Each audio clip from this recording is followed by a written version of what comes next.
Okay, it's going to be just a moment, Omar.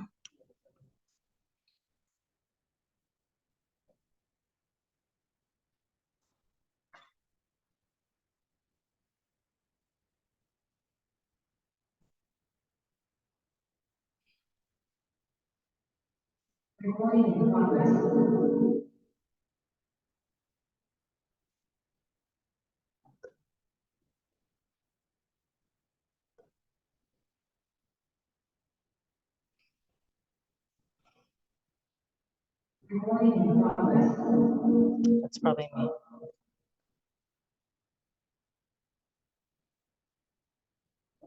Good to go.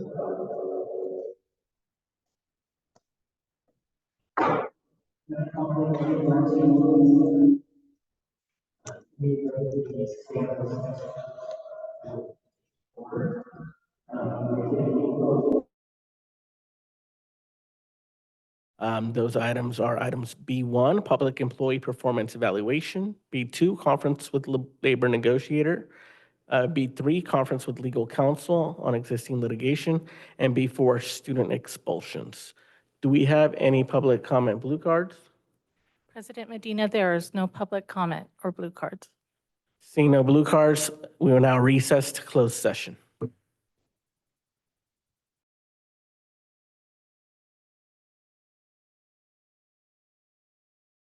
We're now reconvening the March 27th, 2024 meeting of the Santa Rosa City Schools Board of Education. I'm going to ask everybody to please rise for the Pledge of Allegiance and then please remain standing for our land acknowledgement.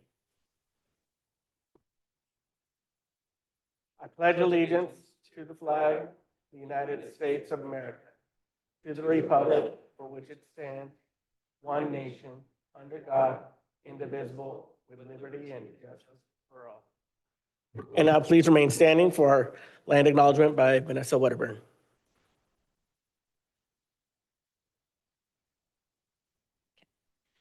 I acknowledge that Santa Rosa City Schools is on the traditional territory and homelands of the Pomo people, traditional territory and homelands of the Coast Miwok people, and honor with gratitude the land itself and the people who have stewarded it throughout the generations.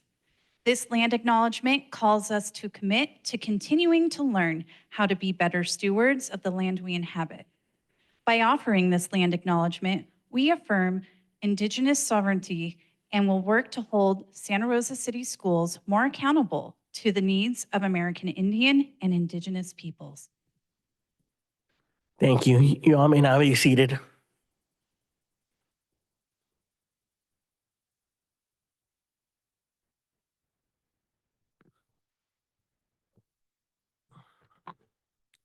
We'll now move on to item C3, report of actions taken in closed session. There were no actions taken in closed session. We will now move on to item B4, items considered in closed session for action in open session. We do have one item. Is there any motions from a board member? Yeah. Move to approve the recommendation for stipulated expulsion as amended by the board. Second. Moved by trustee Sheffield, seconded by trustee De La Cruz. Any discussion? No, we already had discussion.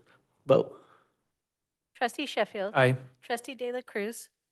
Aye. Trustee McNally. Aye. Trustee De La Torre. Aye. Trustee Flores. Aye. President Medina. Aye. Now we'll move on to item C5, statements of abstention. Board members, are there any statements of abstention? Seeing none, we'll move on to item C6, adjustments to the agenda. Superintendent or board members, are there any adjustments to the agenda? Seeing none, we'll move on to item C7, special presentations for students of the month and certificated and classified staff. I will go with Ridgeway first.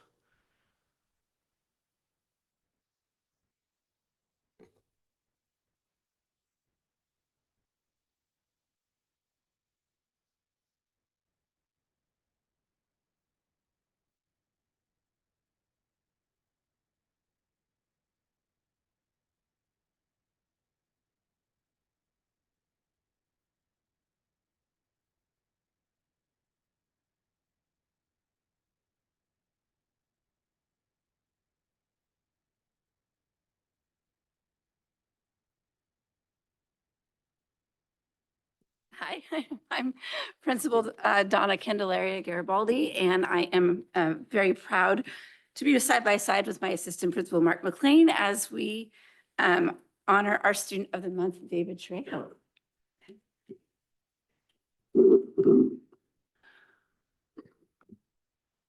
Along with being a good student, David is a Muay Thai instructor at Phase 3. Is that correct?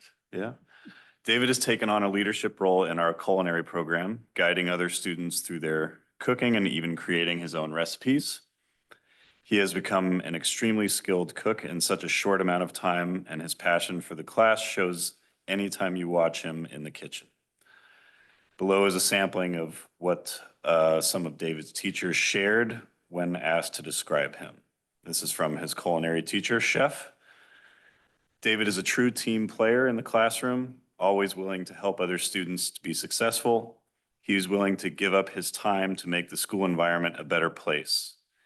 He finds the good in others and works well with teachers to make the classroom a fun place to be and an exciting learning environment. David displays perseverance, kindness, and acceptance amongst rigorous schoolwork and the student body. Overall, a great and genuine human being. Congratulations, David. And thank you for being such a positive representative of the Ridgeway student body.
Okay, we're going to go a little out of order. Our one of our staff members that we're honoring today is on her way. So we're going to go, if that's okay, to skip to the certificated. And it is a great pleasure of mine to recognize Heidi Petretti as our certificated staff member of the year. She's been an amazing person to work with, watching her connection with students, helping them with their goals. She's taken a huge leadership role with our CTE program and has been a huge culture changer for Ridgeway. We can often see her in her office. I'll go find her, and there's always somebody on the couch in front of her desk, either a staff member that she's helping or a teacher. She's been an inspiration to all of us. Let you go ahead and summarize the rest. The counselor position at a continuation school is challenging and dynamic, and Heidi approaches each day consistently, professionally, and confidently. More importantly, she puts our students' needs first and is an absolute pleasure to work with. Her positive attitude and perseverance through challenging times are inspiring. She works closely with our students, helping them reach their future academic and personal goals. She advocates for strategies to better our school systems and our culture. Heidi always has her door open to listen and support those who need it, literally anybody. Heidi Petretti works diligently to provide helpful college and career readiness opportunities and organize meaningful field trips for our students. Congratulations, Heidi, and thank you for being such a positive representative of Ridgeway.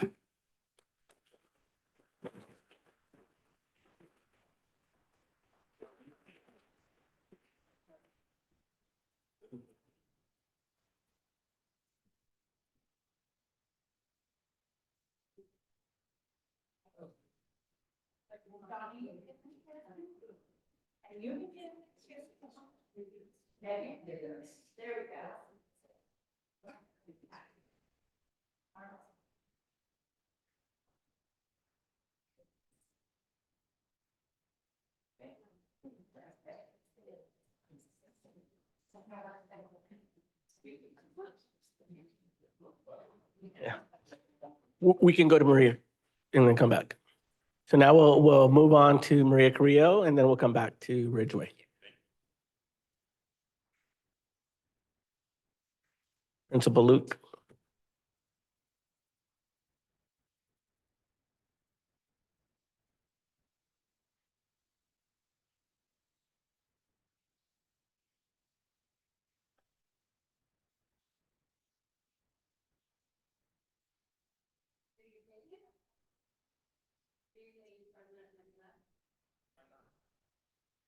Thank you. All right.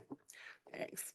Good evening, President Medina, Superintendent Trinnell, members of the board and cabinet and community, and all the Pumas that came to help celebrate and honor our honorees this evening. It is my pleasure. I'm Monique Luke, Principal of Maria Carrillo High School, and it is my pleasure and honor to present Senior Justin Sullivan as Student of the Month. Woohoo! Justin has consistently demonstrated the attributes of our graduate profile, which the acronym is PUMA. He is a powerful producer, a universal citizen, a masterful communicator, and an active learner.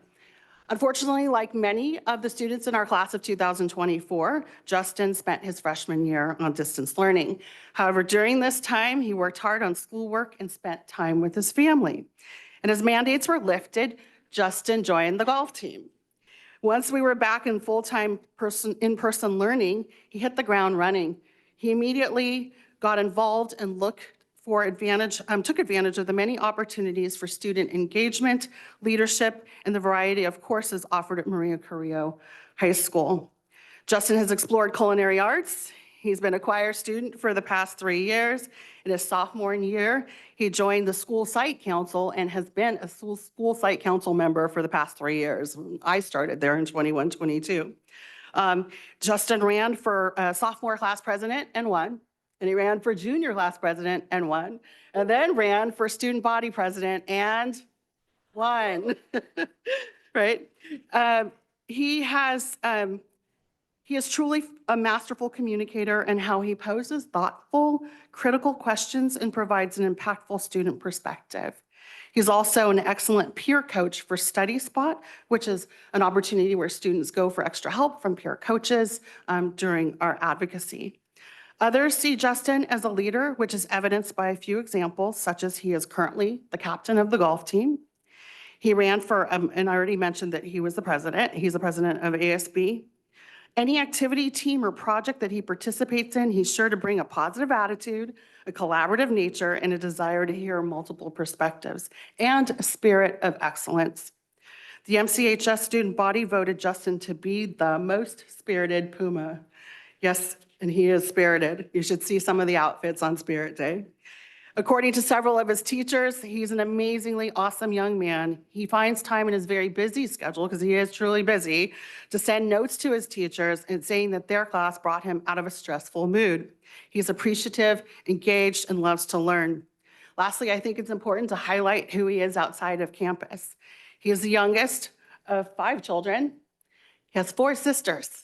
Right? Managing that 4 older sisters. He's also an uncle of 4. Is it 3 and 1 on the way? 4? 4 and 1 on the way. He is involved, he stays actively involved with his large family and in his church. He balances extracurricular activities and family with grace and compassion. On occasion, I've seen Justin display such sweet care for his mom after she's worked all day and then she comes on site to volunteer. He makes sure that she has something to eat. And just sometimes teenagers are like, Mom, you know, parent, right? But no, not Justin. He's always so respectful and kind. Justin plans to attend Brigham Young University in Provo, Utah to study finance. He also has an interest in architecture and aspires to be a housing firm CFO, and that doesn't surprise me. Justin, your achievements and contributions both in and outside of school are remarkable. You have set an exceptional example for your peers, and your recognition as a Santa Rosa City Schools Student of the Month is a testament to your hard work, dedication, and outstanding character. On behalf of the entire Maria Carrillo High School community, I congratulate you on this well-deserved honor. Thank you for being such a positive representative of our school, and we look forward to seeing the continued impact you will make as you embark on new endeavors in the future. Shall I give you a hug?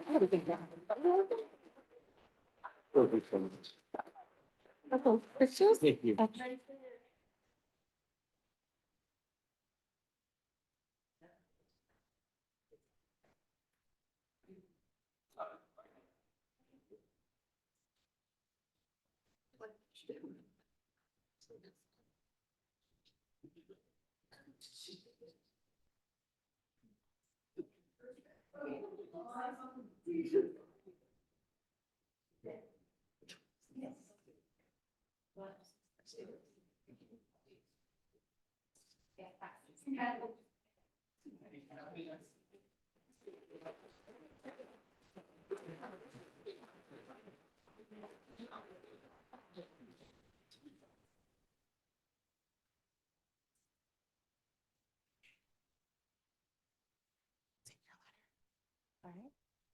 So then next, we will have our classified employee of the month, Miss Ann James. Come on down, please.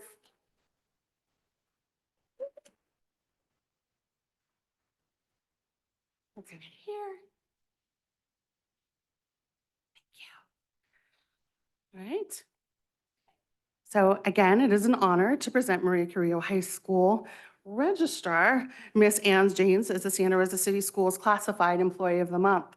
Ms. James consistently demonstrates the attributes of our graduate profile, which I've already run through, PUMA, but what sets her apart is not only her proficiency in handling her job responsibilities, but also her unwavering commitment to our community, her ability to keep confidentiality, and her amazing adaptability.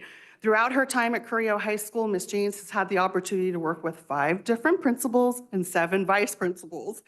She has seamlessly adapted to each change in leadership and consistently provided unwavering support. Her ability to connect with students, families, and staff is truly remarkable.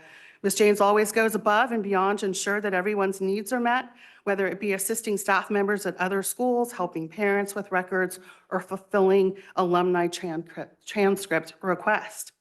Her trustworthiness is a quality that we greatly admire, as she consistently maintains the utmost confidentiality when dealing with sensitive student records and personal information.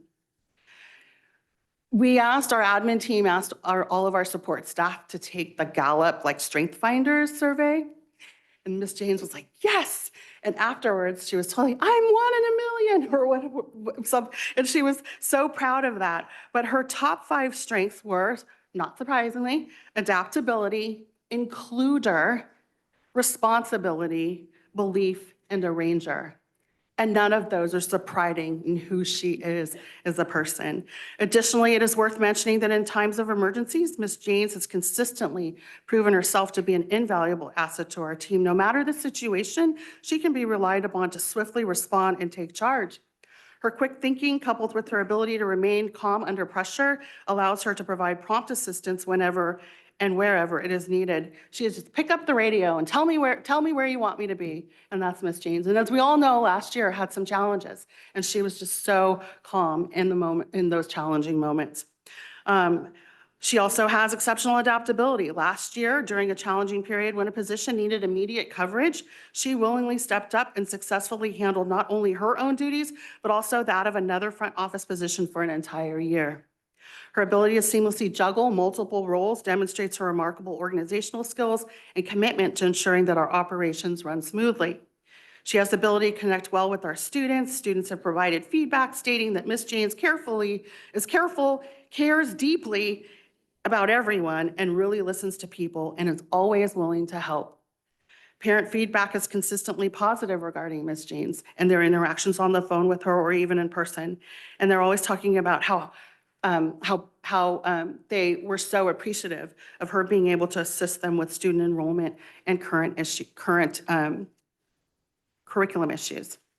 We enjoy hearing about her interest outside of school as she's an avid farmer and animal lover. We especially enjoy the dozens of eggs she shares with us from her chickens and her jams and vegetables. And we especially appreciate the hugs as well in the morning sometimes, the admin team, right? And on behalf of the entire Maria Carrillo High School community, again, I congratulate you, Ms. Ann Janes, on a well-deserved honor. Thank you for being such a positive representative of our school. Okay.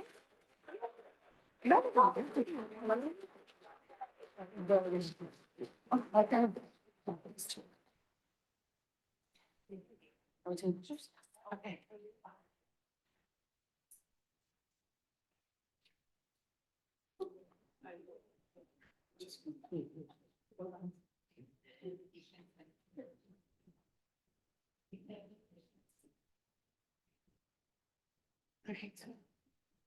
No, it's here. All right.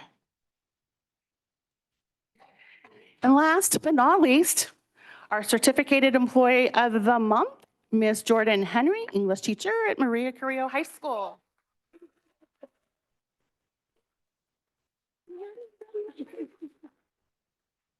Okay. Yes, it is truly an honor to present Ms. Jordan Henry as the Santa Rosa City Schools and Maria Carrillo High School Certificated Employee of the Month. Again, she is an exemplary Puma. She began her tenure at Maria Carrillo High School as a student teacher and then moved into now permanent teacher, and she's been there for the past 7 years. She is an exemplary educator and leader in our school community. She has the ability to actively engage with students in learning while having fun and earning their respect. This all speaks volumes about her professionalism and being an engaging educator. She has an infectious smile and a positive attitude. She consistently takes on additional duties to support our students and families. She's a co-coordinator of our Puma Peers program, which means she comes to school like a week or so early to train over 90 students on how to be campus leaders, juniors and seniors, and to welcome our freshmen. This past year, she with another colleague organized not only the freshman welcome, but our student orientation for the first 3 days of school, where students were able to circulate through stations and also meet teachers and just get all the supplies and support they needed to have just that good initial start to the school year. And she stepped up to do that when it was also her first year to teach advanced placement courses. She had a whole new teaching line. She's just always willing to step up and take on and learn on her feet. What I hear from students about Miss Henry is she is one of the best teachers I've ever had. She understands students and their time management. She's very encouraging and supportive. She's always pushing students to grow as people and to grow academically as well. She makes me want to work hard, is what a student said. She's one of the most welcoming teachers in history, meaning in history, their history, and the energy she brings makes class so much better. I always look forward to coming to class, and I don't ever feel embarrassed to ask a question because I know she will answer with honesty. I think she understands the idiosyncrasies of teenagers and is simultaneously tolerant and disciplinary. She is the perfect balance between strict and understanding, and her curriculum is both difficult and very, very helpful. And these, again, are all students' voices. She provides constructive criticism. She doesn't sugarcoat things. Her blunt honesty is enduring and really proves just how much she cares about her students' improvement, which is one of the best qualities a teacher can have. What I admire about Ms. Henry, and this is me speaking now, is that she is often at the forefront when it comes to incorporating new strategies, such as the use of street data and implementing culturally responsive ways of teaching. Her continuous efforts to improve her teaching practices are commendable and undeniably contribute to the holistic growth of our students. Ms. Henry's unwavering dedication, passion, and expertise make her an exemplary Puma. And last, I forgot to say this, she is also the chair of our student council, not student council, school site council, and she's just a master facilitator and knows how to de-escalate things and just those little nuances sometimes, you know, when those questions come and, you know, wonderings, and she's just really awesome at being that facilitator and getting agendas and things organized for our school site council meetings.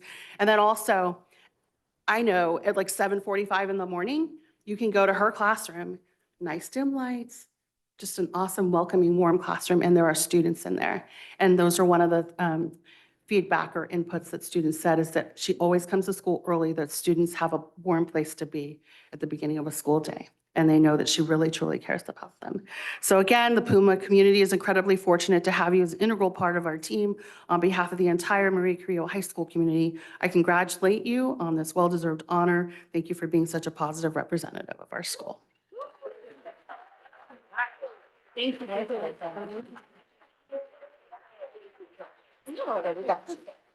you.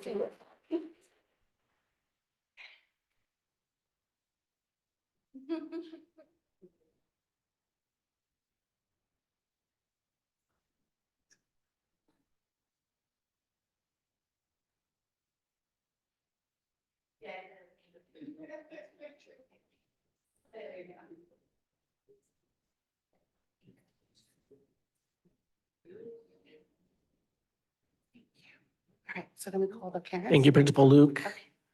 Okay. Are we ready for Ridgeway? Good to go? Go ahead.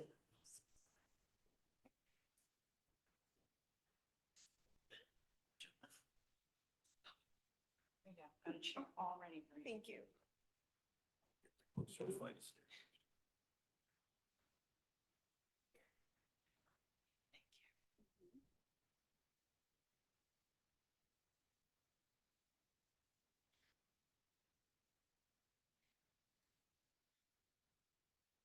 Okay. I am excited and honored to recognize Bernice Flores Camacho as Classified Employee of the Month. Not to embarrass her, but Bernice actually just came out of surgery, and she comes to say hi to students because that's who she is. And she's here because we're so proud to honor her. She is one of two of our family engagement facilitators. This is our second year with us. Bernice always goes above and beyond to help students reach their goals. She provides a safe space for every student who comes into her office and makes them feel welcome. She's always a huge advocate for the EL student, our English language learners on our campus, and always willing to support colleagues when needed. When she's not at school, you can find her baking, making charcuterie boards, and oftentimes bringing them in to celebrate from staff and special occasions. So when needed, Bernice has taken on several tasks that weren't asked of her and always completes them with a smile on her face. Not only is Bernice extremely efficient and dedicated to her job as our family engagement facilitator, she is also the unofficial head of our office decoration team, our Ridgeway flyer beautification artist. She fills in at our front desk, answering calls and welcoming visitors when needed, organized a winter clothing drive this year, and assists every week on Wednesdays with the Redwood Empire Food Bank on our campus. This is just an example of all the things that Bernice will do to help the school in any way that she can, and we are extremely lucky to have her as part of our amazing team at Ridgeway. It is with great honor and pride that we are able to present her with this award, because there is no one that deserves this recognition more. Congratulations, Bernice, and thank you for being such a positive representative of the Ridgeway family.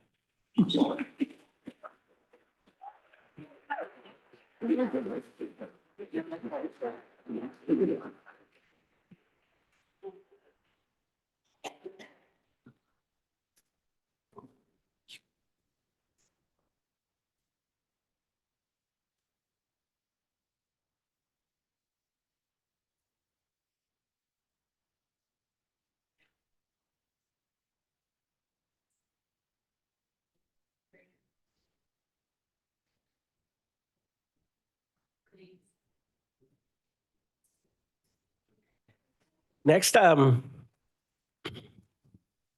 congratulations again.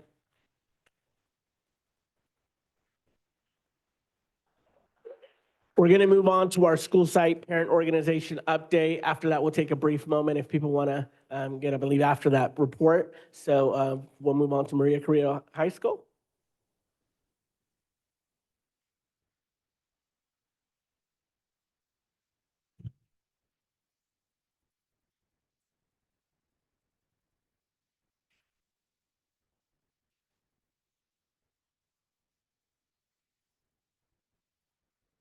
Good evening. My name is Lisa Sullivan, and I'm in my second year as the president of Maria Carrillo President Association, and my 15th and final year as a parent at Carrillo. I would like to take this opportunity to personally say thank you to the Santa Rosa City Schools for providing an environment to prepare my 5 children for continuing their education in college. I'm happy to say that I had 3 children graduate from college. One is finishing up her college junior year, and my youngest, Justin, a senior at Carrillo, is here with me tonight and will be attending college in the fall. I always say it takes a village to raise a child, and I am grateful to have Santa Rosa City Schools in my village. Now on with my brief report on the Parent Association happenings. As you may know, and as Principal Luke has already mentioned, MCHS focuses on one of the graduate profile attributes each year, which becomes the school's theme for the year. The 2023-2024 is the year of the masterful communicators. As a parent association, we have worked on being masterful communicators as we help parents be informed of our school activities through our monthly newsletter. This includes a report of the happenings of the school. These include school calendar and schedule reminders, college and career updates, health and safety updates, as well as classroom information. The newsletter also includes what the leadership classes have been doing to encourage participation and enthusiasm among the students. In addition, the newsletter includes updates from our following parent groups: the Puma Athletic Boosters, Performing and Fine Arts Committee, Band Boosters, Project Grad, and ELAC. Through our various groups, we hope all parents feel represented and are engaged with our school community. Through the donations of our parents, the Parent Association works to fill the funding gaps, and we are happy to help support several key programs on our campus, including our advocacy tutoring, library databases, science and fine arts supplies, entry fees for national and local math events, and academic, athletic, and art awards. Most recently, we have provided computers for our leadership students as they sell tickets for school events, as well as provide leadership students with supplies such as beads, bandanas, and snacks to promote student involvement in school-wide activities and provide a sense of community.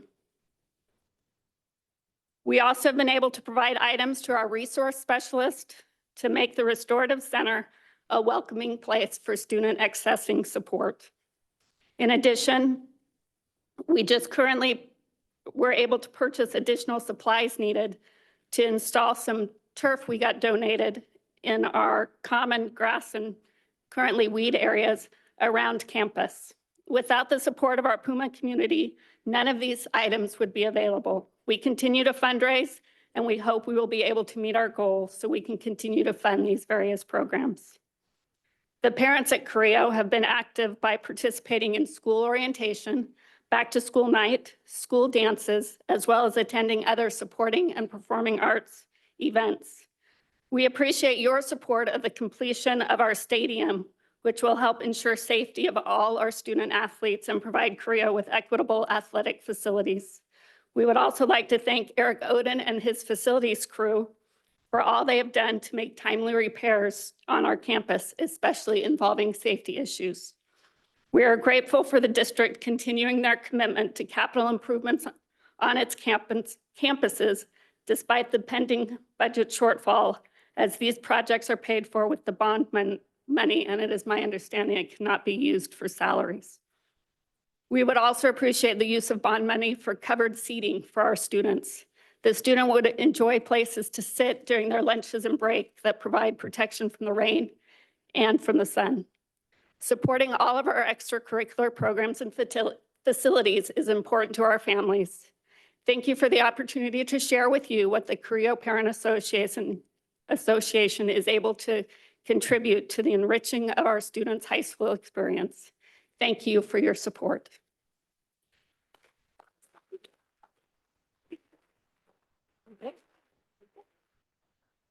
Thank you for your report and for the 15 years.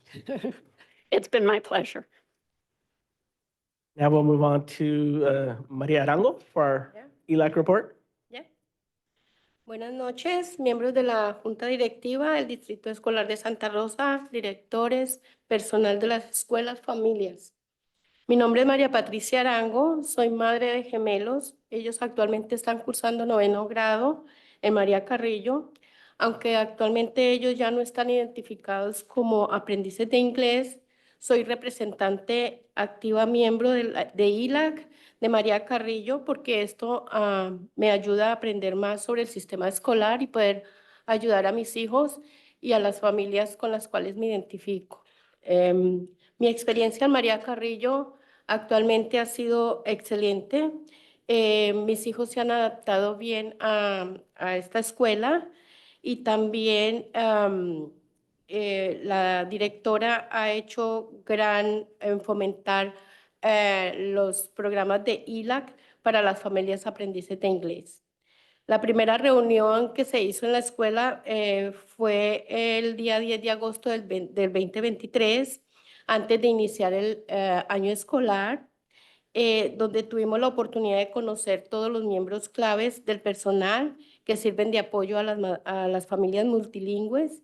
Al igual tuvimos acceso al portal para padres, a los horarios de las clases de los estudiantes, a los requisitos de la A a la G, a los cursos de colocación avanzada y a las opciones de inscripción dual para que los estudiantes obtengan créditos universitarios antes de graduarse de la escuela secundaria.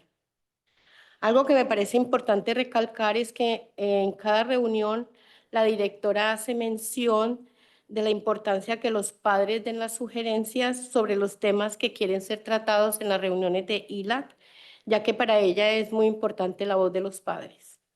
En lo que va del año escolar, hemos contado con invitados muy especiales. Han sido invitados el programa de preuniversitario de la Universidad Estatal de Sonoma. De igual manera recibimos la visita del representante de la organización 10,000 Degrees, que informó sobre la ayuda financiera que están disponibles para los estudiantes que están planeando asistir a un programa de colegio comunitario o una universidad de 4 años. Nuestro último invitado también nos informó acerca del programa de verano que están ofreciendo en la actualidad el Distrito Escolar de Santa Rosa. La directora ha hecho énfasis en las reuniones sobre la encuesta de las necesidades de las escuelas y ella hizo mucho énfasis en la importancia de que los padres necesitan llenar estas encuestas para poder ayudar en todas las necesidades. También hemos tratado temas como la concientización de los padres sobre la asistencia escolar. Es importante recalcar que María Carrillo sigue los lineamientos del Plan Maestro para aprendices de inglés, además de ofrecer programas y servicios dirigidos a ese grupo. María Carrillo también ha creado un comité ELAC, por sus siglas en inglés, en las que asisten maestros personales de apoyo, administradores y representantes del distrito. Este comité analiza periódicamente los datos sobre nuestros aprendices de inglés para poder apoyarlos mejor. También tienen clases para los recién llegados, clases de desarrollo del lenguaje académico. También tiene consejeros SOL y tiene 2 facilitadores de participación familiar, el coordinador de aprendices multilingües y el apoyo de servicios multilingües del distrito. Por mi parte, yo quiero agradecerle en nombre de todas las familias que conformamos ELAC, de los aprendices de inglés, a la directora Monique Luc, a las facilitadoras de familia, Liliber Quintero y Ana Eras, por el apoyo que nos han dado durante el tiempo que llevamos en este año escolar. Le agradezco a ustedes su atención.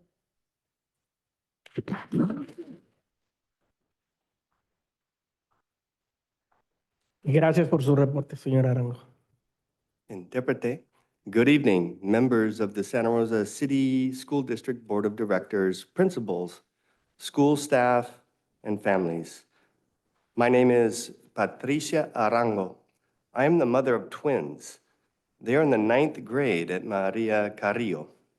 Although currently they are no longer identified as English learners, I am a representative and active member of Maria Carrillo's ELAC, which helps me to learn about the school system to support both my children and the multilingual families with whom I identify and share experiences. My experience at Maria Carrillo has been excellent. My children have adjusted well, and I see great interest from the administrators to encourage and adequately inform about the role that ELAC has for families of English learners. The first meeting scheduled by the school directors for multilingual families was on August 10th, 2023, before the start of this school year, where we had the opportunity to meet key staff members who support multilingual families, as well as access to the area's parent portal, student class schedules, A through G requirements, advanced placement, and dual enrollment options for students to earn college credits before graduating high school. Something that I think is important to emphasize is that in each meeting, the director mentions the importance of parents giving suggestions on the topics they want to be discussed in the following meetings, since the parent's voice is very important to her. So far this school year, we've had special guests, those from the pre-university program, Upward Bound at Sonoma State University. Likewise, we received a visit from the representative of the 10,000 Degrees organization who reported on the financial aid available for students who are planning to attend a four-year community college or university program. Our last guest informed us about the summer program that the school district is currently offering. The director did an analysis of the school's needs survey. She placed great emphasis on the importance of these surveys being answered by all parents in order to resolve those needs. We have also discussed topics such as the importance of raising parental awareness about school attendance. It is important to highlight that Maria Carrillo follows the guidelines of the Master Plan for English Learners, in addition to offering programs and services aimed at that group. Maria Carrillo has created a LARC committee attended by teachers, support staff, administrators, and district representatives. This committee periodically analyzes data about our English learners to better support them. Maria Carrillo has newcomer classes, academic language development classes, SOUL counselors, 2 family engagement facilitators, multilingual learner coordinator, and support from the district multilingual services. For my part, I want to thank, on behalf of the families of the English learner students, the director Monique Luke and the family facilitators Lilibert Quintero y Ana Eras for their dedication and support to our multilingual families. Thank you for your time, and again, thank you very much. Thank you again, Ms. Aranda, for your report. So we'll take 2 minutes. If people need to get up and leave for the guests that received awards or anything. So we'll reconvene in about 2 minutes.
Okay, we're going to get started in about another 30 seconds if people want to start settling down.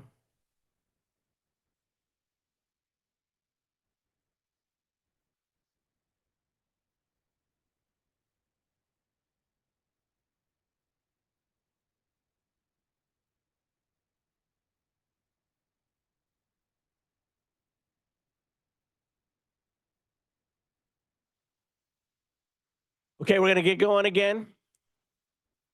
We're going to move on to the report section of our agenda. We will start with item D1, a report from the California School Employees Association, Santa Rosa 75 chapter. President Mary Lehman? There you are. Good Floor is evening. yours.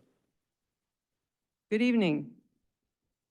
Good evening, President Medina, Governing Board, Superintendent Trinell, Cabinet members, the teachers, staff, and community here, and everyone listening tonight.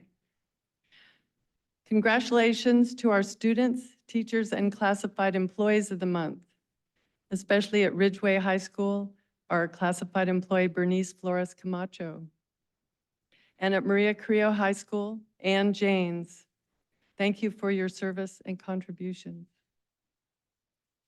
Congratulations to our 3 new hired classified. We have 1 promotion, 2 rehires, and goodbye to 1 resignation and 1 retirement, with a combination of 14 years and 4 months experience and service to Santa Rosa City Schools. CSEA represents over 600 classified employees working for Santa Rosa City Schools. Our mission is to improve the lives of our members, students, and the community. Our core values are empowerment, inclusivity, respect, transparency, and innovation. We are on the front lines with our students and staff every day and stand ready to do our part to improve safety at our schools. We keep the schools running so that teachers can teach. Considering some of the action and discussion items tonight, I'd like to speak. What is the new library strategic plan as we celebrate the resolution designating April as School Library Month? What happens to the plan since we are releasing our library media teacher? We support the communications strategic plan also. It is long overdue and a concern of CSEA members. The district website is improving, but it is still difficult to find staff locations and assignments. We are concerned about the credit recovery and summer programming, which is utilizing monies from categorical funds at a projected cost estimated $3 million. Consider instead of hiring summer school admin and office staff, utilizing the current 12-month admin and office staff as they are doing these jobs during the regular school year, similar to other 12-month employees supporting summer school programs such as HR, payroll, accounting, custodians, M&O, technology, SIS coordinator, and other classified staff. Could this be a savings for summer school costs? We are working on an MOU to deal with the impacts and effects of the layoffs, ensuring that duties are not transferred from certificated or classified supervisory positions to our classified bargaining unit members. Tonight, the board is asked to consider approving action item F6.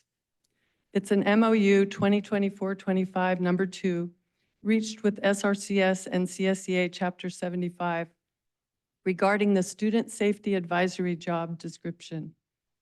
If the board approves this action item, it is agendized to be discussed and voted on our next chapter meeting.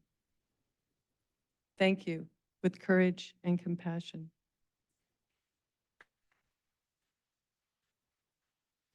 Thank you, President Lehman. We will now move on to item D2, our Santa Rosa Teachers Association report. President Catherine Howe.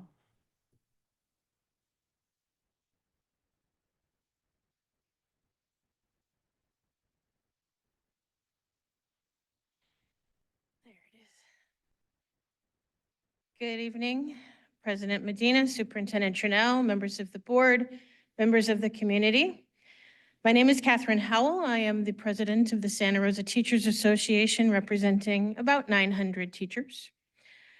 I think I have to comment tonight on the disconnect that I'm seeing between the state of our district and the items on this agenda. We're a district in crisis, but you wouldn't know that by looking at this agenda. You can't tell that from here, right? We're in the middle of a financial crisis. We have millions of dollars that need to be cut from our budget. We've just cut dozens of positions, certificated and classified. We have declining enrollment, and there's every possibility that in the near future, we're gonna have to close an elementary school. But are we talking about any of those things? We're talking about consolidation? No. Are we having conversations about how to streamline our priorities or programs, or how we're gonna do all the work we need to do with fewer teachers and fewer classified? No. Instead, we're putting our time, our energy, and resources into something nobody wants, which is changing a school's name. Is that gonna make our kids safer? No, it won't. Is it gonna make them better achievers? No. More engaged in their school? Probably not. They'll just feel a little bit alienated because their school changed its name in the middle of their careers. So why are we putting our time and energy into that? We're getting a report on extracurricular interventions tonight and credit recovery. I hope that all of those kids in those programs are getting what they need. But wouldn't we rather have a conversation about how we could help our students before they fail, instead of our constant conversation about how we're helping them after they have failed? We have anticipated larger class sizes next year. We know it's coming.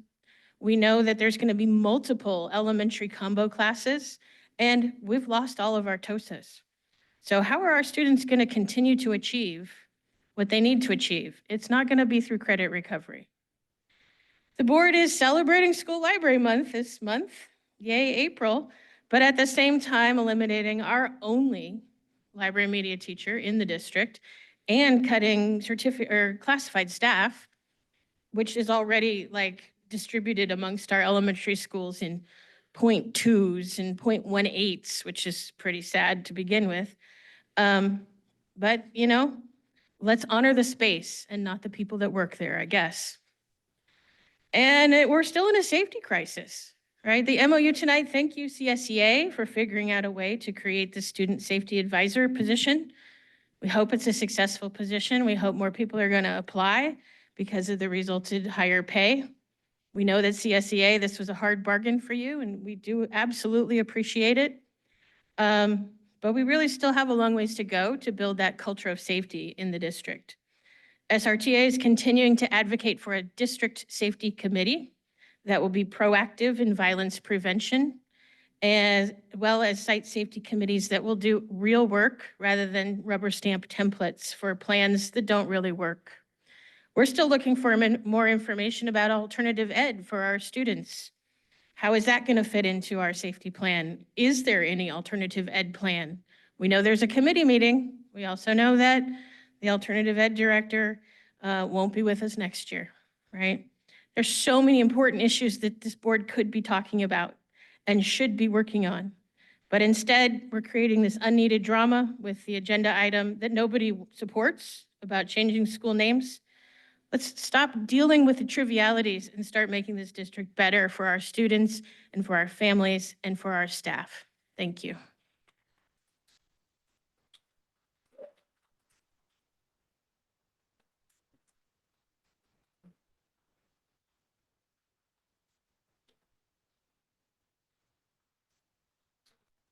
We will now move on to item D3, the superintendent's report.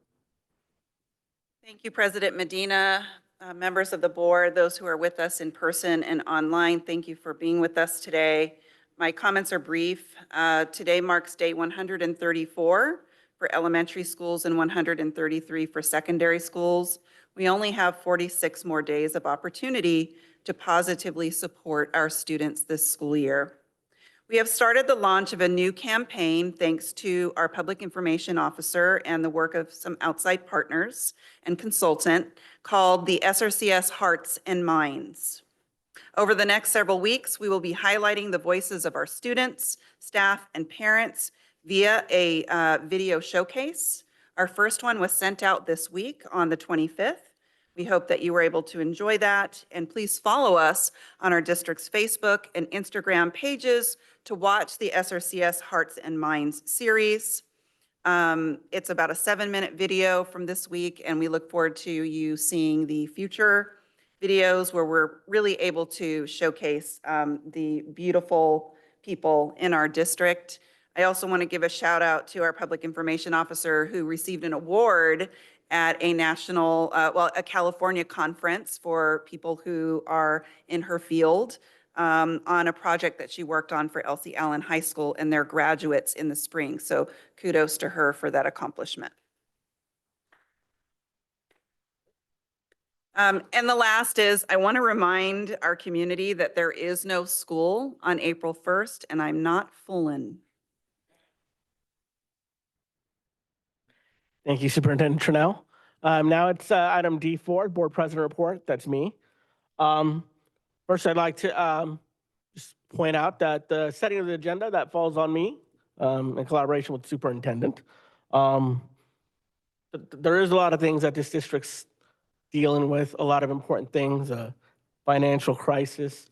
You know, we're currently in the middle of negotiations. We've got to figure out what happens after that. There's a lot of work that's being done that I see that our staff is working on in addressing a lot of these issues that we could and should be addressing.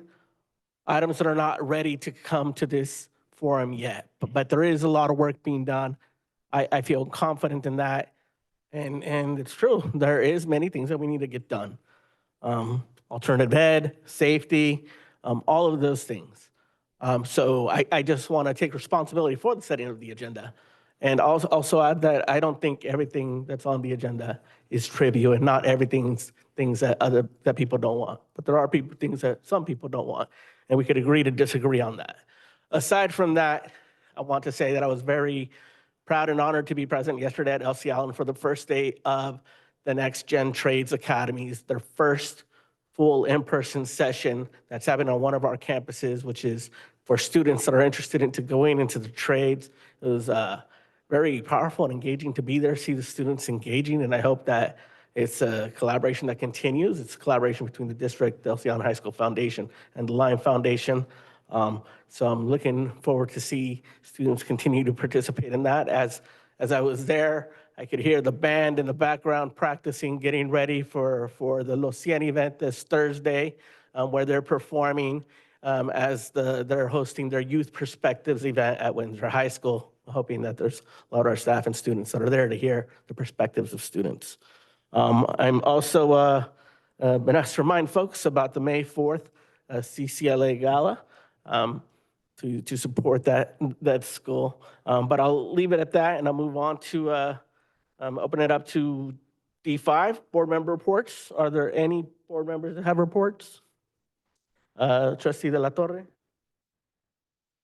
I want to take this moment to thank the community within our district and our city that have continued to make their voices known and have commented on various issues that they'd like to make sure we have information on. Thank you for taking the time for sharing that information with us. These comments have been read, have been gone through. I'm sure we'll hear some more tonight.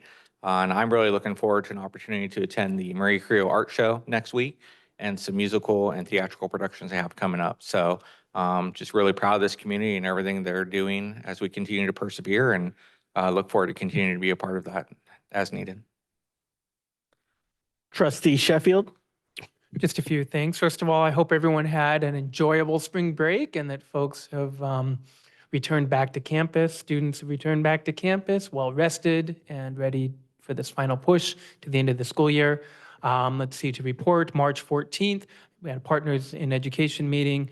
Also earlier this week, I attended a CTE Pathway Design Working Group that was facilitated by CTE Foundation of Sonoma County. Participants in this working group include SRJC, SSU, some health sector interests, and school districts like us. We had representation from CTE Director Cardozo, who is in the working group with me. Enjoy working with her. Also, I just want to report that thanks to some fast-track legislation signed by Governor Newsom on Monday, our high school seniors filling out their state financial aid, their FAFSA forms. This is the free application for federal student aid. Students who are seeking state financial aid now have an extension. The extension is now the deadline is May 2nd. I know all this is news, going out to all of our families, I'm sure. But students who are attending four-year schools in the state of California, the deadline is May 2nd, and those who are attending community colleges, it's September 2nd. That's it. Thank you, Trustee Sheffield. Any other board member reports? Trustee De La Cruz? I want to thank all of the amazing musicians at Santa Rosa High School and Santa Rosa Middle who right before spring break presented their spring music showcase. It's really amazing to watch multiple schools come together to play music together and to really celebrate what music does to bring people into a larger community. I was also happy to attend the Safety Advisory Roundtable meeting earlier this week and continue working towards making sure that we really integrate all concerns throughout the community into the ways in which we continue to address school safety issues. And then I think I just want to end by saying, it's really helpful for us to be able to hold complexity in our heads as human beings and to really grapple what it means to be part of a really heterogeneous, diverse community. There is no one size fits all. There is never a no one wants anything. There's always place for us to consider what it means to hold complexity and humanity in us and in our larger community. So I'm just grateful for all of the folks who continue to show up to share multiple perspectives and the ways in which we hold space respectfully and with a lot of love for our community as a whole. Thanks. Thank you, Trustee De La Cruz. Any other board member reports? Seeing none, we will move on to item D6, safety report. And I will be brief here. As Trustee De La Cruz mentioned, the Safety Advisory Roundtable, or SART group, met on Monday, the 25th. We reviewed feedback from our middle school and high school students, staff, and families that completed the survey sent out in December regarding police officers on campus for 2 weeks. We are using this information as a base for considering how to further gather feedback and information, including those who are on the margins. Our group will meet 2 more times this school year, and we will focus on the progress of our goals and what future steps look like for this group and for the work in the district. Thank you. Thank you, Superintendent Turnell. Do we have a CSBA report? None? So we will now move on to item E, comment on non-agenda items. Let's see. So this is an opportunity for members of the public to speak to the board on non-agenda items. Comments on items that are on the agenda will take place during those discussion items later on in the agenda. If you haven't submitted a blue card and want to comment, please get one of the blue cards and submit it. So this is a public forum. Our youth are watching. Please be respectful and civil. I do have a few cards here, so I will be calling 3 names at a time. If I call you and you're not the first one, start to line up and prepare at one of the podiums to speak, and you will have 2 minutes to speak. First, I have Susan Lamont, followed by Michael Tahari, I believe it is, followed by Michael Carlin Goldberg.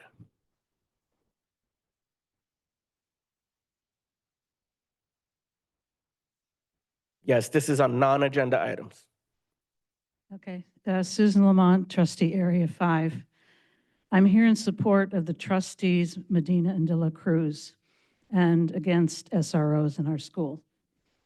We are a violent culture. Our president has never seen a war he didn't like and rejects any negotiations. Our former president incites violence every time he opens his mouth. Lieutenant Colonel Dave Grossman wrote a book on killing, the psychological cost of learning to kill in War and Society, about the Defense Department decision to change the way in which soldiers are trained to overcome their natural resistance to kill, beginning with Vietnam-bound soldiers. Grossman now trains police to overcome that reluctance. The Defense Department predicted and accepted greater violence on U.S. streets as a result. These more violence-prone men came home to our streets. Global capitalism is destroying the future for young people through dead-end work and climate-related destruction of life on Earth.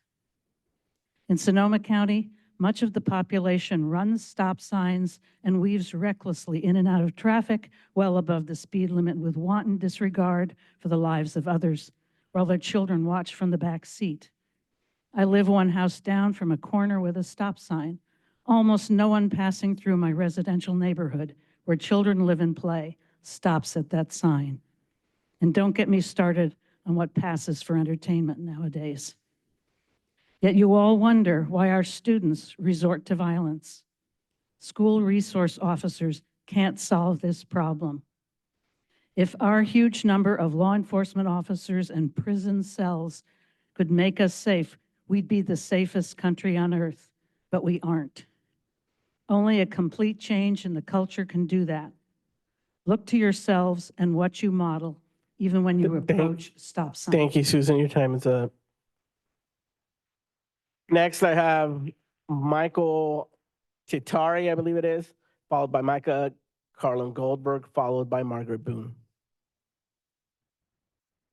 Michael Titone? That's me. Okay. Hi there. Michael Titone. Live in Santa Rosa and grew up here, went to school in our school system. Just want to say that I'm really skeptical of the SRO pilot that's moving forward.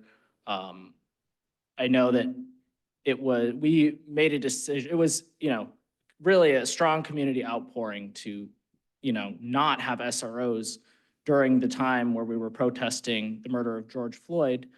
And we did not really see the kind of accountability that we wanted to see from our local police through that movement. There were a lot of violations against protesters. As someone who has worked with unsheltered residents, there's a lot of abuse of unsheltered residents by our police. What we've seen is basically they don't really have oversight. They have an auditor. I don't trust the audit processes. I've never seen a complaint that wasn't thoroughly rejected. We looked into everything, and everything was great. Sue us. That's what I get usually. So I don't feel there's a lot of accountability there, and I'm really hesitant to put officers on campuses with students, even if there is a story that they're trained to handle students and there is, they're not there to put kids within the carceral system. I don't have that kind of trust with the police. I hope that we approach that with skepticism. I try to maintain an open mind at all times, but that is my opinion. Thank you. Thank you. Next, I have Micah Carlin Goldberg, followed by Margaret Boone, followed by Madonna Feather Cruz. Go ahead, Micah. Good evening. My name is Micah Carlin Goldberg. I work at Steel Lane Elementary as a 6th grade teacher. We have an insane budget crisis, and as long as I've been a teacher, which is well more than a decade now, we have always asked that you make your cuts as far from the students and as far from the classroom as you possibly can. And every administration in every district I've ever worked at has said, yeah, we'll do that, and then they cut all the teachers. The reduction in force of 19 elementary school teachers and all 12 elementary district-funded TOSAs is going to have an immense negative impact on my students and on the students in this district. Steel Lane Elementary currently has 464 students. We are up more than 60 students since before the pandemic. We have the same FTE. We have 30, 31, or 32 in all of our upper grade classes, including the combo. Our reading specialists and TOSAs pull our most needed students out of the classroom and give them elementary, basic, low-level English instruction, and you are cutting them away from us. We got 4 new students yesterday, 3 of them don't speak any English, and our TOSAs are the people who take them on, because I cannot give them phonics instruction with my 6th graders, the rest of them. There just isn't time in my day. In the reductions in force, you eliminated 5.3 district level administrators, but 2 of those were only created in the last 2 or 3 years. Why are the cuts being happening right next to our students? My school is losing 6 early career educators or veterans who came from other districts specifically to work with our students because they were all RIFT. That is 1/3 of our teaching staff got reduction in force notices. That's 1/3 of our staff that is getting turned over by you. You need to do better. Thank you. Thank you, Micah. Next I have Margaret Boone, followed by Madonna Feather Cruz, followed by Mattel Presti, I believe it is. Good evening. I wanted to talk tonight about something super positive. 5.5 weeks ago, the leaders of the different Best Buddies chapters from Annalee, Montgomery, Santa Rosa High, Elsie Allen, Petaluma, and Windsor came together over Zoom to start to plan an inclusive prom for our special needs students at all secondary schools countywide. In that time, the students from these schools have booked the epicenter for 3 hours on a Saturday night, raised $13,500 of the $15,000 we need, created a social media account and multiple flyers. They've been on the radio, in the paper, and on TV. They've also been collecting formal dresses and suits for kids to wear if they can't afford to buy one. Our Best Buddies leaders are amazing. In less than a week and a half, we'll be hosting a prom that is designed specifically for our kids with their sensory needs in mind. And the epicenter has thrown in food, the arcade, bowling, trampolines, laser tag, photo booths, a DJ, and more. We could not have done this without the generous support of the Montgomery Boosters and Santa Rosa High Ed Foundation, who each gave $2,500. The rest of the money has been donated to the community or raised by our kids through bake sales, chili cook-offs, and more. The Steve Jackson Show, Carrie Benefield at the Press Democrat, KTVU, and the Epicenter have helped us raise awareness. But the real credit goes to the kids at each of these schools. They've been out there working every day. They're really exceptional and genuinely want to make the world a better place and are working to make that happen.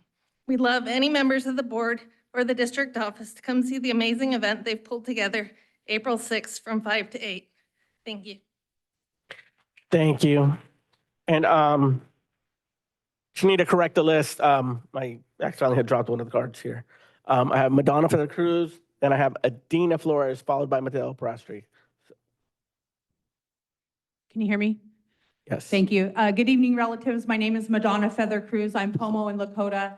I'm here to share an update about how amazing the students I am working with on my Friday lunch, teaching them fatherhood and motherhood is sacred, a NAFA, which stands for Native American Fatherhood and Families Association, at the Mercy Becerra Academy Big Picture School in Healdsburg. I really wish you guys would think about flipping a school like Ridgeway High School, which would be rather easy for the Big Picture organization. To further that conversation, you can contact Lauren, L-O-R-E-N, at bigpicturelearning.org. The kids that I volunteer with there, they used to be continuation schools. And when they're coming to school, they're happy to come to school. They're not bullying each other. They're not treating each other with any harm. It's like a community, like a family. And I just feel that the other students at the public schools here in Santa Rosa should have that opportunity to feel safe and to come to school without any harm. And as Native students that I'm working with, I also invite the non-Native students who may be Mexican, Latinx, Chicana, just immigrating here from whatever country, and are white. I welcome all of the students from the school to come in, and they are all learning this curriculum. They're enjoying the curriculum, and some of them have high ACE scores, which they're able to work on issues that they may not have addressed so far. Thank you. I lost my train of thought. Thank you, Ms. Cruz.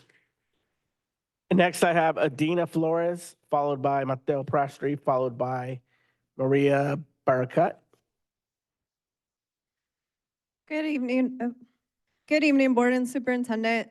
I'm curious why Directors Medina and Dela Cruz were refusing to pay Santa Rosa police. You waited for the vendor warrants at a meeting until the very end, and the superintendent and business officer actually had to inform you that that's most likely illegal. So as an attorney, Ms. Dela Cruz, if you look at the graduating class, when you're supposedly a BIPOC representative, they were primarily Black and Latino. So why are you refusing to pay your own people for services already rendered? And then the following meeting, when you guys had to vote because you pulled that item, all of a sudden, neither one of you made it to closed session because Director Flores announced that you were excused for just cause to be attending remotely. So why did you not come to open session? Did you not want to vote on that and leave it up to the rest of the board? I missed that. So I just want to know, why are you guys not wanting to pay Santa Rosa Police? It's interesting. Mr. Medina, everybody is now aware that you have been served with a recall notice. I just don't understand your response to Safe Campus Alliance. You actually responded and told them, I'm going to read it out loud. The truth is that a recall election is a waste of taxpayer resources that could be better used to address the real issues our schools are facing. But you've been under investigation with the Fair Political Practices Commission for 1.5 years now. You don't have a child. Why do you serve on this board? You traveled for 2 years straight while kids got stabbed on campus. Why is it taking 1.5 years to investigate you? You run a financial consulting company, but what are you consulting for? You invite the nonprofits here, North Bay Organizing Project, who actually assaulted me at your recent event, but I don't call cops. I'm not you guys. You like to call them on me. So I'd appreciate it if we can quit these political narratives. We have money in the budget if we weren't stealing it through nonprofits. Thank you. Next, we have Mateo Prasti, followed by Maria Barakat, followed by, I just have Jordan here. Hello, I'm Mateo Pruski. Good evening, everyone. I'm just going to speak very briefly, hopefully, on the topic of school resource officers in Santa Rosa schools. To be quite frank, I noticed a few people speaking earlier on this, lots of emotion, no real facts, you know. The facts are school resource officers lower violence in schools.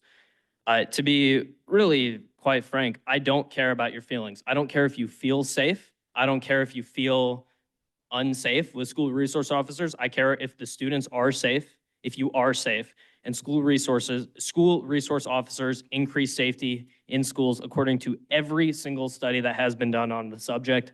Thank you. Next, I have Jordan, followed by Karen Corbett. And Jordan, could you please state your last name? Maria Barakat. Oh, sorry, It's Maria. okay.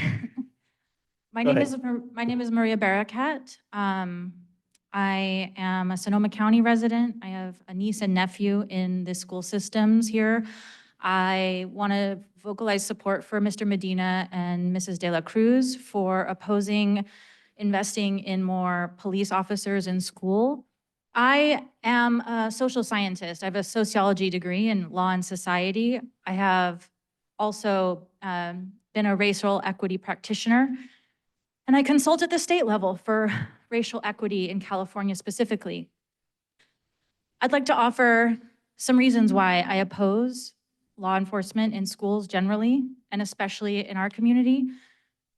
While I understand the desire to make students safer through protection and security, unfortunately, the outcomes for people of color, for children of color in schools, and for marginalized communities in schools is extraordinarily high. The disparities are extraordinarily high for children of color in schools with high police presences. There are disparities in treatment by teachers as well that are exacerbated by having SROs on staff. And this is an unequitable proposal at this time. Thank you. Thank you. Next, I have Jordan, followed by Karen Corbett, followed by Carolyn Spencer. And is Jordan here?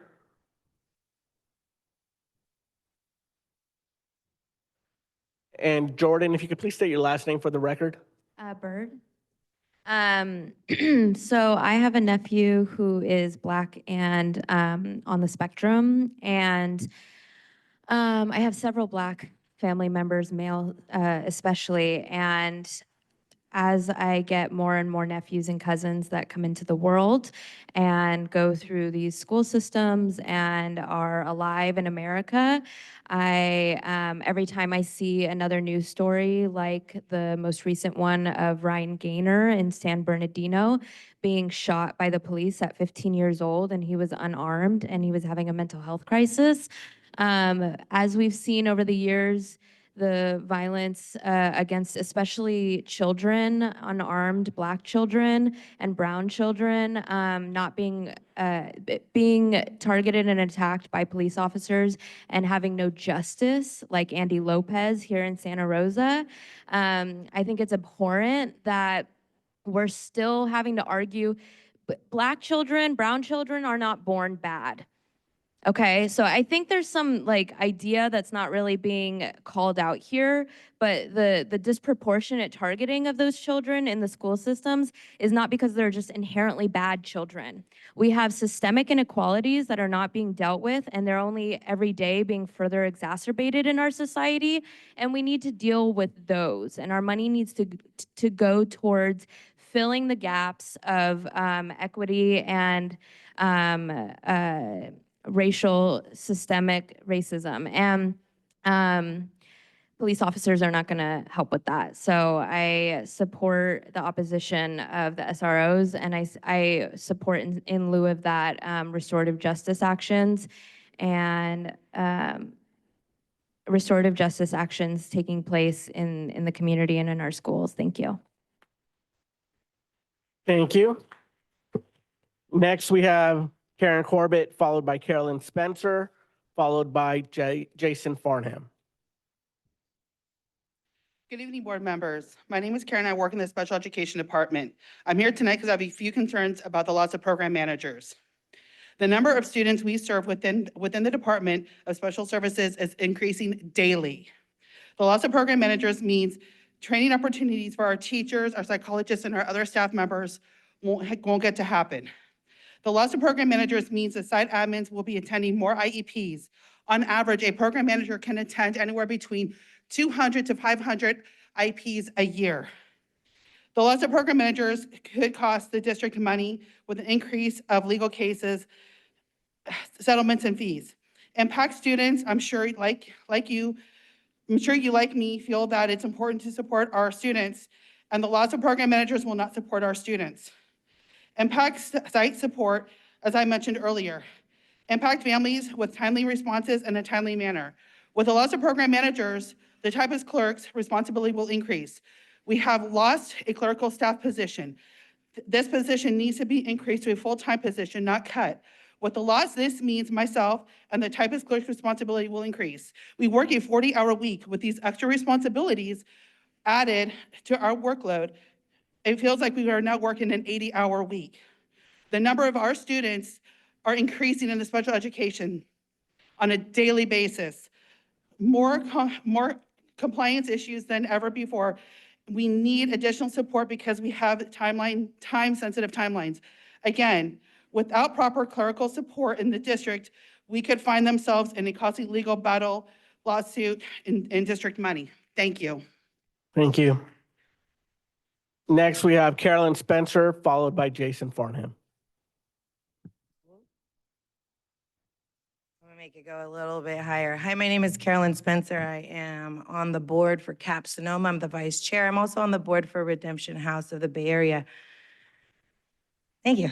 I actually wanted two things. First, I'm gonna plug CAP Sonoma.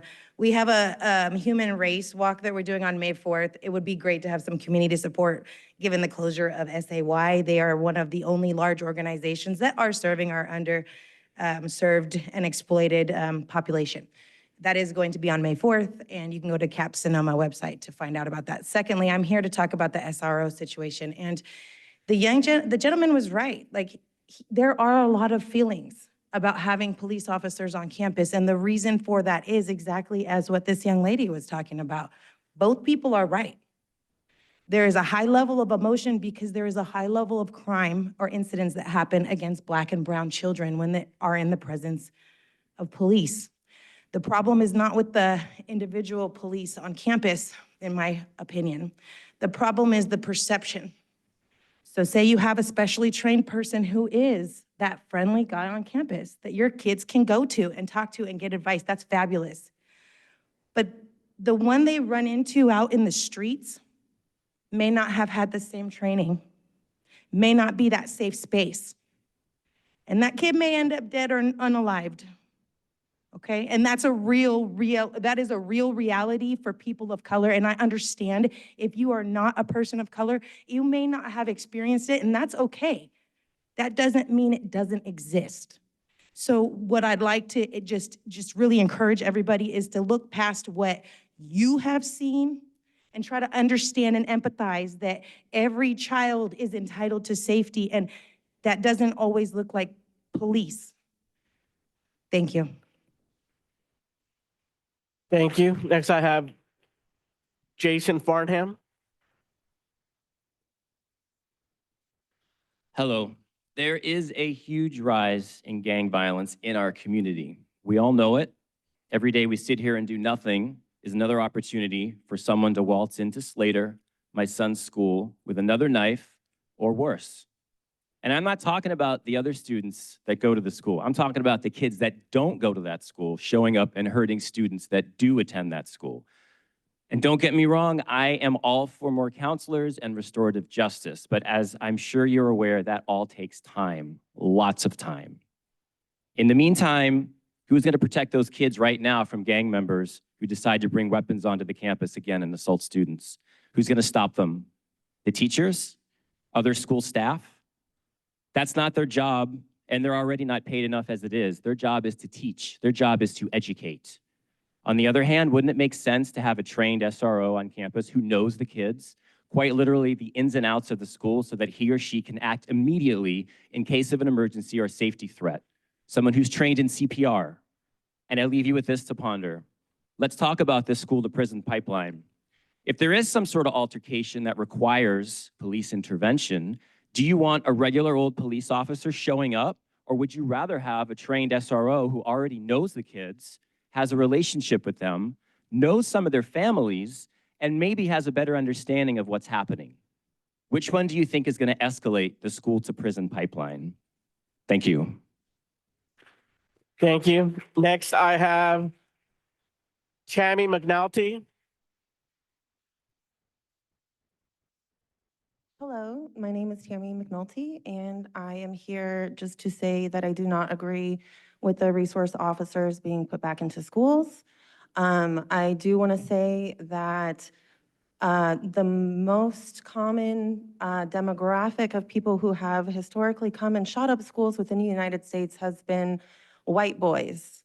So if there's any white boys in the room that can talk with their friends and maybe educate themselves to be kinder to other people around them. Yeah, let's just look at the facts of who is actually doing the killing within our communities and the systemic harm that is perpetuating the violence. So we can address that here and understand that increasing more systemic violence, which is through the presence of these resource officers, is not going to be making our children any safer. Have a beautiful evening. Thank you. That concludes our public comments on non-agenda items. We will now be moving on to our F items. First, we have item F1, resolution designating April as School Library Month.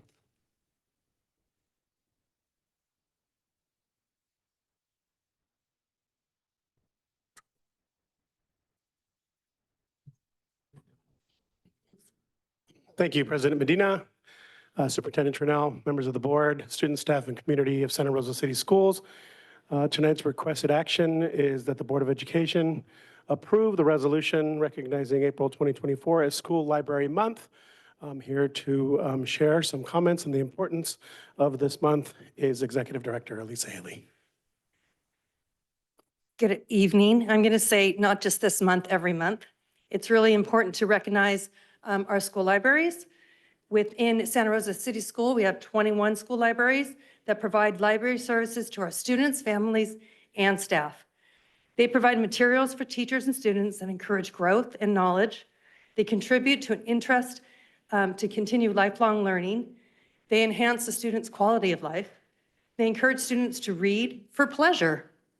They reflect ideas and beliefs of religious, social, political, historical, and ethical groups and their contributions to America and the world. They provide access to literacy materials to meet individual needs and interests. Our school libraries are a welcoming place for students to go during lunch, during maybe a free period. They create places for students to engage with one another, work together, and access a wide variety of resources, both in print and digitally. So it's my pleasure to recommend the Santa Rosa City School Board of Education to proclaim April 2024 as School Library Month. Thank you. Board members, any questions? No? All right, with no questions, we're going to move on to public comment. I have one card, Micah Carlin Goldberg. You have 2 minutes.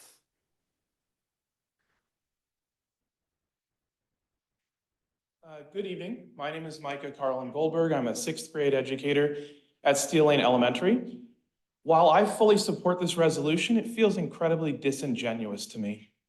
We had, past tense, one certificated librarian for 15,000 students. 2 weeks ago, you served that position with a reduction in force notice. So next year, we will have 0 certificated librarians in a district with 15,000 students. We have a library technician who is not a certified librarian. She is awesome. She does great works with the kids. She is at my school 3 hours a day. My 6th graders get 30 minutes a week with her, total. 1 day a week, 30 minutes total. I can go access the library in the hours when she's not in there, but we don't have the resources of an actual full librarian on campus. Our librarian is there 3 hours a day. And this librarian is actually here 30 minutes a day more than the previous one, because the previous one was working 3 jobs in the district. She was working as an IMT and a library tech at 2 different schools. And so she was spread even thinner. So why are we spouting empty words that mean nothing without action to back it up? Calling the School Library Month, I love the library. I love reading. I love teaching my students to love reading. But the actions by this school board and this school administration say, we want to say the right words and do nothing to back it up.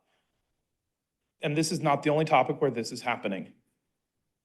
Again, as I said before, you need to do better. Thank you. Thank you. Next, I have Lucinda Moore. Good evening, directors. My name is Lucinda Moore. I teach special ed middle school, and libraries are integral. I teach the children how to greet the librarian, how to say her name, how to ask for what they need, share books that they're interested in, and how to use the library and navigate it.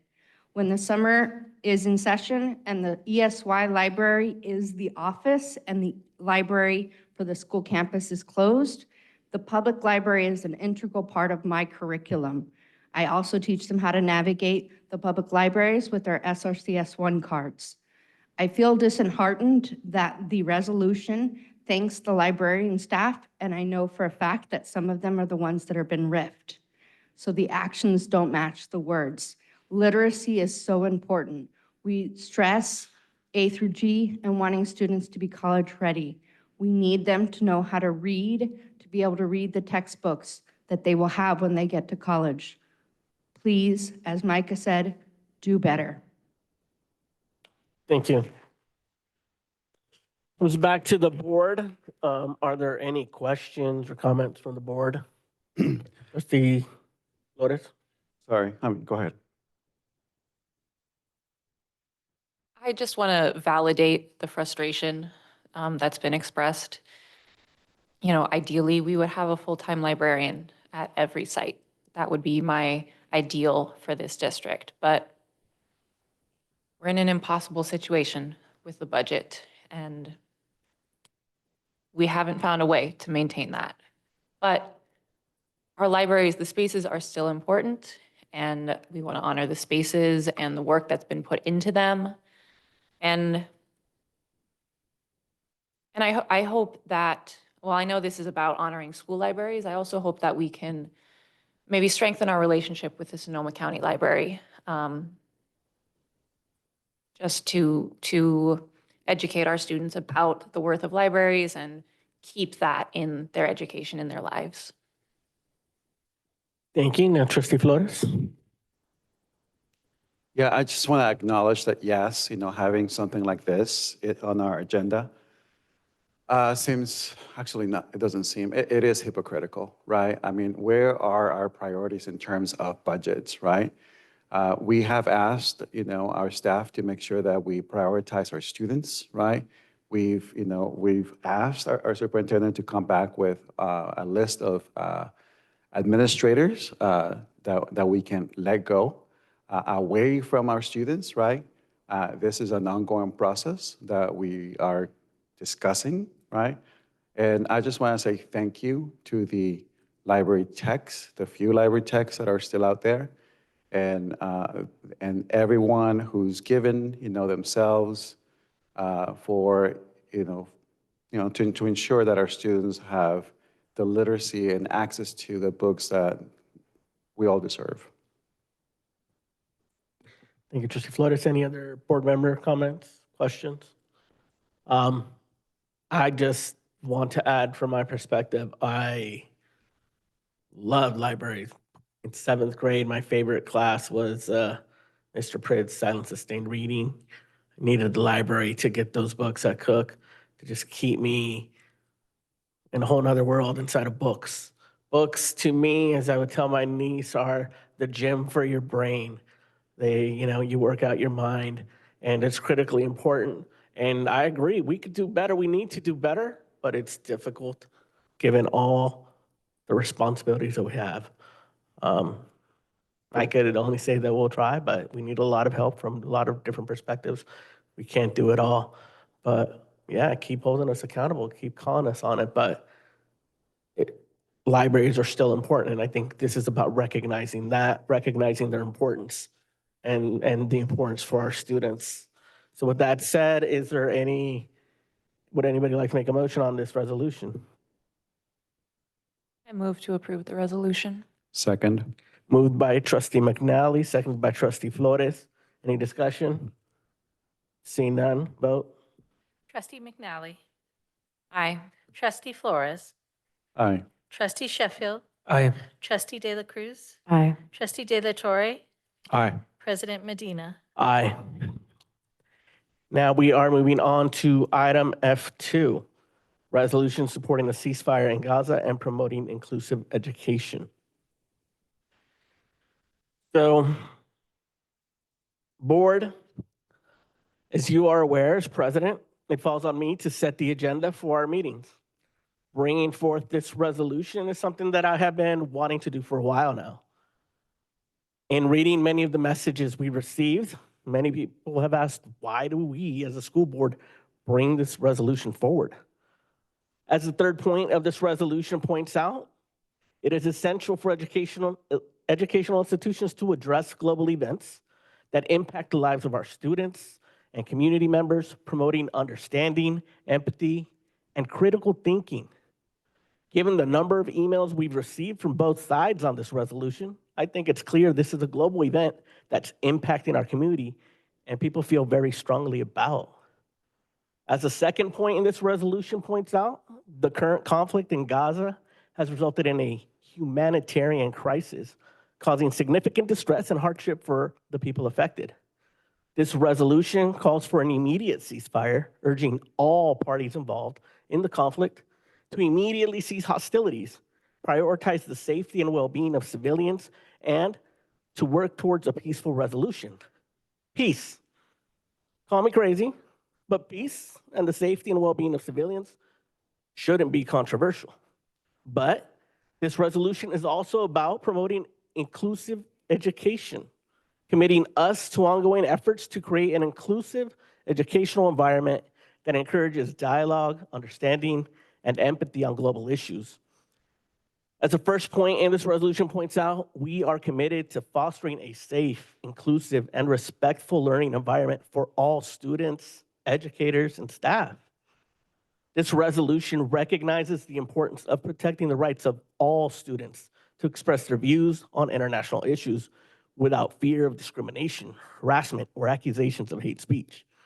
It reaffirms our commitment to creating a safe space and supportive environment for Arab, Muslim, and Jewish students, ensuring they feel valued and included with our diverse school community, and that they, as well as those with diverse perspectives on the Israel-Palestine conflict, should be supported and protected from discrimination, from bullying, or bias in our school community. It also highlights that educators have the right to discuss international conflicts, such as the Israel-Palestine conflict, in a balanced, informative, and constructive manner within the classroom setting. This resolution promotes that we believe that an inclusive and respectful education environment is fundamental to the academic success and emotional well-being of all students. In preparing to bring this forth, I reached out to Trustee Manieri and McNally to help me in writing and reviewing the content. I want to thank them both for their assistance. In reading messages from some that do not want this resolution to pass, it's argued that we didn't bring a resolution on other conflicts like those in Ukraine or Sudan or others. So why this conflict? To that I respond that we should all be aware and speak up against all humanitarian conflicts. And I'm sorry for not standing up sooner. Others argue that this is an international conflict outside the jurisdiction of the school board and that we should stay in our lane because we will not make any impact. That I say that every voice matters and should be heard. On our campuses, we tell our students that if they see something, they should say something. This to me is seeing something and saying something on a larger scale. Others will argue that we've got our own issues here. We need to prioritize the safety of our schools first and focus on that. To that I say, there's so much work that our staff, students, and families and community members are doing, for which I'm very thankful, but the work is getting done. We can walk and chew gum. Personally, I feel this is an important issue, not just to me, but to our community, to our institution, and in the context of education, not only to in the context of education, but also to humanity. Board, I ask for your support in the passage of this resolution. And with that said, I will now open it up to the board for questions before we move on to public comment. Trustee De La Cruz. Given the process that we brought to this resolution, I'd actually like to suggest that we open up to public comment to really hear from our community before we continue to discuss. Is the board open to that? Yeah, we could do that. So again, got a lot of cards here. Again, I ask for folks to please be civil and respectful. And remember, we're in a public forum. Our children are watching. So let's keep that in mind. So I'll call 3 cards at a time again. And please line up. Karen Loriches, followed by Esther Levitis, followed by Jenica. And you'll each have 2 minutes.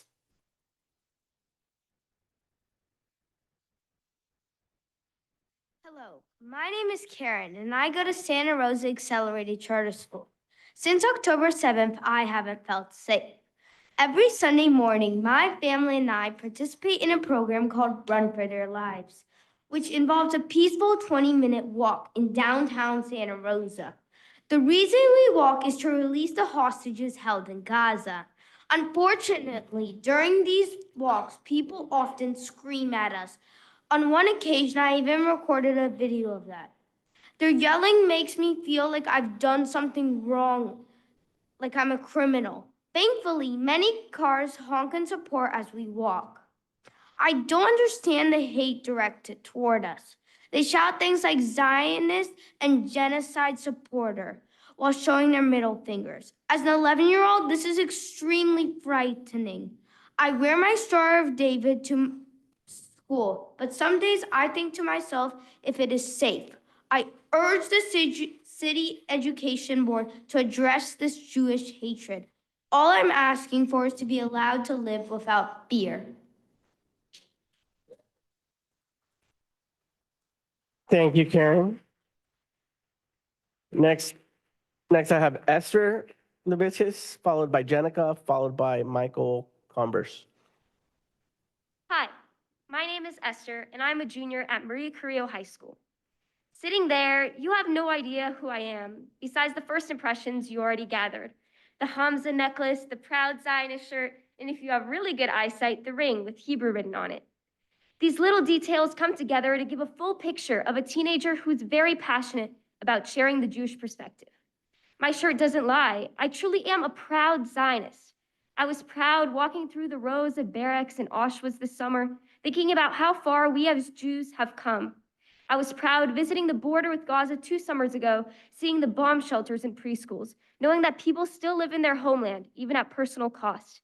I was proud when founding the first ever Jewish Alliance Club at Carrillo and teaching people about Jewish culture and tradition.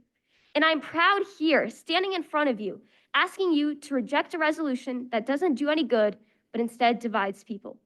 I created my club in order to use education to fight ignorance and thus fight anti-Semitism. Also, I want to clarify that anti-Zionism is anti-Semitism per the House Resolution 894. But even with this, at my own school, kids have done Hitler salutes, drawn swastikas, and even my principal was afraid for the safety of students supporting the release of hostages.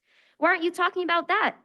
Instead of talking about issues that are actively affecting me and other students, you are talking about an international conflict that outdates all of us. And even more, if you truly find it necessary to speak on this issue, why doesn't the resolution mention the hostages, mention the terrorist organization Hamas, and mention the atrocities of October 7th? Why don't you then speak of other international issues such as human rights violations in China, Iran, Syria, Ukraine, the list goes on. Most of all, I'm asking you, the school board, to put your personal agendas and political views aside and reject this resolution. Thank you. Thank you, Esther. Next I have Jenica, followed by Michael Converse, followed by Susan Lamont. And Jenica, if you could please state your last name for the record. Yes, sir. My name's Jenica Leonard. Good morning, or excuse me, good evening, everyone. I'd like to start, I am a lawyer after all, quoting or citing the government code 54954.3, which indicates that a body should only rule on things it has subject matter jurisdiction over. And for those of you who don't know, the definition of jurisdiction is power, right, or authority to interpret or apply something. You're out of your depths. Santa Rosa City Schools has never weighed in on a global crisis. Not Ukraine, not Yemen, not Sudan, not Iran, not Iraq, not Mosul. So why now? As you pointed out, President Medina, context matters. Those who cannot repast are condemned to repeat them. Studying history is necessary to avoid repeating past mistakes. Yet this resolution fails to mention what started this war, conflict, whatever you want to call it. October 7th, 2024. On October 7th, Please be respectful. 1,200 Jews were massacred in their homes and at a music festival. 220 were kidnapped and 130 plus are still held in Gaza. No acknowledgement of the harms perpetrated by Hamas against Jews is within this resolution. There is no, in fact, desire on Hamas's part for a ceasefire. So why does the Santa Rosa City Schools insert themselves into this dialogue? From your own resolution, it aims to promote inclusive education by safeguarding the rights of all students to express their views on international issues without fear of discrimination and by fostering informed discussions among educators and students. And yet, October 7th is not mentioned in the resolution. Thank you, Jenica. Your time is up. My name is Jenica Leonard. Next, I have Michael Converse, followed by Susan Lamont, followed by Lev Lee.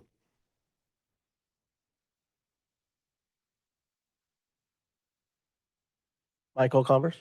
Good evening. My name is Michael Condors. I teach biology, earth science, and occasionally chemistry at Pioneer High School. But I'm not really here for that tonight. I'm a father, I'm a husband, an uncle, a son, and I only got less than 2 minutes now, and here it's burning. First thing I want to do is I want to congratulate the two young ladies that came up here and spoke their piece. Give them a hand, folks.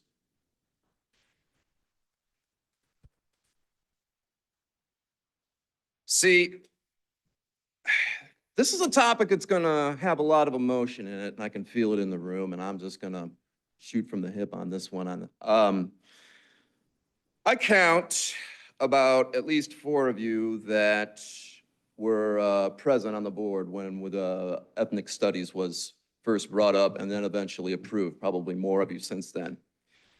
In essence, you made a promise. I'm here tonight to make sure you keep it. Because my dander's up a little bit. You see, when you hear things like it's too divisive a topic, it's just gonna, with all of there's other things I've heard of, our kids have got so much on their plates already. I close my door when I talk about this subject. Okay, you shouldn't have to do that for anybody. Nobody.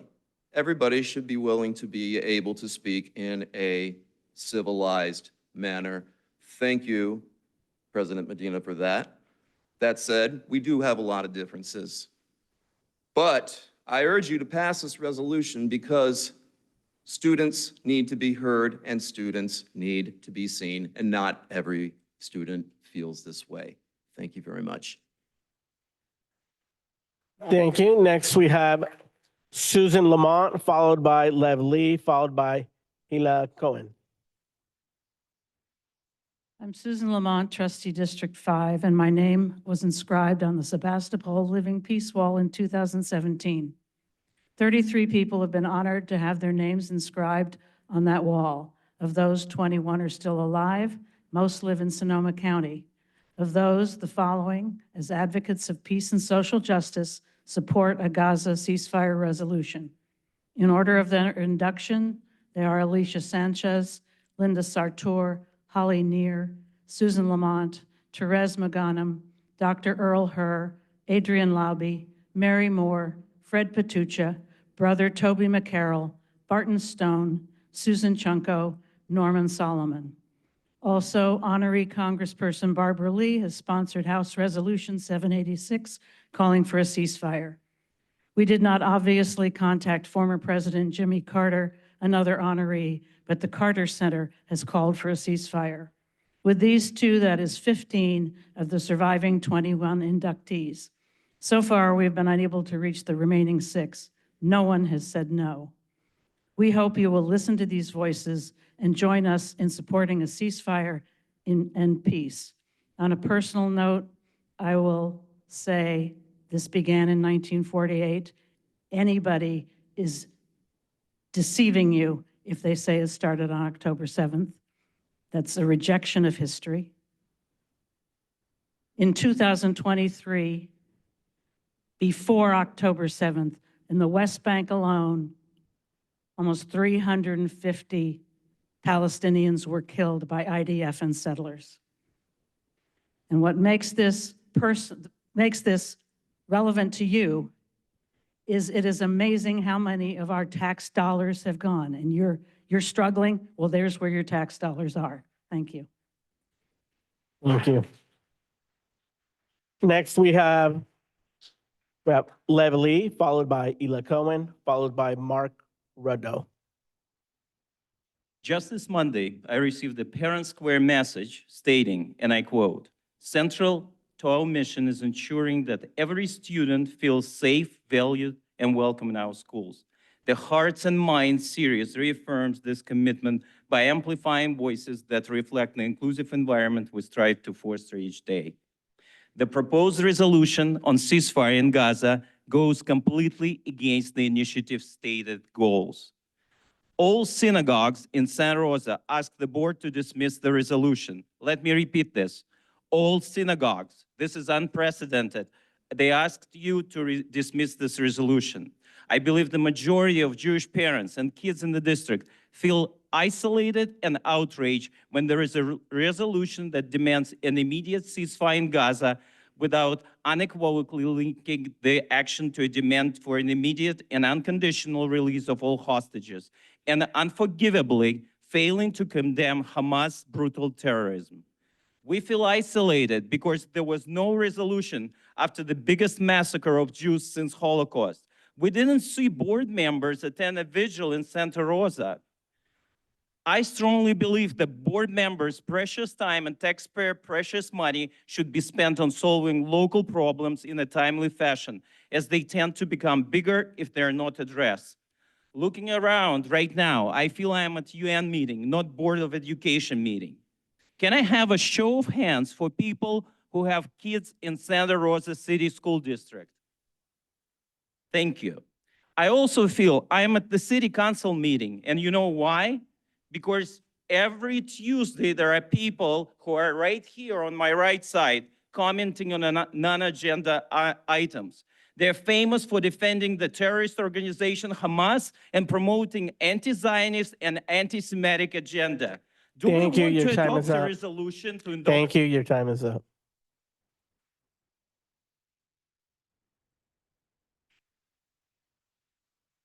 Next I have Gila Cohen, followed by Mark Rideau, followed by Savannah Carlson. Hi, my name is ELAC Cohen. I'm an MFT associate. I provide mental health services. I am also half Moroccan, half Iranian, and I was born and raised in Israel. How many of the people present here today are Israelis? How many are you from Gaza? How many of you ever visited in that area? I was born and grew up there. I'm standing in front of you today with a vast and direct experience of living in Israel and the Israeli-Palestinian conflict. I experienced terror, rockets, alarms. I have family and friends who were either injured or murdered by terror attacks. I experienced, and so as many other Israelis, Jews and Muslims and Christians, experienced oppression and violence that have lasted for decades, not just from October 7. I'm telling you this because when you talk about ceasefire, you need to ask several questions. One, do you consider a piece of cultural sensitivity? Does the facilitator of the discussion have direct experience? Where are they getting their information from? TikTok? Do they have a political agenda? Two, will there be a discussion about the humanitarian crisis in Israel? The October 7th massacre, the rapes, the abuse, the murders. Will anyone mention decades of growing up in the south and the north of Israel under constant threat of rockets? What about the citizens who have left their cities and have not been back for almost 6 months due to rockets and constant terror attacks? Yes, in Israel. What if what happened in Israel happened in the US, with dozens of terrorists invading and kidnapping children and their Thank families? you. Your time is up. Thank you. Thank you. Next, I have Mark Rideau, followed by Savannah Carlson, followed by Michael Titoni. Hi, I'm Mark Rudow. I've lived in Santa Rosa for 35 years. My daughter went through the Santa Rosa School District, and I live in District 4. I was glad to hear the land acknowledgement today at the beginning of the meeting because it underscores that everyone present here, except for those who are Native American descent or whose ancestors were brought here against their will, are settler colonialists. It also makes me wonder whether similar acknowledgements are regularly recited at the Al-Aqsa Mosque, recognizing the fact that the mosque was built on the ruins of 2 Jewish temples that existed 1,300 and 700 years before the mosque. I'm here to speak against the resolution for a number of reasons. First, it makes no mention of the hostages. held by Hamas. A ceasefire resolution that doesn't include the unconditional immediate release of all Israeli hostages needs to be rejected.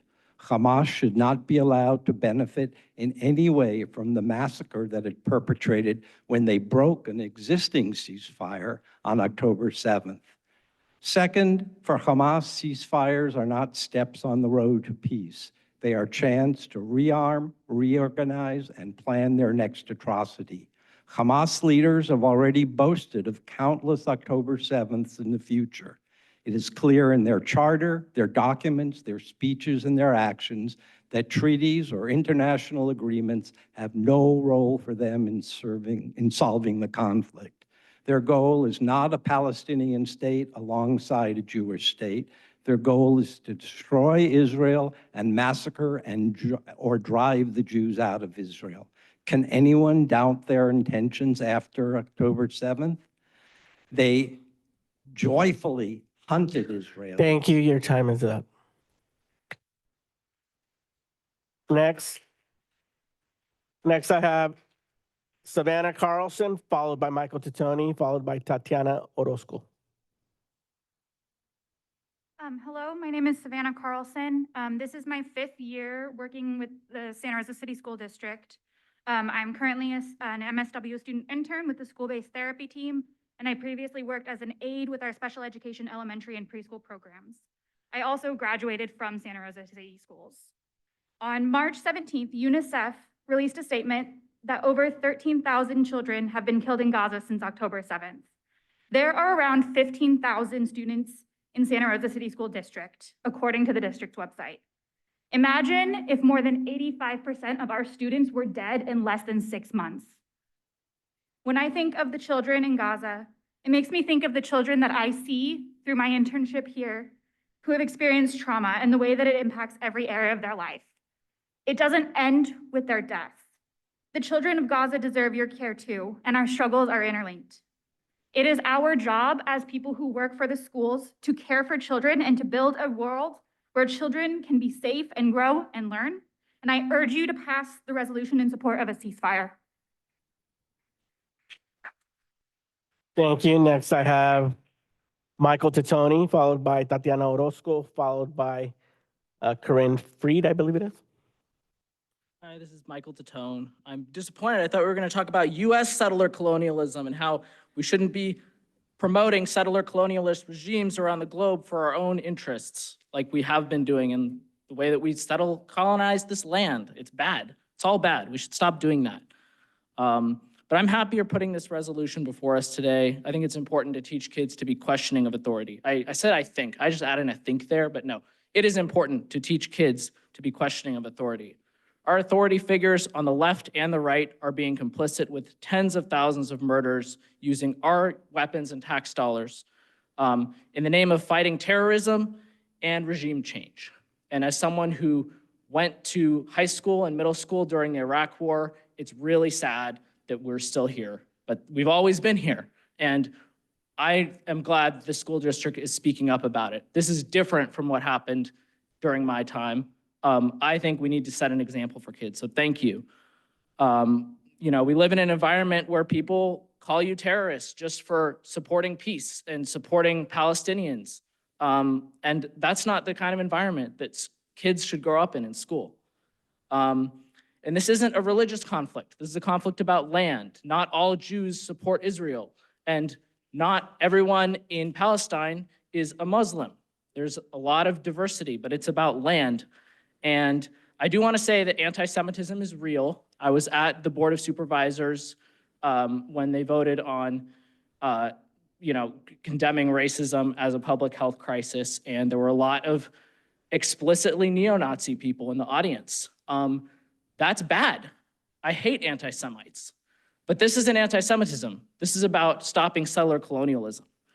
And I want the money that we're spending for these regimes to go back to our schools so that we can stop firing our staff that we need. Thank you. Thank you. Next, I have Tatiana Orozco, followed by Corinne Freed, followed by Nelly Ernov. My name is Tatiana, and I'm a Santa Rosa resident, parent, and voter. I'd like to know why we're wasting taxpayer money opining on an ongoing conflict thousands of miles away at a meeting of the school board. Do you consider peace in the Middle East within your jurisdiction when you can't find the budget for librarians? Do we discuss resolutions for every global conflict? Did we meet to demand an end to Russia's invasion of Ukraine? If not, then I'm curious why we're singling out this conflict involving the world's only Jewish state. You want to talk ceasefire? Hamas has broken every ceasefire ever. On October 7, they didn't just break a ceasefire, they declared war by invading southern Israel and butchering families and children in their beds, raping girls and women, shooting senior citizens on a day trip, slaughtering festival goers, and taking hundreds of men, women, and children hostage.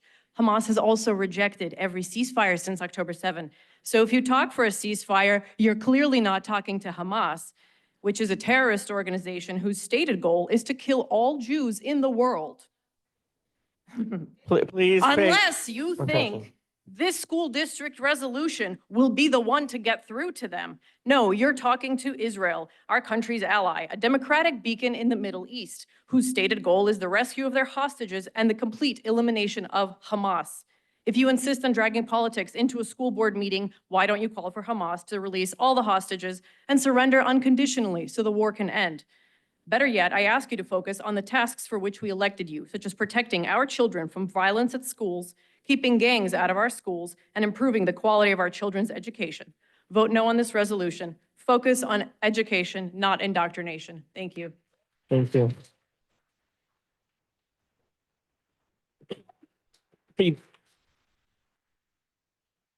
Before I continue with the speaker cards, I just want to, again, please ask, be respectful. Everybody has the right to be heard. So please just don't interrupt people. That way we could get through everybody as soon as possible. Karen Freed, followed by Nellie Aronoff, followed by Jordan. This resolution does the opposite of supporting and protecting students. You must know that school districts that have enacted such resolutions, in those districts, Jewish students express fear and heightened anti-Semitism. One can discuss affairs without a resolution, especially one that is one-sided and expresses a view which is very hurtful to many in the Jewish community because it does not demand an unconditional return of hostages brutally kidnapped. As soon as Hamas returns all hostages and surrenders, there would be an immediate ceasefire. But Hamas has refused, even 2 days ago, when they were offered to get 700 convicted terrorists back for just 40 hostages. Israel wants peace. They do not. I wonder why the authors of this resolution feel it's necessary to support Hamas's goal to remain in power, which enables them to carry out their promise to repeat their atrocities over and over, which they say they will do. Why don't they even mention the return of hostages? Having discussions about international issues in classes is great, as long as the board adopts a policy to ensure they are discussed accurately without the teacher actively promoting a personal point of view. Too often, hostile attitudes have seeped into our schools as evidenced by the horrific rise in anti-Semitism in our California school system, especially in the communities where such resolutions have been enacted. Santa Rosa schools have many Time's up. problems to solve. Please vote against this Sorry, your resolution time is up. because Thank you. supporting it does not support peace.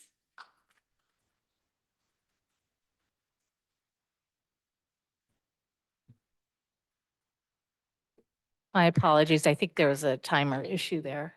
My Yeah, apologies. apologies for that.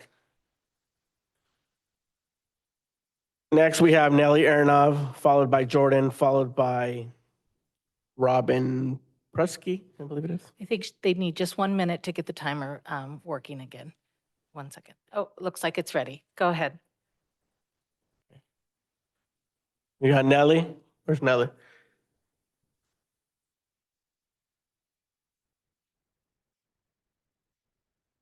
No? Okay. All right, so we're not having Nelly. Okay, Jordan, do we have Jordan? Hi, I'm here. Your last name for the record, please? Bird. Give me Thank- just a second thank before you. we start. Okay, so I work in public libraries. I am a media literacy specialist as well, and I really don't have the time to go through how much disinformation I've just heard. And I have been at the Santa Rosa City Council, Board of Supervisors, the Human Rights Commission. A lot of these folks are going to those jurisdictions and saying, to those bodies and saying that they have no jurisdiction there, which I can't tell you how ridiculous it is to sit at the Sonoma County Human Rights Commission and have people tell them that those people have no jurisdiction when this is clearly a human rights violation that we're witnessing. So anyways, I'm also Jewish, and I just am, I can't express to you the particularity of the experience of having so many members of my community who are also not a majority, by the way. There are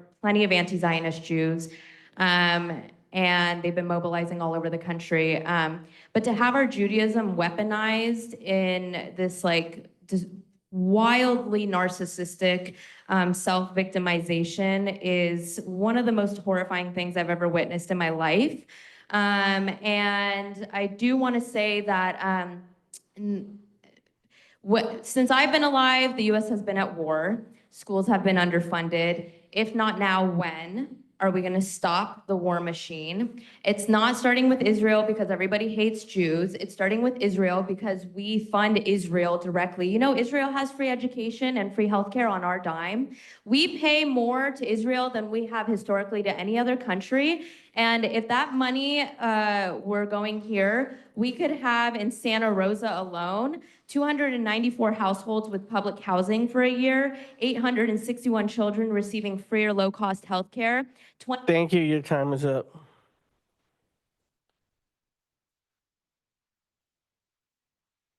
Next, I have Robin Prusky, followed by Tariq Kanazanza, followed by Diane Monroe. Robin? Yes, hi. I'm Robin Prusky. I'm a resident of Santa Rosa. I was going to start with asking if you've ever called for a ceasefire of any other war. You've already answered that question. Sometimes we have to have the humility to say that we don't know enough to have an opinion. There's a lot of history to understand before statements are made. The statistics that are published are complex. Are they real? There is no free press in Palestine. We do know civilians held hostages. These are just a couple of many examples of the complexity. In our district, our superintendent, Maite Ituri, has done a phenomenal job asking the teachers to stay away from this very complex topic. What she has done is working. There are no protests, no hate, no division, and absolutely no bullying in our school. They get to be children at school, and my son gets to feel safe. Let's not forget that ceasefire negotiations are ongoing in Qatar right now. A unilateral call for a ceasefire by Israel is not going to happen. There's been a massive uptick in anti-Semitism since October 7th. So I ask you, please don't call for a ceasefire. Nothing will be accomplished by it in the Middle East. A call for ceasefire by your board can only cause more division, stress, and harm to the children in our community. I know you all come here already knowing what you're going to do, but I hope you listen to us. And this is coming from a mother in your community with Jewish children. Thank you very much. Thank you. Next, we have Tariq Kanazana, followed by Dan Monroe, followed by Danielle Feldman. Hi, first of all, I want to say I'm struggling to understand how anything that has been said today has been said here justifies the slaughter of over 32,000 people and thousands more that have begun the slow process of dying from starvation. And to answer questions that were posed before, I live in Santa Rosa. My son went to Santa Rosa schools. I'm a Palestinian citizen of Israel. I've lived in Israel. I've lived in West Bank, and I have many friends in Gaza. So, but not what I came to say. The last time I was here was about 12 years ago. The school board at the time voted to shut down my son's school, Doyle Park Elementary, to make room for a charter school. At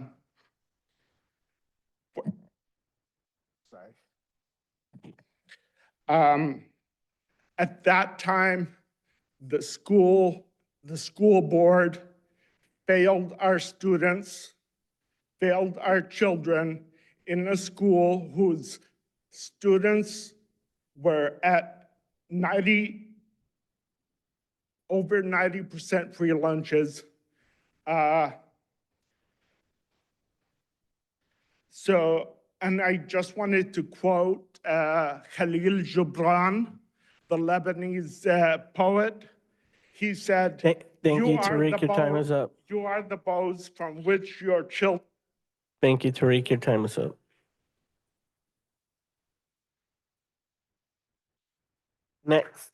Next, I have Diane Monroe, followed by Danielle Feldman, followed by Julia Feldman.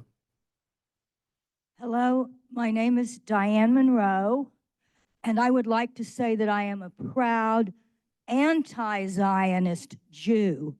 And so to make clear that we are not talking about Jews and Palestinians, we are talking about Israel, Zionism, okay? Because there are thousands and thousands of Jews that do not agree with the actions of Israel and the philosophy of Zionism. And we are out there and we say loudly, not in our name. So I want to thank this school board and Omar Medina for coming with this resolution, including the part about holding all children and all views in safety. This is an important issue to discuss openly. Now, there is a long and complex history of the Middle East before the State of Israel, since the State of Israel, with the occupied Palestinian territories that never had a day of freedom, never a day without oppression by Israel before October 7th. This did not start on October 7th. And regardless of how we see that history, what we have now are 2 million civilians, women, children, elderly, faced with starvation, food not coming in, no electricity, no clean water, and that is why we are saying ceasefire now. You don't need a degree in the history. All you need is a heart and compassion to say, let's name it, and let's discuss this, and let's hold all opinions in a circle. Thank you for doing this. It's an important part of our children's education. Thank you. Your time is up. Next, we have Danielle Feldman, followed by Julia Feldman, followed by Mateo Prosky. My name is Danielle Feldman. Thank you for allowing me to speak tonight. I'm a Jewish resident of Santa Rosa Trustee Area 1, and I've been a substitute teacher in the Santa Rosa Schools District. I do vote in every election. I do respect and appreciate your devotion to humanity worldwide and inclusivity locally, but I don't believe that this is the appropriate way to achieve that in our schools. So I'm asking you to vote no on this resolution. First of all, calls for foreign policy decisions are far outside the scope of responsibility and the knowledge required for a school board. You're clearly aware of this because you added in multiple points of resolution that are related to schools none of which needs a resolution, by the way, because they're already all covered by school and government codes and regulations at local, state, and federal levels. Furthermore, numerous communities and school boards across the Bay Area and the country have debated similar resolutions since October. You're aware of this. In each case, the associated meetings and outcomes have been volatile. I am extremely grateful to everyone here tonight who has not made this an extremely volatile situation. But you came into this knowing that in previous meetings, crowds filled the meeting rooms. They shouted over each other. They yelled hateful statements. They yelled conspiracy theories. In one meeting, the disrespectful crowd even shouted at a Holocaust survivor as she attempted to share her comments. You couldn't have known that tonight would be calm, and you can't know the feelings of those of us who are here speaking, whether we feel safe, whether we feel included or not. You claim that part of this resolution is to create a safe and supportive environment for your students, but you intentionally and knowingly created a situation that doesn't feel safe or supportive. So seriously, is the current violence in Santa Rosa schools not enough for you? Did you need to make more? Thank you. Your time is up. Next, we have Julia Feldman, followed by Mateo Profsky, followed by Jason Sweeney. Board members, thank you for allowing me to speak this evening. My name is Julia Feldman. I am a Jewish resident of Santa Rosa Trustee Area 1, and I vote in every election. I am also a substitute teacher and have taught in most of Santa Rosa's high schools. I am asking you to vote no on this resolution.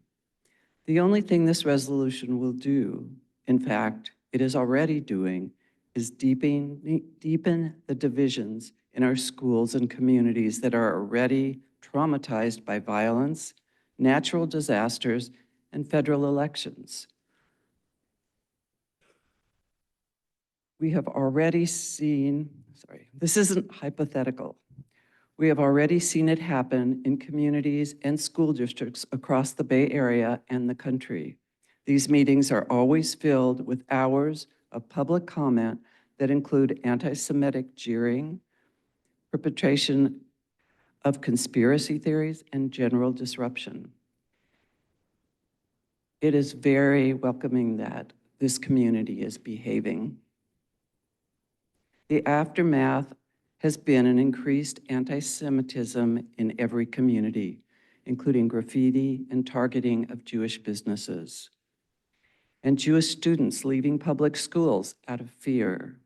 In several districts, the U.S. Department of Education is conducting investigations into the severity and handling of anti-Semitism in public schools.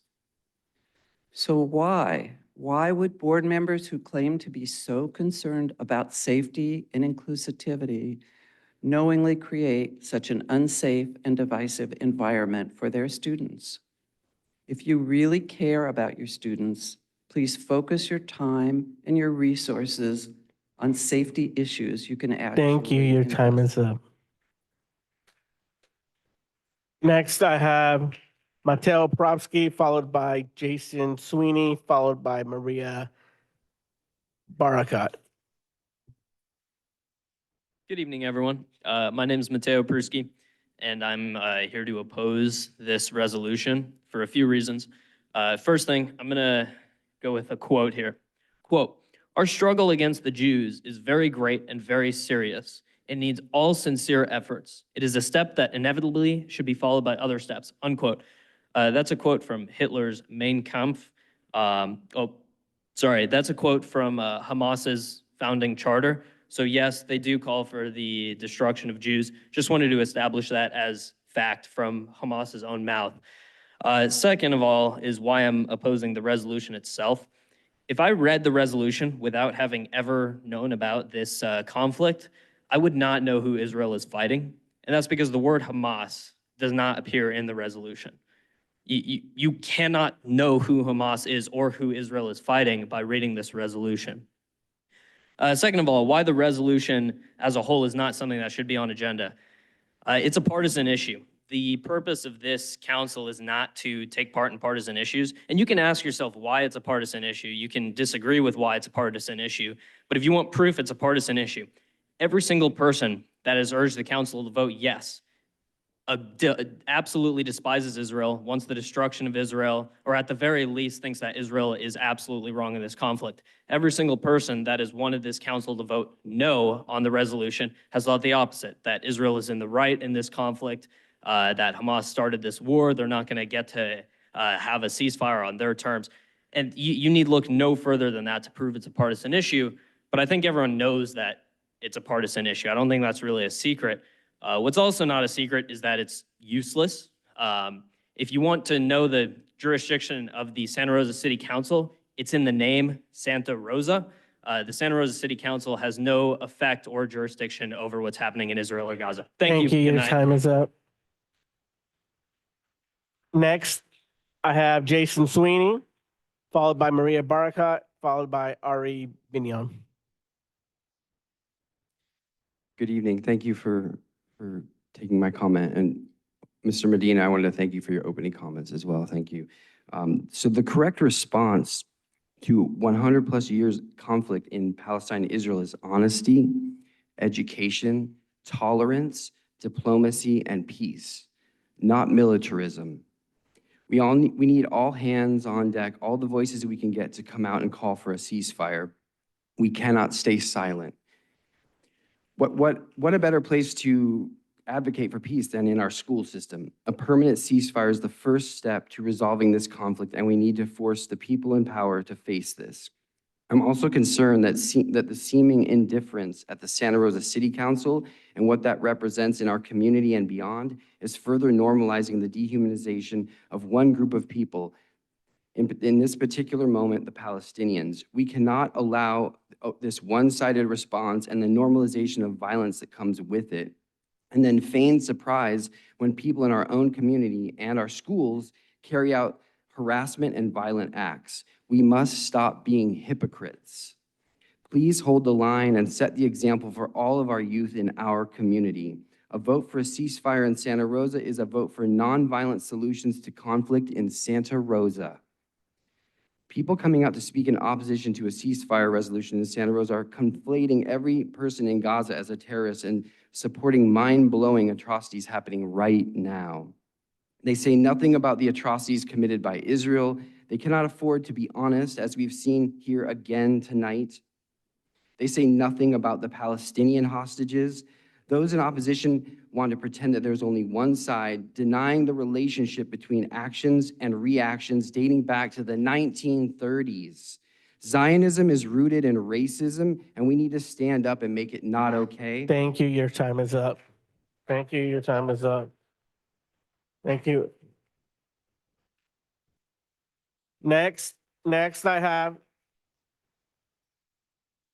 please be respectful. Please be respectful, or I'll ask you to step out. Next, I have Maria Barakat, followed by Ari Binion, followed by Jackie O'Neill Mermet, followed by Tina Gaffner. My name is Maria Barakat. I have so many things that I'd like to say, but there's only 2 minutes. I'm a Lebanese American and Sonoman with family from Palestine. My aunt Renee and her family were violently expelled in 1945 in the catastrophe, the Nakba, when millions of Palestinians were forced out of the country on foot. She lived in the UN refugee camps in Lebanon for years. I am now going on 172 days of watching my people and children that could easily be me or you being blown apart by a military force that we're paying for with our tax dollars. All I want is to see this violence end. Passing local resolutions are truly potent, a truly potent way to show community support for our county, state, and federal electeds to see that we do not support the funding of civilian deaths, the starvation of children. I'm here to state explicitly that this is an attempt to that this is an attempt to establish peace. We're in a critical, urgent need right now of robust education on this issue. This meeting proves that. There has been so much misinformation in this meeting. Some comments I've heard tonight are rooted in utter ahistoric narrative. It is very sad that this is what our youth face, is having to battle these wrong ideas. This meeting is not causing division. It's highlighting division that has already existed here. Islamophobia, anti-Arab hate, and anti-Semitism are alive and well in Sonoma County and have been always. But tell me this, why are we opposing a ceasefire and talking about hostages when 35,000 civilians and Thank you, your 15,000 time is children up. who don't? Thank you, your time is up. Next, I have Ari Vinian, followed by Jackie O'Neill Mermit, followed by Tina Gaffner. Hello. My name is Ari Vinian. I'm a resident of Santa Rosa.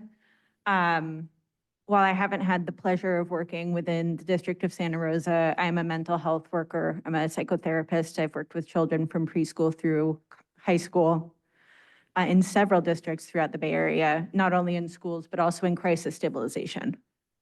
I am here to speak to this resolution. Please pass the ceasefire resolution. It is so vital for our children to know that we don't stand with genocide, right? They see the news. I've heard the substitute teacher talking about like how traumatized our kids are. It's like, yeah, they are really traumatized. They're living through so much right now. And it's so present on their phones and on the news. Everywhere they're seeing death. That's traumatizing. They need to process that. They need to be allowed to talk. They need to be able to be taught media education, like, oh my gosh, the information in this room tonight. I wish that we could have some fact checking, right? Like, let's teach our kids media literacy. Let's give them spaces to talk and investigate. I love how you're making a space for all voices, right? Kids might hear things. They might not know what's true. I can say as a white person, I was not taught about the atrocities of our country. How did that work out? Plenty of ignorant white people, right? There is so much that we can do in our school systems to teach equity, foster peace, foster understanding, and help our children grow not only as scholars, but as humans with solid mental health and hope for their future. Let's give them hope. Ceasefire now. Thank you. Next, we have Jackie O'Neill Mermit, followed by Tina Gaffner, followed by Maggie Koshnier. Good evening. I just want to start by saying I'm fully in support of this resolution. Thank you very much for bringing this to this chamber so we can have this very important conversation. My name is Jacqueline O'Neill Mermet. I am a parent. I am a PTA board member at Proctor Terrace, and I am a public servant. I work in a local jurisdiction in Marin County. I was recently at a DEI summit where I heard one of our board members give some really wonderful comments about diversity, equity, and inclusion and belonging. I have so much to say. The opposition here today is really loud. They really are. I know that all of you are intelligent enough to read between the lines the disinformation that you've been hearing this evening, and so I won't even go into debunking the many lies that they have recited or the sensationalist lies that they're spreading, trying to get you to be scared to pass this resolution that's deeply needed.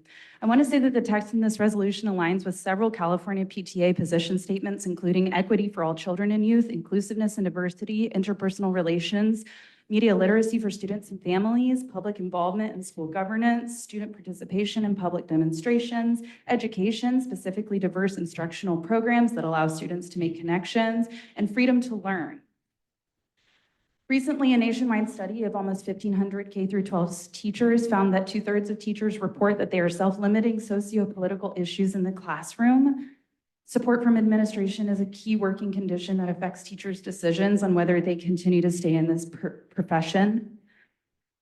Freedom of speech and expression are paramount in the goal of creating critical thinkers, and that is our goal when we send our students to school, so they can think critically, so they can challenge the status quo.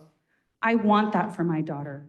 And the language in this resolution affirms that our school board and our community believe in that and want to see it go forward. Please, please, please, I urge you to vote yes. Thank you. Your time's up. Next, we have Tina Geffner, followed by Maggie Koshner, followed by Holly Kalka.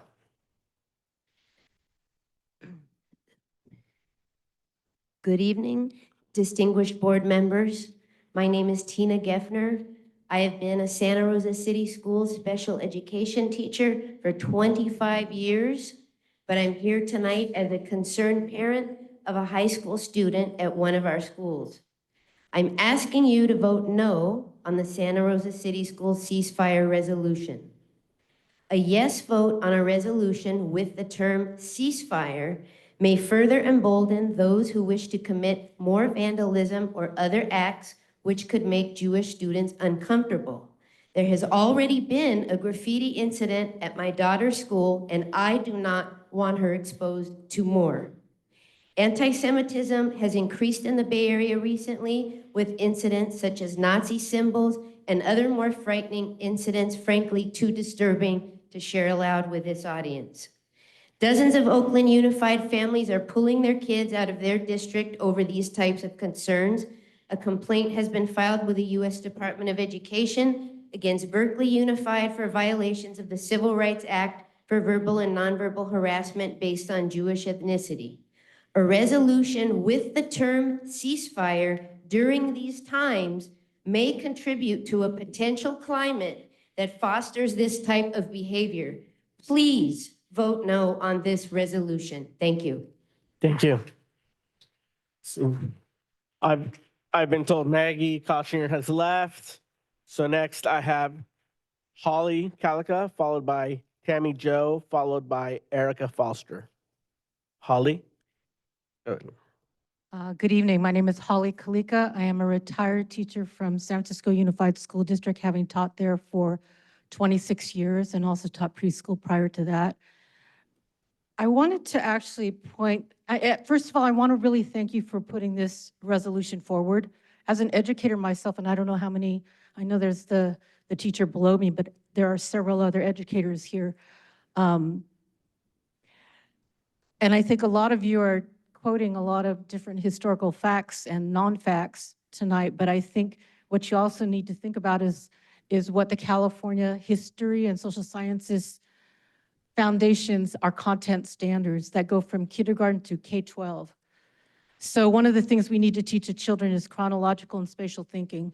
We also need to teach them about research, evidence, point of view, historical interpretation, and that goes through every grade level. I'm going to share this. I'm sure the board members know about this already, but as an educator, what we have to do is talk about with our students all sides of an issue.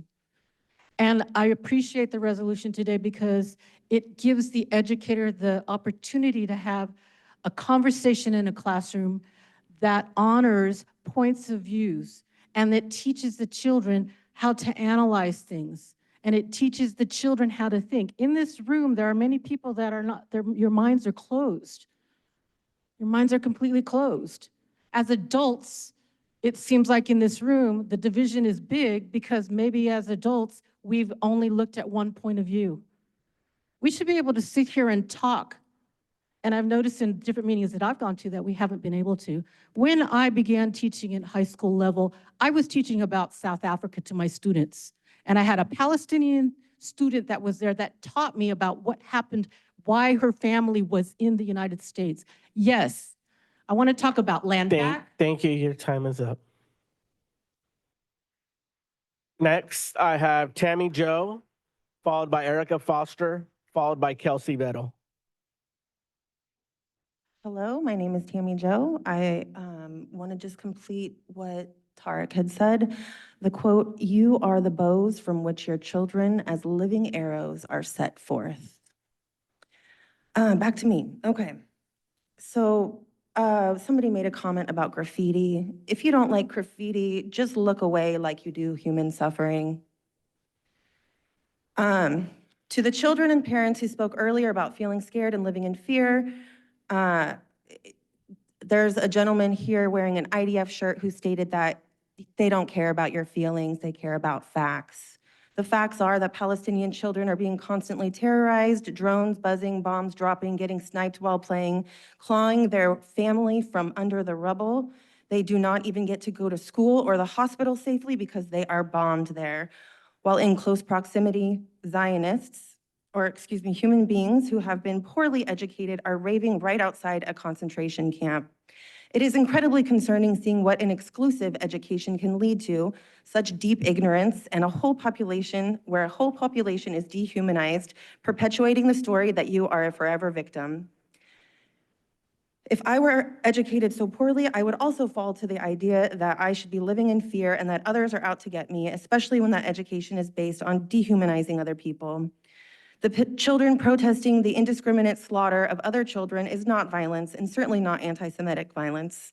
I want to point out that just because you feel less safe does not mean that you actually are less safe.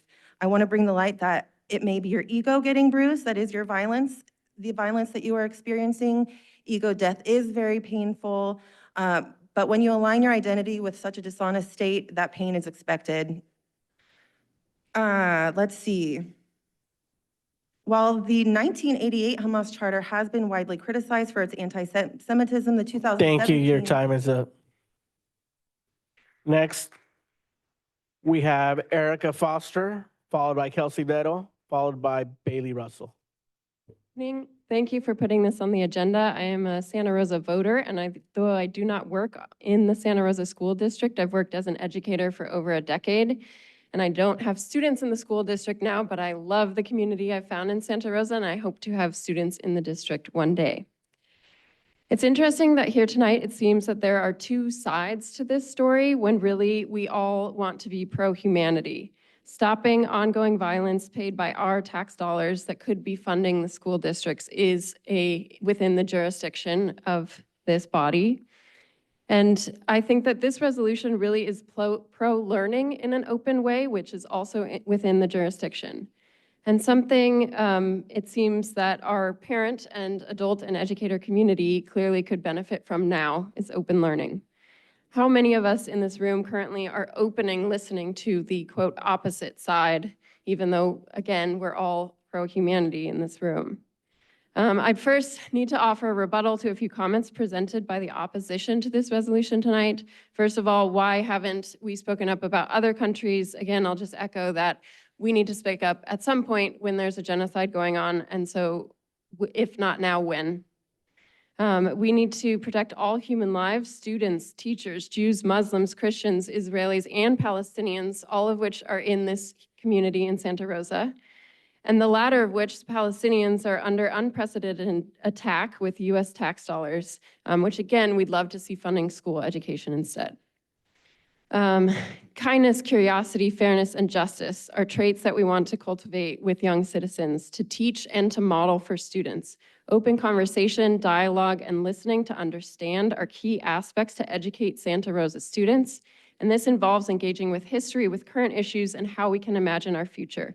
We need students to be able to discuss these seemingly complex issues in an open way, so please pass Thank you, this your time is resolution. up. Next, we have Kelsey Vettel, followed by Bailey Russell, followed by Lee Bender. Kelsey? Hi, my name is Kelsey Barrow.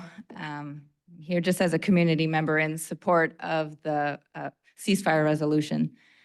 I guess what I was thinking about is that this is not a zero-sum game where one person's gain is equivalent to another person's loss, and one atrocity does not justify another. The idea of justifying war crimes is very hard to understand. It is possible to join as a community to oppose anti-Semitism and still oppose the killing of thousands of civilians. We can choose that way if we want. You could be pro-war, I suppose. I would not understand that, but this is not a war. A genocide is not a war. It seems odd to have to say it also, but you don't create safety with bombs. We need a local resolution because politics is politics. And political pressure is one of the only ways we can affect what our federal government is doing with our tax dollars to support this. We know our children are watching, and I will speak from my own experience that when I was a child, I was greatly affected by the apathy of the adults around me and by the justification and acceptance of violent systems, which I could not understand. They need to see us stand up against this. When they see it happening and they see us supporting it, that is where the pain comes from. And it is not healthy for them, in addition to obviously being terrible for those that it is affecting more directly. So I just want to say again that I really appreciate bringing this issue that local community members really care about to the board for a vote today, and I hope you'll support this measure. Thanks. Thank you. Next, I have Bailey Russell, followed by Lee Vander, followed by June Rockaris. Yeah. Bailey? Hi. I'm just going to keep this short and sweet. As a community member of Sonoma County, I'm in full support of the ceasefire resolution. Genocide needs to end now, and ceasefire now. Thank you. Thank you. Next, I have Lee Vander, followed by June Brackeris. I'm sorry if I'm butchering that. Hi, thank you so much. Thank you, board, for putting this resolution on the agenda. I just want to say that I'm in full support of my Palestinian and anti-Zionist Jewish neighbors and community members who are asking every single elected official in the entire country to stand up and hear our voices. The numbers are overwhelming. We are absolutely against ethnic cleansing and genocide, and we together come to you and ask for you to consider all of the kids in our schools, and that will include Palestinian kids. Not passing a ceasefire puts them in very great harm, and they are experiencing something that none of us can, most of us cannot even fathom. And so I just want to say, as a former employee of Santa Rosa City Schools, a credentialed teacher, a parent, I urge you to consider all children, stop the war, say that your community wants a ceasefire. Thank you. Thank you. And finally, I have June. If you could please say your last name. June Brashears.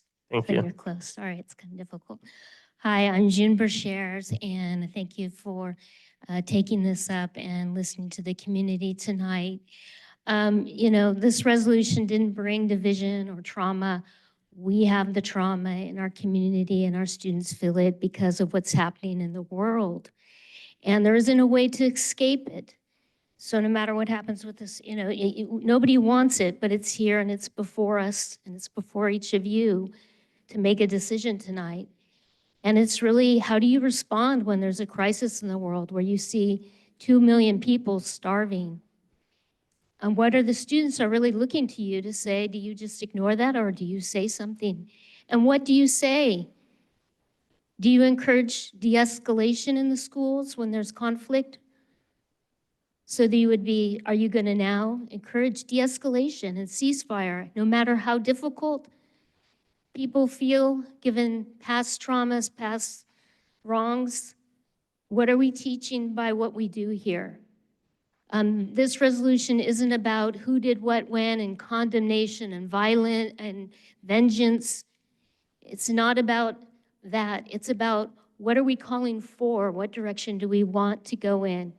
And what we want to go in is a direction towards peace and calling all towards ceasefire. It's not about sides. It's about what do? We call for peace. What do we want our students to do when they are in a difficult situation? Do you want them to remember that they feel rightfully vengeant and they can act out? Or do you want them to take that pause towards peace and seeking peace? And I ask you to set that example of calling for peace. Thank you. That concludes the public comments. Now,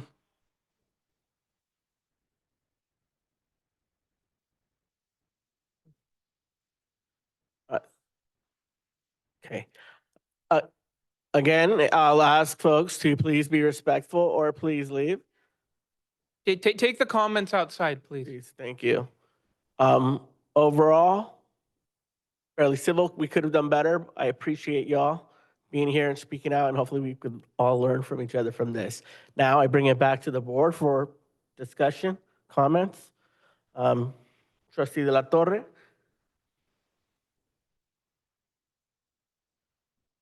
Thank you again to the entire community who's come out and spoken on this matter on both sides. Your passion has been felt, your words have been heard, and this is a difficult situation to be in for any of us. My hopes is that none of us were dealing with this at this moment, and that these situations were not the reality of the world we live in.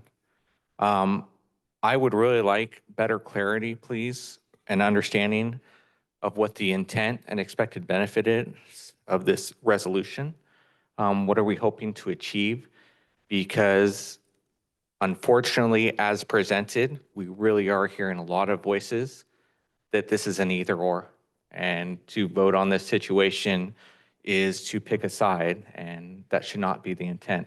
So I'm hoping to find a little bit better understanding and clarity on what the benefits of this resolution could be for our community and our active Santa Rosa City Schools community. Because in all honesty, to hear even one student express concern and fear over the resolution is one too many. So Again, I'll express my motivation. Before I continue, is that okay, board? Okay. Again, calling for the ceasefire, ensuring that all our students feel safe and supported, especially our Arab, Muslim, and Jewish students, in terms of having to feel valued and being included within our diverse school community, having safe spaces where they can express their views, safe from harassment and bullying, protecting our students' rights, protecting our educators' rights, and again, promoting inclusive education, all of those things in the context of this issue that is happening, that's very real, that a lot of people clearly are very passionate about. To me, I see it as something that's an opportunity for education, an opportunity for folks to call for dialogue in a safe space and to have that understanding that we need to have a safe space to have these conversations where people can be safe from the hate and a lot of the misunderstanding that exists out there. I think we could all benefit from listening to each other and understanding how others feel. And I think for me, that is a big part of the motivation behind the resolution. In addition to saying that, hey, we are elevating the voice of this board to stand behind this call for a ceasefire by forwarding it to other policymakers that do actually have power in making decisions around this. So did you have another question or anything, or should I move on to the next speaker? I'd like to hear from other board members on this. And then I have Trustee Flores and First of all, thank you, everyone. I don't know if you know this about me, but I am a child of the 1970s and 80s. I grew up in El Salvador, the height of its bloody civil war. I have personally seen the atrocities that we as human beings can cause one another. Lost family, I have lost friends, lost people to war. Firsthand. I have lost people to war firsthand. I am completely in favor of ending a war that indiscriminately kills kids. I have seen my fellow students when I was a child being killed absolutely for no reason. To me, this is, very personal in terms of I cannot stand idly by and say nothing to our federal government to say, please stop. I want to say thank you to those folks back in the 80s who actually stood up and spoke against the atrocities that were happening in El Salvador. And because of that, I'm here. And because of that, I could have escaped what I and my family went through. So I just want to say that we don't know what those children are going for. And my heart goes out to the Jewish families that were sequestered. No one deserves that. No one deserves that at all. Okay, but I can't stand here and say, while I hold this position and say I can't just turn a blind eye to say don't do anything. The U.S. has so much political power, not just in the Middle East, Central, South America, Southeast Asia, everywhere. So it is upon us to make sure that we do something about it. So, initially, I had spoken to our president, Medina, that I thought this resolution would be, out of compliance with our purview, right? But the more I hear about the ability of us to stand by and make sure that these crimes against our Jewish community and our Arab community need to stop. And we need to send that message. So that's all I have to say. Thank you. Thank you. Next, I have Trustee De La Cruz, then Sheffield, and did you have? Okay. De La Cruz, Sheffield, and McNally. Okay, Roxanne? Okay. McNally, De La Cruz, Sheffield. Okay. So when President Medina contacted me about this resolution, it was important to me that we center its relevance to our students because it is relevant to our students. As others have mentioned, this is a major humanitarian crisis that they are seeing in the news and they're seeing on social media, and they don't always have the context. They don't always have someone to talk through it with. We want our students to be informed, and we want them to be critical thinkers so that they can participate effectively in our democracy and in a global community. And what we have right now, this culture of silence around this issue, where teachers are afraid to even touch it because it is divisive. That's not conducive to creating those critical thinkers, those informed citizens. We need to be able to talk about it. So it is relevant in that way, in that it needs to be an open discussion. We need them, they need history, they need context, they need to know how to evaluate sources from all sides.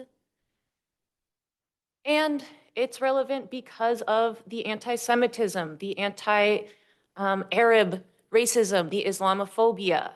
I'm a teacher, not in this district, but in a nearby district, and I see it every day. I see the swastikas. I see my students, my Arab students called terrorists. It is not okay. And we know it's not okay. It's in the law already, it's in our policies already, but with this crisis happening now, we need to restate it. We need to reaffirm our support for all students, for our Jewish students, our Muslim students, and our Arab students.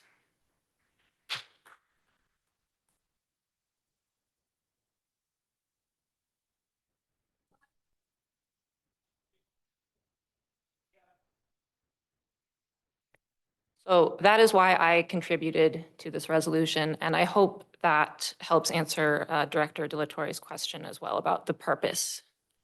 I thank you for adding your piece to it and ever making it personal and your childhood, and President Medina for bringing that to light. I'm just trying to add clarity to the community of why this is at our DS. I'm going to try to stay in line and I'll come back to you. Trustee De La Cruz, then Trustee Sheffield, and Trustee De La Torre.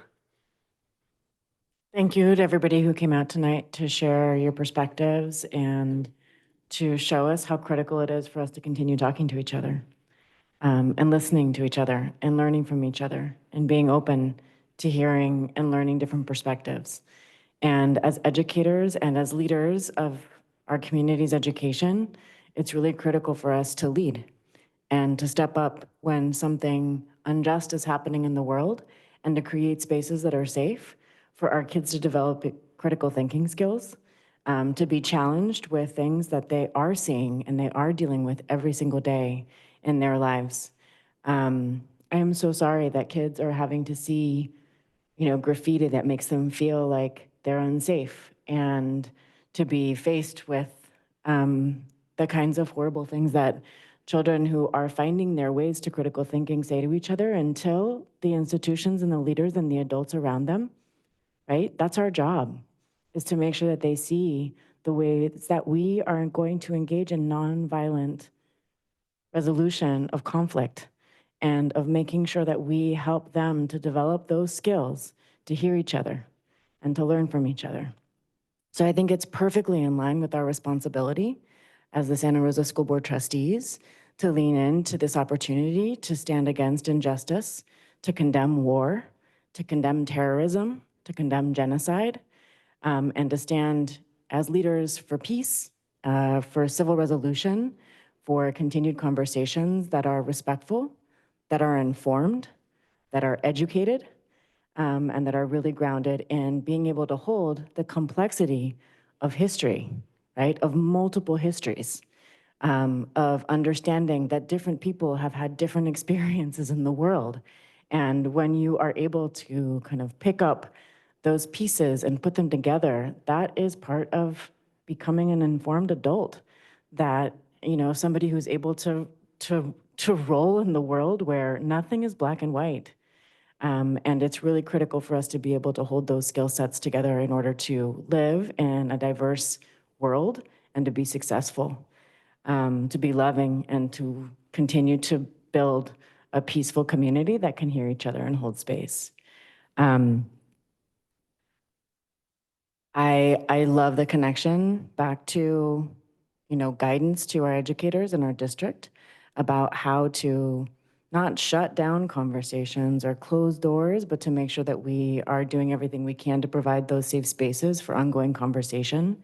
I'm always interested in, actual resources beyond just the words in a resolution to our educators.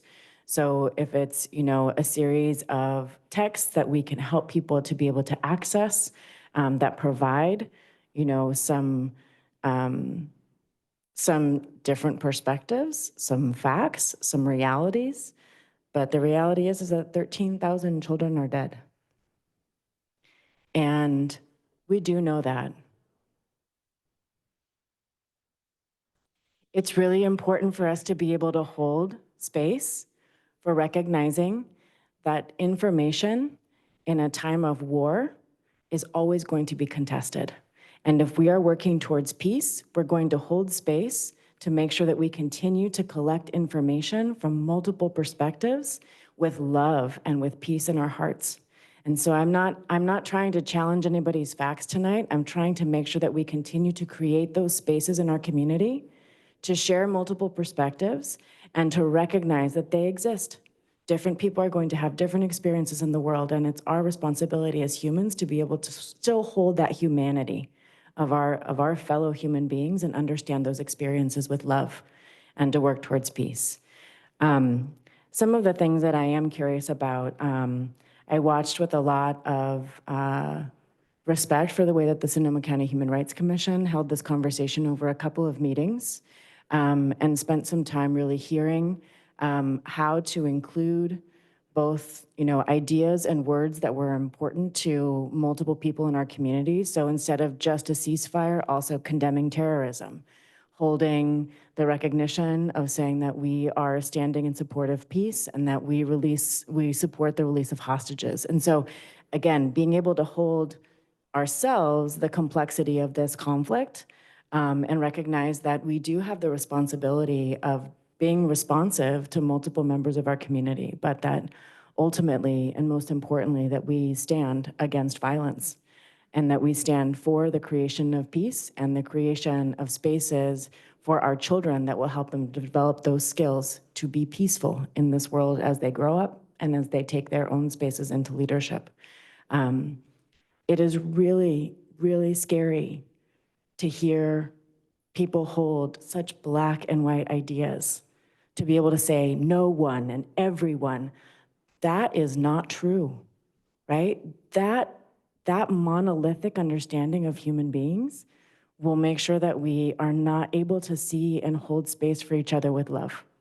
And so I just really want to say that, again, as educational leaders in this community, it's our responsibility to make sure that we hold space for multiplicity, for complexity, for critical thinking, and to do everything that we can to create those educational spaces to support those skills in our children.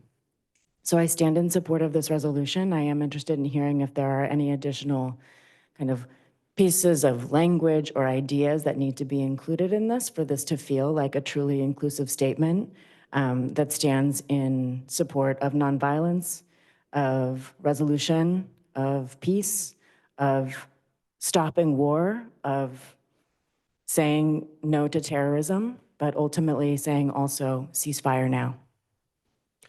Thank you. Next, I have Trustee Sheffield, followed by Trustee De La Torre.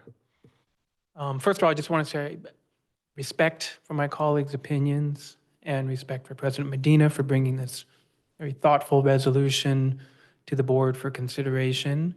And I do encourage the public to read it, particularly the whereas that reads Arab, Muslim, and Jewish students, as well as those with diverse perspectives on the Israeli-Palestine conflict, should be supported and protected from discrimination, bullying, or bias in our school community. And I fully support these words, and I agree with this resolution and its intent to bring community awareness to a months-long war that delivers news daily to the world about the tens of thousands of Palestinian and Israeli children who have been killed or severely wounded so far in the conflict. I'm glad that we started this agenda with public comment so our school community could see how divided we are. And people who are leaving, I'm sorry if you were not able to stay to the rest of this discussion. But this is a sensitive and complex and volatile issue. And you see how passionate emotions are and how passionate people feel about this issue, whether it's opinion, whether it's experience. I personally support any efforts that emphasize protecting human lives, children's lives, and the dignity of all people. Is this a matter for school boards to take up? This is the question that has been asked by people in the room tonight, by the dozens of emails we've received in the past 24 hours. Are there other school districts that have addressed ceasefires? There are. Last December, the New Haven Unified School District down in Union City, they passed a resolution mourning the loss of Israeli and Palestinian lives and emphasizing diplomacy. January 29th, the Santa Clara County Board of Education approved a resolution recognizing sustained peace and safety for children. February 10th, the Board of Directors of the National Education Association reaffirmed their call for a ceasefire. That's in the education world where the issue has spilled into. This past Monday, March 25th, the United Nations Security Council issued its first demand for a ceasefire in Gaza. The United States abstained from the vote, allowing the remainder of the Security Council to pass a binding resolution for a ceasefire. And yet, in this country, in this community, divide, disagreement, anger, we've seen some of that this evening. We've definitely seen it in the comments and emails we've received. despite language and sincere intent, Palestinian-Israeli issues are, as we know, are so deep and complex that any position involving the two identities is polarizing. And it's been polarizing my whole life. It's been polarizing my parents' life as well. And this really hurts because when you're talking about addressing sensitive issues with sympathy and compassion and love for life and humanity, which I think we all try to do, but it's unfortunate because this issue's dividing countries. It's dividing religions, it's dividing beliefs, ideologies, it's dividing national institutions. It is, despite the language of symbolic resolutions like this one, even a position supporting peace is dividing our community right in front of us, right in this room. And it's not like we don't have enough division already. We heard that from a speaker, right? Our school community is divided week to week.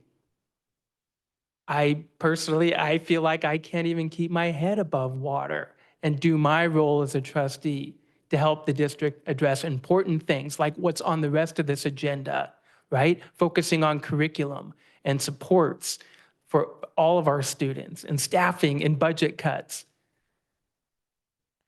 And I'm not even going to start on the other forces working to bring the district down. The attacks on everything that we do, despite the absurdity of it, finding fault, finding cracks, pointing fingers, paying attention to what goes on in our schools only when it's of self-importance and not for the collective benefit of all of our students. The district needs to be able to function without every single issue showing up on the front page of the local paper. This entire school year, it's been eyes on us for everything that we do, and it's disruptive, and it has really not allowed us to do the job that we need to do. And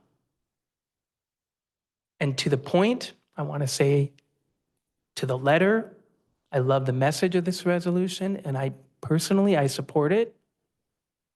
But I do think clearly from the public comment we've heard, from the emails, from the messages we've received, this is and will be another huge divide that will lead to another distraction from the important work that we need to do. And personally, I don't think that this district can function with any more divide from within our school community. And I do think this divide could spill over onto our campuses. I think it already is.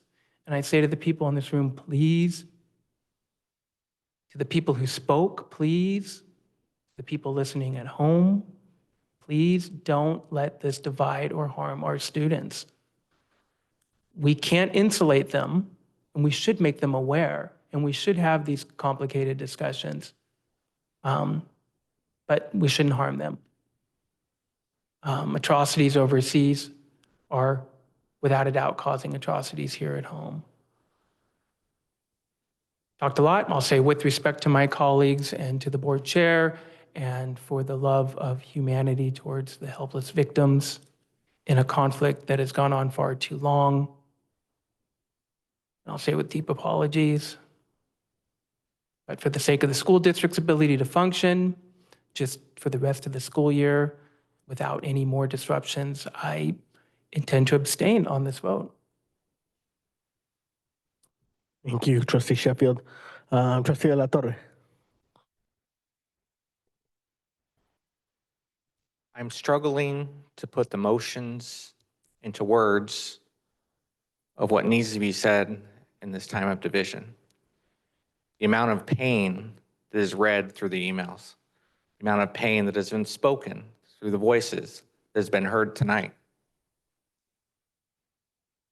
February 28th, 1977, I was born to a Jewish mother. Regardless of what culture I was raised or not raised within, I do not lose that birthright. This resolution has been put in front of me less than a week. And I've had to prepare myself and educate myself on what this resolution truly means and what good it can bring to our community here in Santa Rosa, the Santa Rosa City School District students, staff, and community.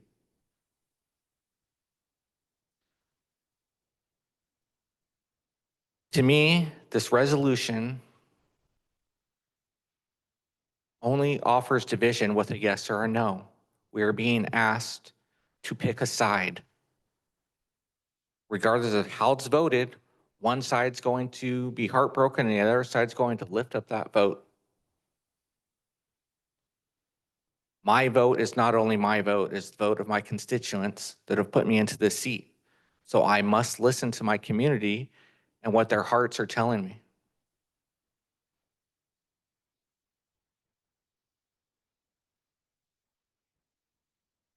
And with that, we'll see where this goes. Thank you. If there are no further comments from the board, are there any, I heard a mention of potential amendments or suggestions. Are there any?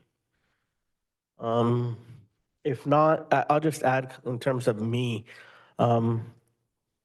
Trustee La Torre, I know you indicated only having like a week to look at this. I mean, for me, for a very long time, as a student, my identity as a Chicano has been tied to like ethnic studies and Chicano studies, and I really relate to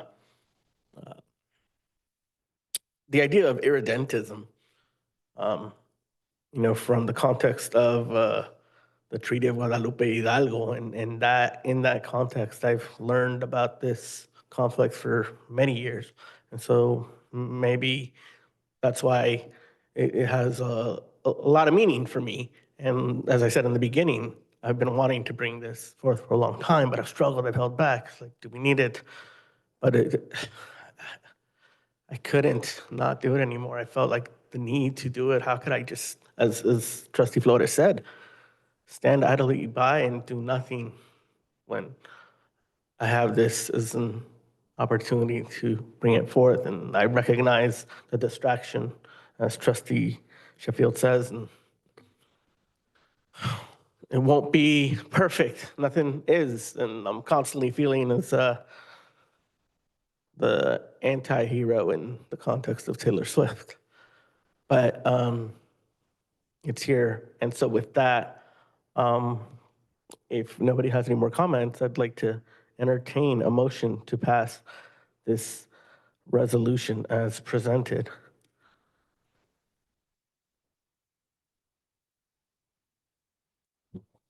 There's nobody's willing to move it, then we'll just move on. Nobody? Okay. I'd like to move that Yep. we approve this resolution tonight. There's a motion to the resolution. Is there a second at all?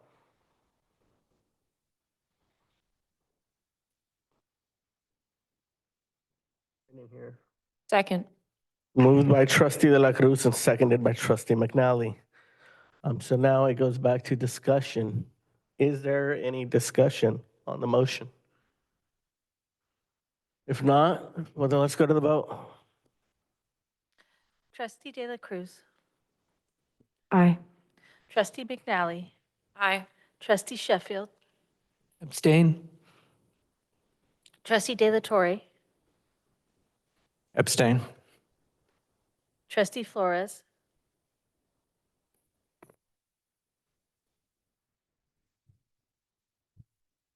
Aye. President Medina. Aye. Thank you. We will now move on to item F3.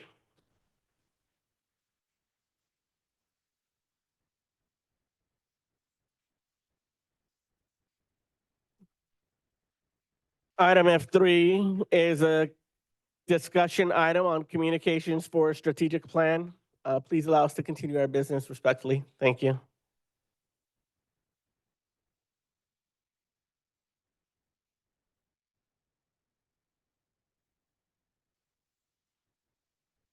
President Medina, as this item is getting set up, I just want to welcome our Public Information Officer and Communications Coordinator, Ms. Vanessa Wedderburn, as well as our consultant, who is the President of Sounding Board Marketing and Communications, Heather McGowan. Thank you, Heather, for being our guest here this evening and co-presenting with Ms. Wedderburn.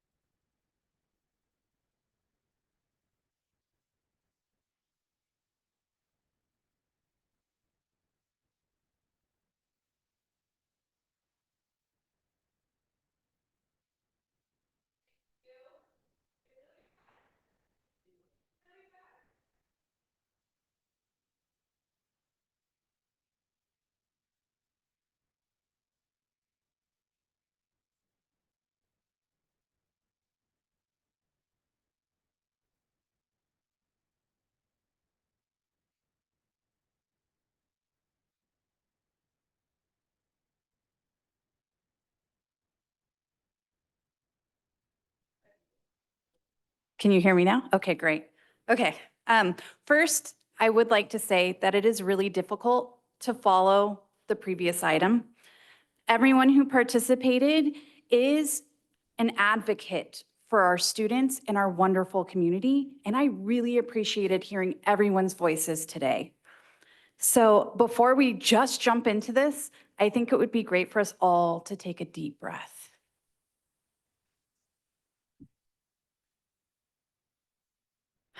All right, thank you.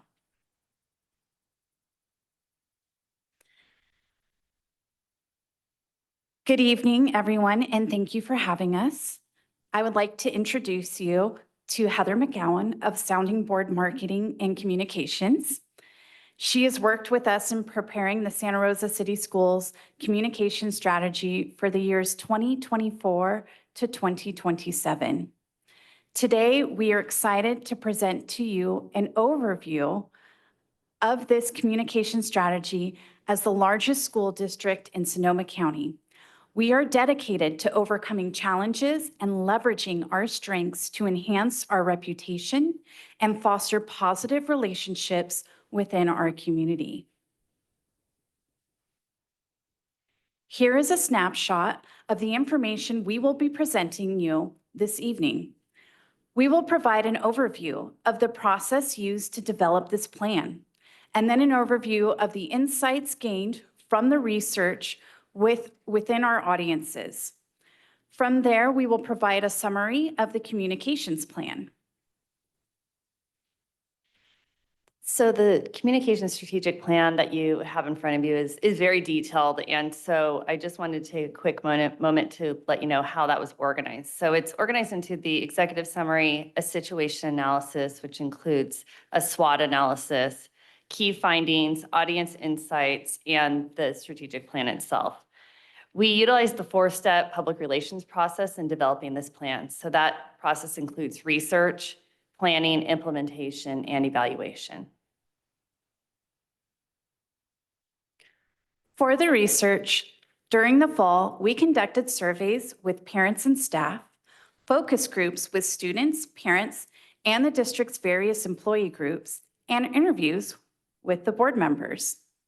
891 parents, 754 of which were English respondents, and 137 which were Spanish, and 241 employees completed the surveys. We also conducted a scan of the district's regular digital and printed communications, which were evaluated on use, consistency, and quality.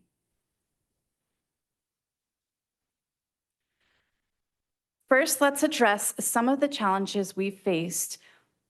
Recent incidents such as a student's tragic death, campus violence, and external factors like the pandemic, wildfires, have understandably impacted our district's reputation and perception. However, we are committed to addressing these challenges head-on and highlighting our strengths, including our dedication to equity, our diverse programs, and our historic significance within the community. Through the thorough research and analysis that we conducted, we've identified several key findings that inform our strategy. The findings from the research highlighted the following. First, there is an overall neutral parent opinion of the district and a positive opinion about children's education. So based on the survey findings, about 45% of parents have neutral, negative, or very negative opinion about the district as a whole. And 54% of parents have a positive or very positive opinion about the district as a whole. However, 70.5% of parents have a positive or very positive opinion about the education their children are receiving.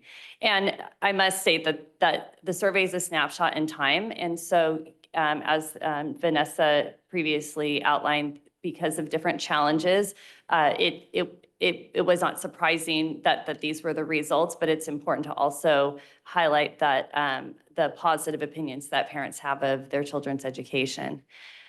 The research also showed that there's an alignment on the high value of diversity and inclusion in the district, and it was very clear this evening. However, there's a lack of alignment on other values, and so the strategic plan does address this, and we'll be covering that in just a little bit. Also, the communication in the district is strategic, but the internal capacity for full implementation is hindered. The strategic plan also addresses this, some different approaches to doing this. So as you know, there's going to be crisis communications, and then there's also going to be positive news and other types of information to share. And so, and the district has a very strategic approach to that, but the internal capacity to roll that out is hindered. Next, the last two of the key findings is that audiences do feel well informed through the district's varied communications. However, there are varying levels of consistency, proficiency, and success in the utilization of those communications. And lastly, there are opportunities to enhance proactive and consistent engagement and also have some standardized response timelines. And so the strategic plan also addresses that as well. It's important to also note that across all audiences, there is a high level of satisfaction with the district's communication efforts, with a preference and reliance on text, email, and Parent Square.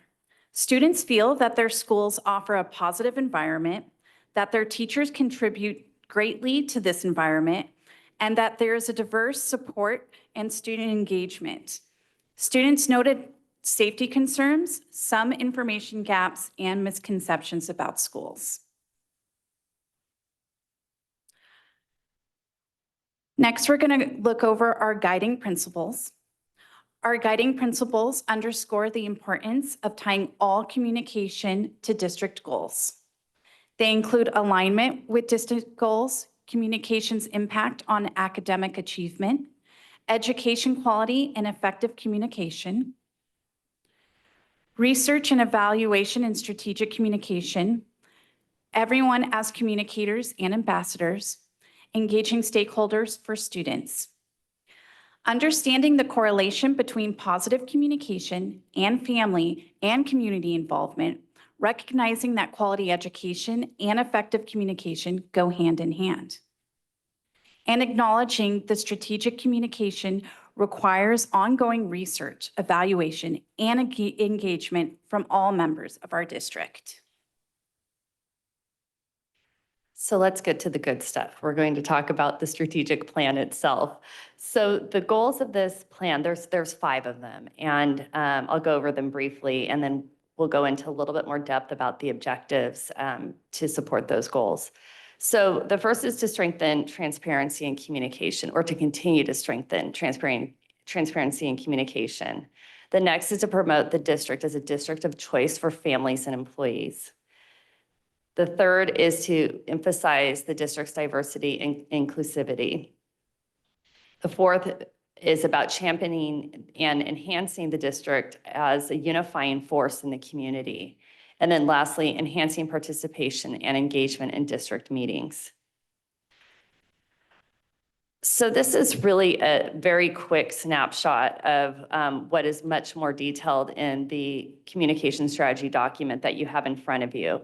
And so probably not surprisingly, the goal that has the most objectives tied to it is the one around strengthening and enhancing the district's transparency and comprehensive communication program. And so I'll go over these briefly by objectives.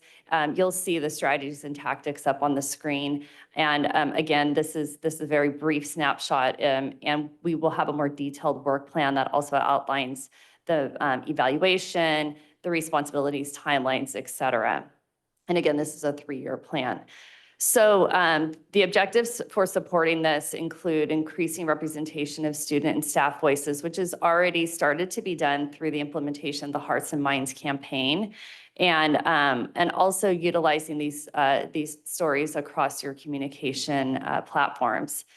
The next is about expanding communication accessibility for families without electronic means. This is still a reality for many families, and so utilizing your current outreach staff and printed communications and in-person information sessions are a few of the different ways that this can be achieved. The next is regarding the implementation of consistent proactive communication practices across all school sites.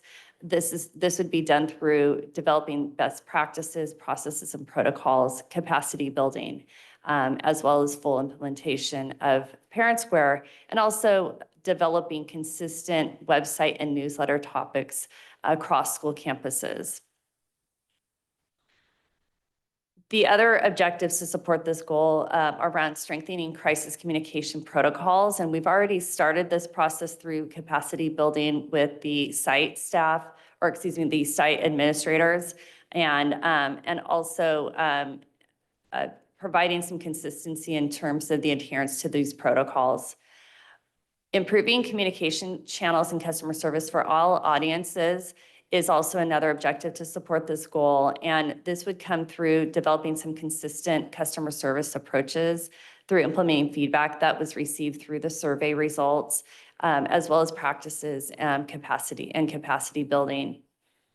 For employees, it was noted through the survey and our focus groups that there are some information gaps. And so the strategies to address that would be to utilize existing committees for ongoing feedback, approaches to cascading communications to staff, as well as superintendent check-ins.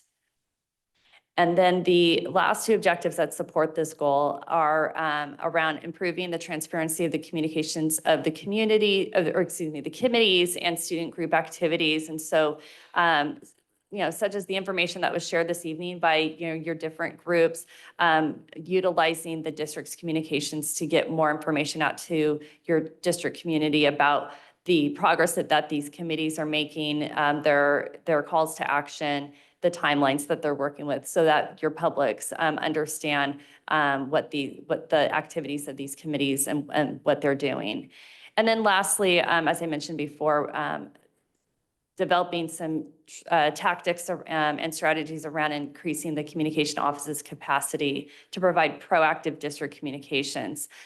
With one district public information officer, when a crisis occurs, basically it's drop everything and attend to the crisis, and crisis communications, of course, right? And letting the community know what the district's response is and what next steps are going to be taken. And sometimes, oftentimes when those crises are ongoing, that limits the district's capacity to have the ability to get the positive and proactive types of approaches to communication. And so as a result, the public, that can diminish public trust and their opinion of your district. And so at some point in time when it's when the timing is right from a budgetary standpoint, it would be advisable to evaluate the feasibility of increasing the staffing of the communication office.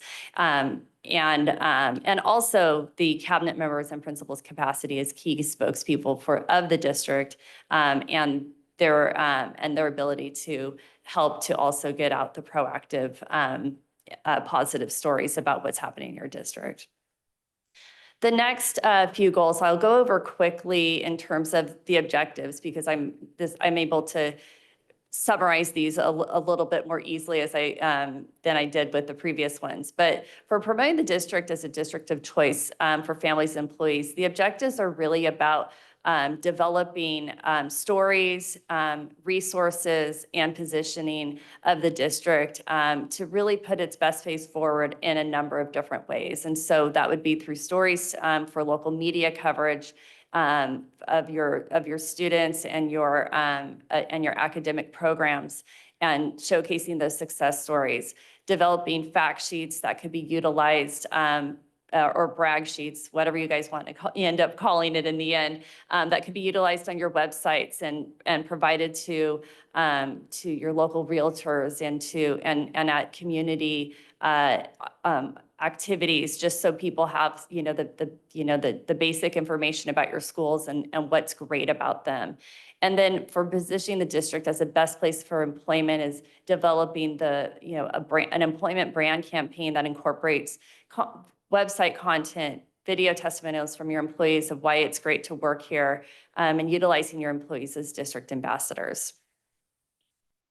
The next goal is about promoting the district's diversity and inclusivity, because that was noted as a key strength across all of your different audiences. And so again, promoting your diversity through storytelling, such as through your Hearts and Minds campaign, but also through all of your different communications, as well as, as developing a campaign that actually showcases what your inclusive practices are and what you're doing. It definitely shows in the work that is being done every day on your campuses. And so this is a way to showcase this is how we're doing it. And even having student-led projects and having the students tell the stories of that as well. And then the goal of enhancing and championing the district as a unifying influence in the community. I think this really probably comes close to home in terms of just that, yes, there's a lot of opinions out there. And that doesn't mean, though, that there aren't shared values in this community. And so really bringing together and establishing and promoting district-wide shared values helps to provide the communication and the decision-making lens and other lenses through which that your district can really talk about what it's doing through those shared values that your community has established. And so it talks about the why we're doing this through those shared values that your community has come to consensus on. And so that strategy would engage a process through which that those shared values would be developed and promoted.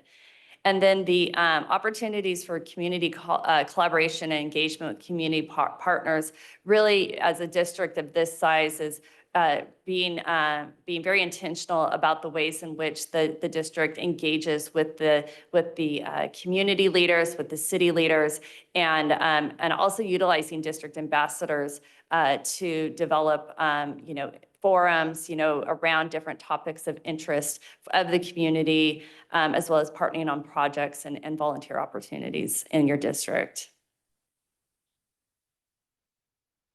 And then there was also a goal around enhancing participation in districts and school meetings. And so there was concern raised in different focus groups that a lot of the same people are at the same meetings. And so how do we have more diverse representation of voices that really represent the district community? And so these objectives address meeting that goal of both for diversifying parent representation as well as employee representation in those meetings. And so again, this is a 3-year plan. I like to come back to this because I've shared a lot about these goals and objectives. And so as we identify priorities.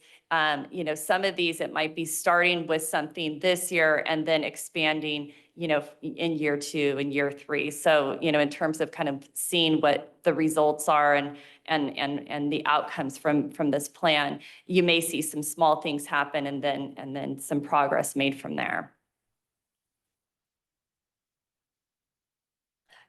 And so, in relation to that, it's, the question is, well, how do we measure success? How do we know we were successful with this? And so just some examples of metrics that will be utilized to measure success. And you saw them on the previous slides as well, but it would be through things like social media engagement, event and meeting attendance, the reach of the communications, employee retention, surveys, of your different audiences. And each of those evaluation measures will be detailed in the work plan for this communication strategy.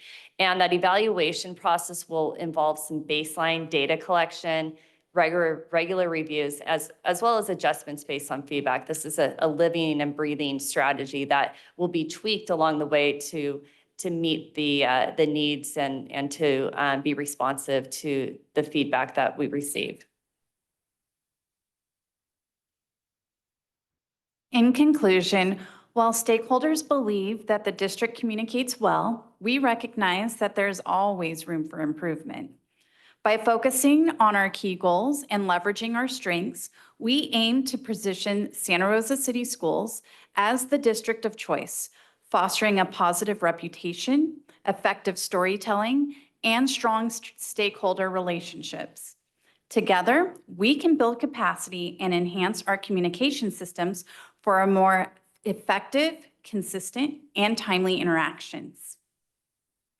Next, we'd like to answer any questions that you have about this communication strategy, and we thank you for your attention.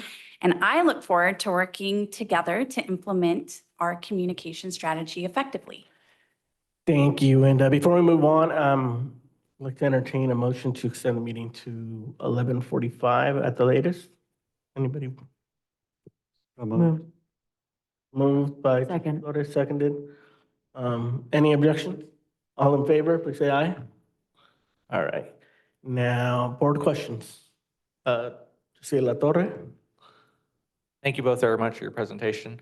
Unfortunately, as we all know, the main story that's out there is whatever the press puts out about us, and that's what a lot of people are reading. And I've had several conversations with friends and family, constituents of, oh my God, what's happening? And I'm like, well, actually, this is what happened. And they're like, oh, that's completely different. So with your presentation, in your opinions, what should we be doing? This is a 3-year plan.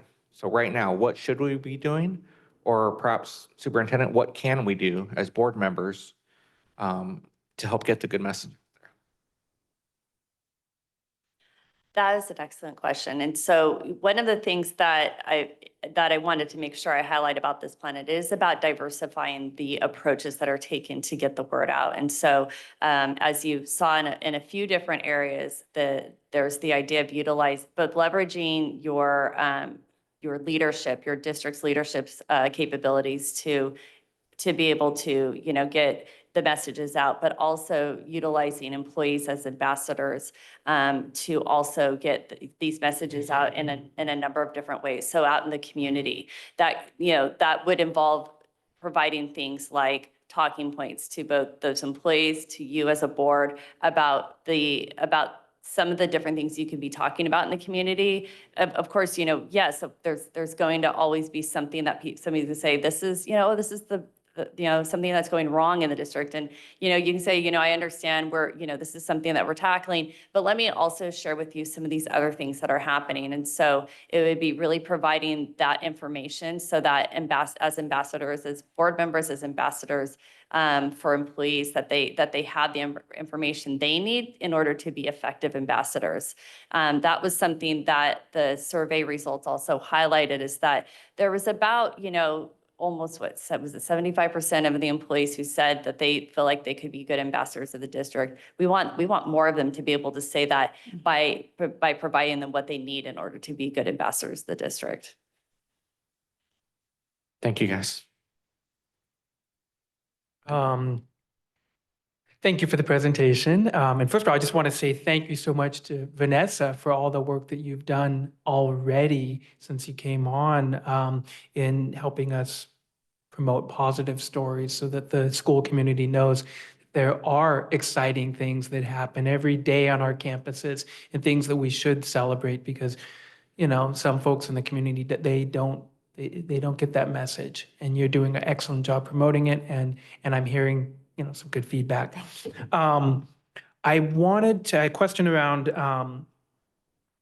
bringing students in and student-led projects. And, you know, obviously, I really support this. I love this idea. Are we doing any of that now?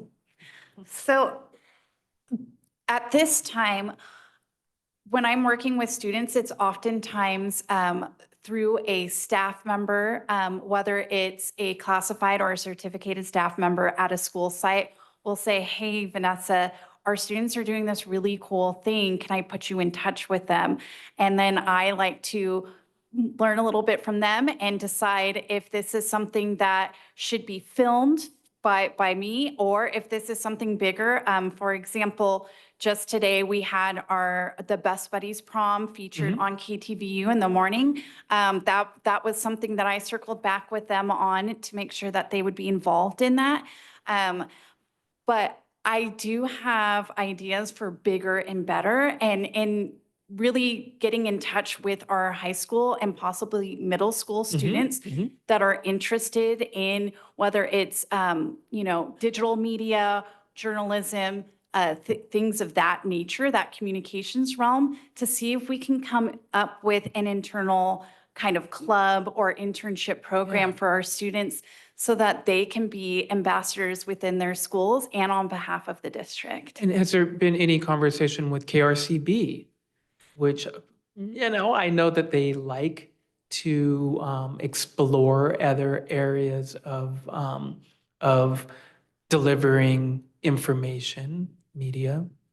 I will happily take that suggestion and reach out to KRCB. Great. All right. Thank you. Trustee Flores? So in terms of the data, so I'm looking at just slide number, let's see, 3. So when we have, you know, the parent engagement or the insight and student insight and staff insight, how are we, okay, it says 81.4% of parents feel somewhat extremely informed, right? So how are we getting information from the parents that have no access to electronic devices? So at this time, when we are relying on our school sites to relay information through our family engagement facilitators. For example, our family engagement facilitators have helped our ed services team in doing our in-person LCAP meetings and things of that nature. And that's really right now, currently, what we've been doing to bridge that gap. And it's obviously not enough, and we should be doing more.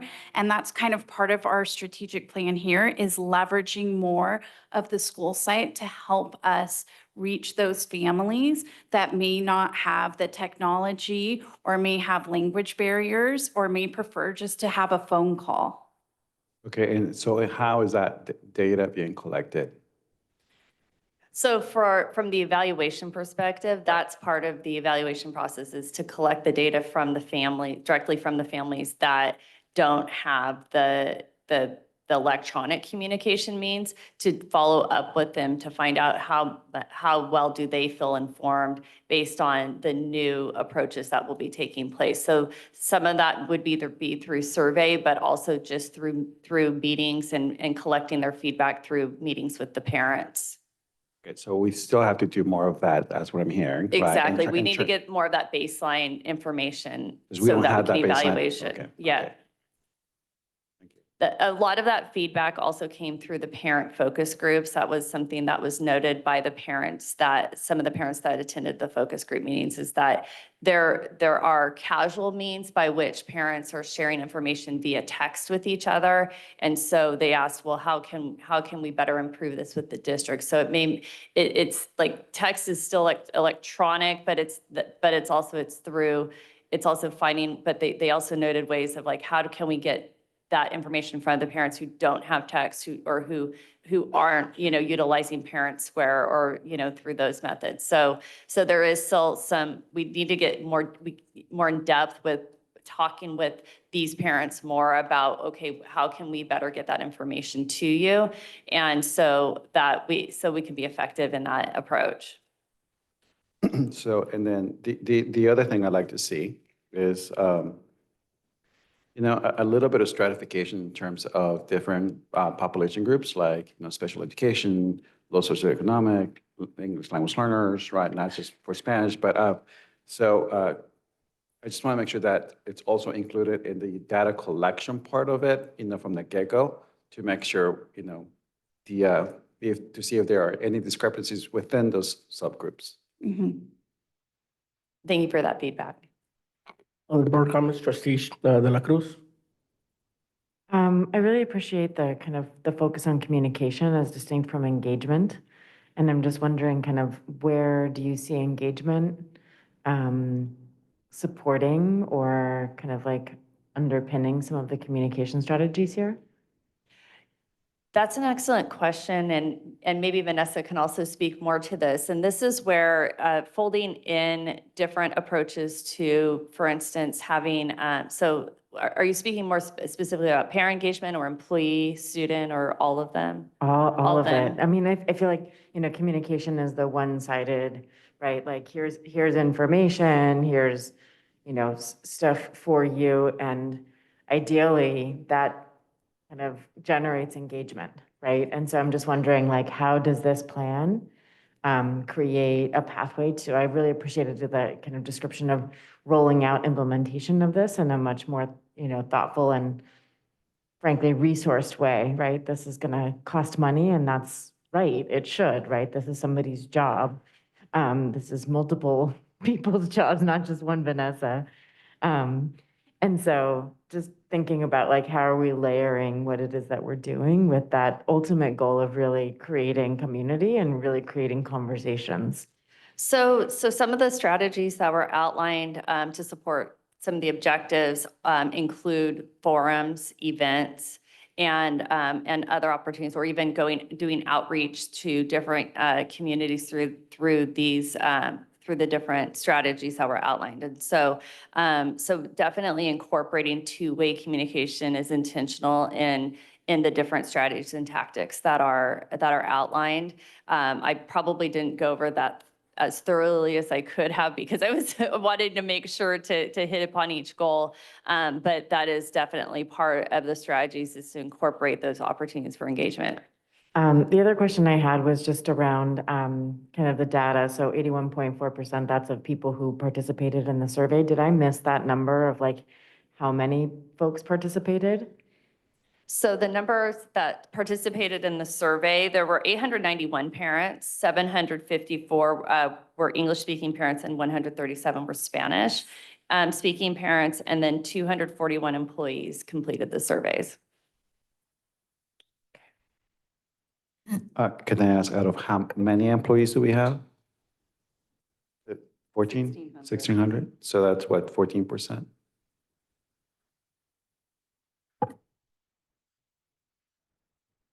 I had a question about communication with families that may be technologically disadvantaged, information, even important information about the upcoming things like summer programs.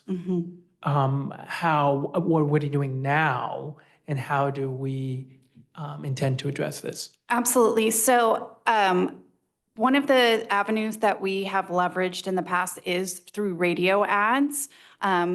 Many people who may not be tech savvy are driving to work and possibly listening to the radio. And we do these radio ads on Sonoma County's most popular Spanish-speaking radio station as well, so that it can hit that audience.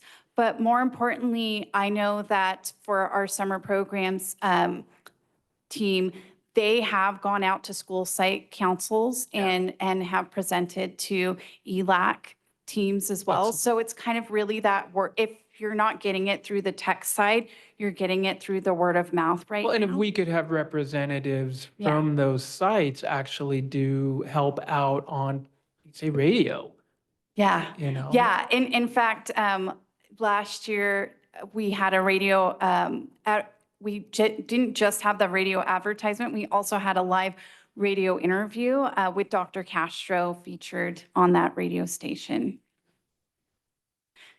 I also think it's important to mention before I forget that we do a biweekly KBBF interview. It's mostly Superintendent Trinnell, and we do the different topics throughout what's going on throughout the year. So we've talked about summer programs on that, and we'll be talking about it as it gets closer again to make sure that people don't miss out on summer programs. Yeah, and everybody, not everybody, but everybody seems to be on the go, I guess, and have, these devices. And any way we can capture an audience in a split second, whether it's a KBBF interview that can then be crunched into something that can be put on social media and then disseminated and, spreads like wildfire. Yeah.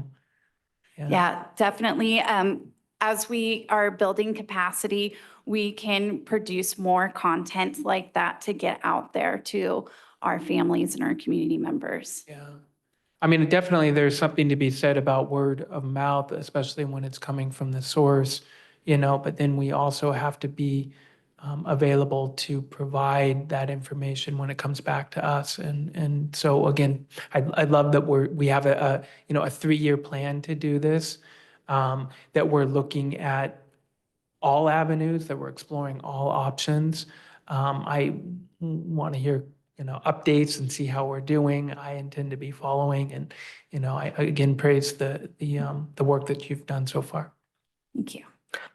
Trustee La Torre, followed by Trustee Flores, then Trustee Me. So suggestion, and maybe it's already in queue, but let's ensure we're taking full advantage of the opportunity of the upcoming Rose Parade. It's back post-pandemic, and nothing brings the community together like food, music, and art. So let's make sure it's not just site-based being participants, but we're becoming active members on how to have the school district's best foot forward in that environment, to show all the bright colors of who we are on display that day. Thank you for that suggestion. Trustee Flores? Yes, I was trying to crunch numbers here, but I won't try to do that. So I think that an issue I would like to address is making sure that the proportionality of the respondents is elevated a little bit more in terms of making sure that, the number of English, in terms of ethnicities, right, a representative or English language learners or Spanish-speaking parents, because I did hear your number was kind of low, right? So if we can elevate that to make sure that it reaches a level of proportionality that is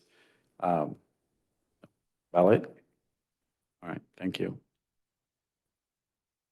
Now me, first off, thank you again for the presentation. I do have quite a few things, so I'm going to try to go fast. First, and one of the goals to talk about increasing student representation, you mentioned newspapers. I think evaluating, I was recently looking for a newspaper on one of the high school campuses to realize it doesn't even have one. So I think making sure that there's equity across the board in terms of students having those means of communication to express would be something to address. With social media, I don't know what's being done or how it's being addressed, but I think if we could have policies that make sure we somehow manage there's so many different accounts for every little thing. I don't know if there's rules that kind of regulate that, but I think as part of communicating who we are, I would hope that's part of that. I appreciate you bringing attention to that. There is policy that the district does have. However, I will share that I did inherit what I would call a bit of a Wild West. Right now, it's very site-based. And so that is something that has been a long conversation with our site administrators to reel some of that in. And it's definitely a big sticking point for me to get that under not just one umbrella, but also just to have a consistent voice across of them as well. And I definitely understand how complicated it is to do that. So I think understanding the mutual shared interest that we all have and having those shared messages, I think is important. With that said, for a while there, I was frustrated just seeing in how our websites just weren't really developing. I'm glad to see there's been a lot of improvement as of late. So thank you for all the work there. But in terms of all this work, given where we're at, my question is who does this all? Me. Me and sometimes I tap in, I sometimes tap in Emmanuel as well to help me along, but I have something that's in our plan, which I come from this background, having worked, part-time jobs and all of that. Customer service is something I hold near and dear. I don't know how not to be good at giving customer service. It's not in my blood. And so when we have a school site reach out and say, hey, I'm still struggling to learn how to do this on the back end. I know you showed me 3 times. If you show me one more time, I take the time. I find time on my calendar and I go in person and do a 1-hour one-on-one training with a few folks at our school sites that are trying to maintain their school site websites to the best of their abilities. And if they feel like they're falling short, I pick up that slack and I take care of it for them. And so I think in ensuring, oh, go ahead. I want to just give kudos to Ms. Wedderburn because she has led trainings. We have executive assistants in this room who also contribute to the website development, and we have site administrators who are trained and receiving training to add that content as well. Vanessa is not alone in that. She definitely is our lead liaison along with Emmanuel. And I'll go into one of the goals, one of the things that kind of had issue with this idea of district of choice and what does that mean to me. Sometimes that has a negative connotation, sometimes, especially with a lot of the demographic shifts we've seen, this idea of brag sheets. Would there be differences where, oh, well, this school looks better than that one? I don't know what it'll look like, so understanding what that means. I didn't understand like this realtor sheets. Do they get them for all and say, here, these are all the schools? Or is it realtor sheets for a specific district? So I just have kind of concerns around what that might mean and what it looks like. Yeah, so our vision for that is not to pit our schools against each other by any means.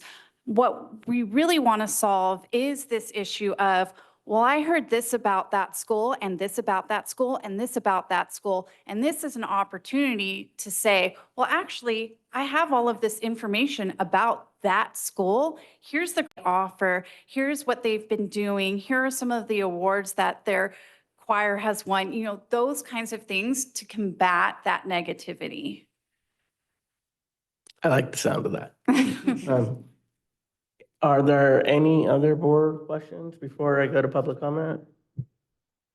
Go ahead. I don't, I guess it is a question. I'll try to frame it around a question. This is more around your role, Vanessa, as a PIO and your relationship with news outlets that maybe aren't that familiar with the district and they come to you, or maybe there are things that need corrections in the paper.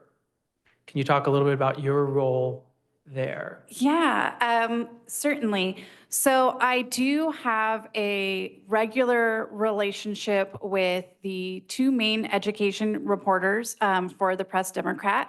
they're not the only ones who ever report on us on behalf of the Right. Press Democrat, and sometimes you can really tell the differences. And with our other outlets as well, although they have, our larger Bay Area news outlets have made contact with me about things that are not always positive, it has cemented a relationship in which I'm able to pitch to them Yeah. good opportunities. And I've really been leveraging that relationship that I have specifically, with our local newspaper to pitch things like the Biella robotics event that just took place, the Best Buddies, anything that's upcoming, as well as a That possibility the of. community should know about. Yeah, that the community should know about. And I also, sometimes I notice articles that get published, they're not quite in the paper, but they're just pushed out online very live. And I see what's wrong with it, and I get on the horn with the reporter immediately. Like in real time. In real time to make sure that it gets fixed before anyone else. Because it could cause a sees lot it. of confusion is what I'm saying. Yes, right? I caught one of those recently. Yeah, Yes. yeah. Okay. Thank you. Yeah. Any other board members? If not, let's go to public comment. I've got Micah Carlin Goldberg and Lucinda Moore. You'll each have 2 minutes.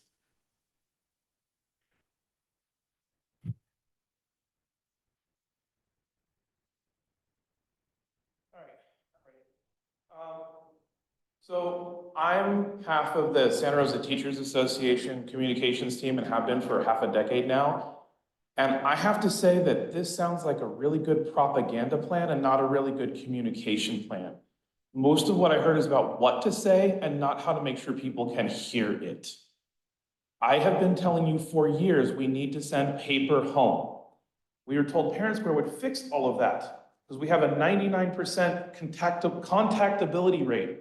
Well, I sent a post home on Monday about a field trip that we went on today.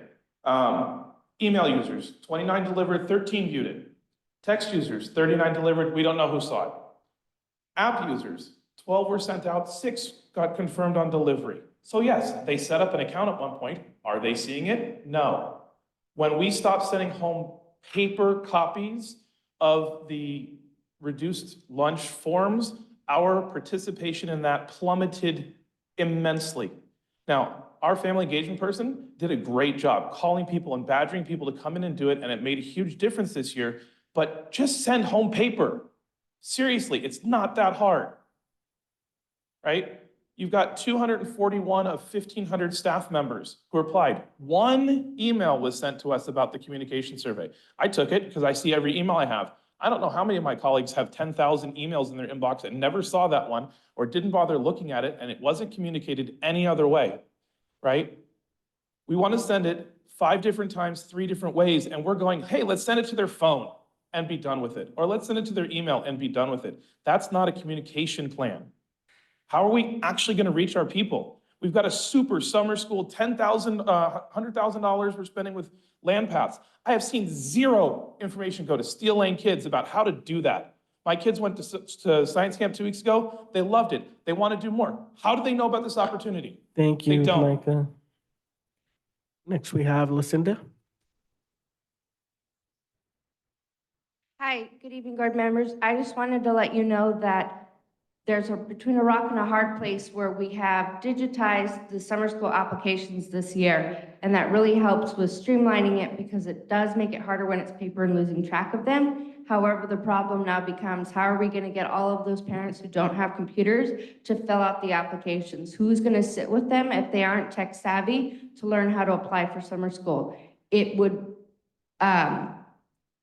you would be able to come to the conclusion that the majority of the students that might be in summer school might be the students that need that help, that might not have those resources. So although sometimes the online applications might make it easier for us, and it makes me excited, is it better for the families, and how are they going to get access to those services? Thank you very much. Thank you. It's back to the board for discussion.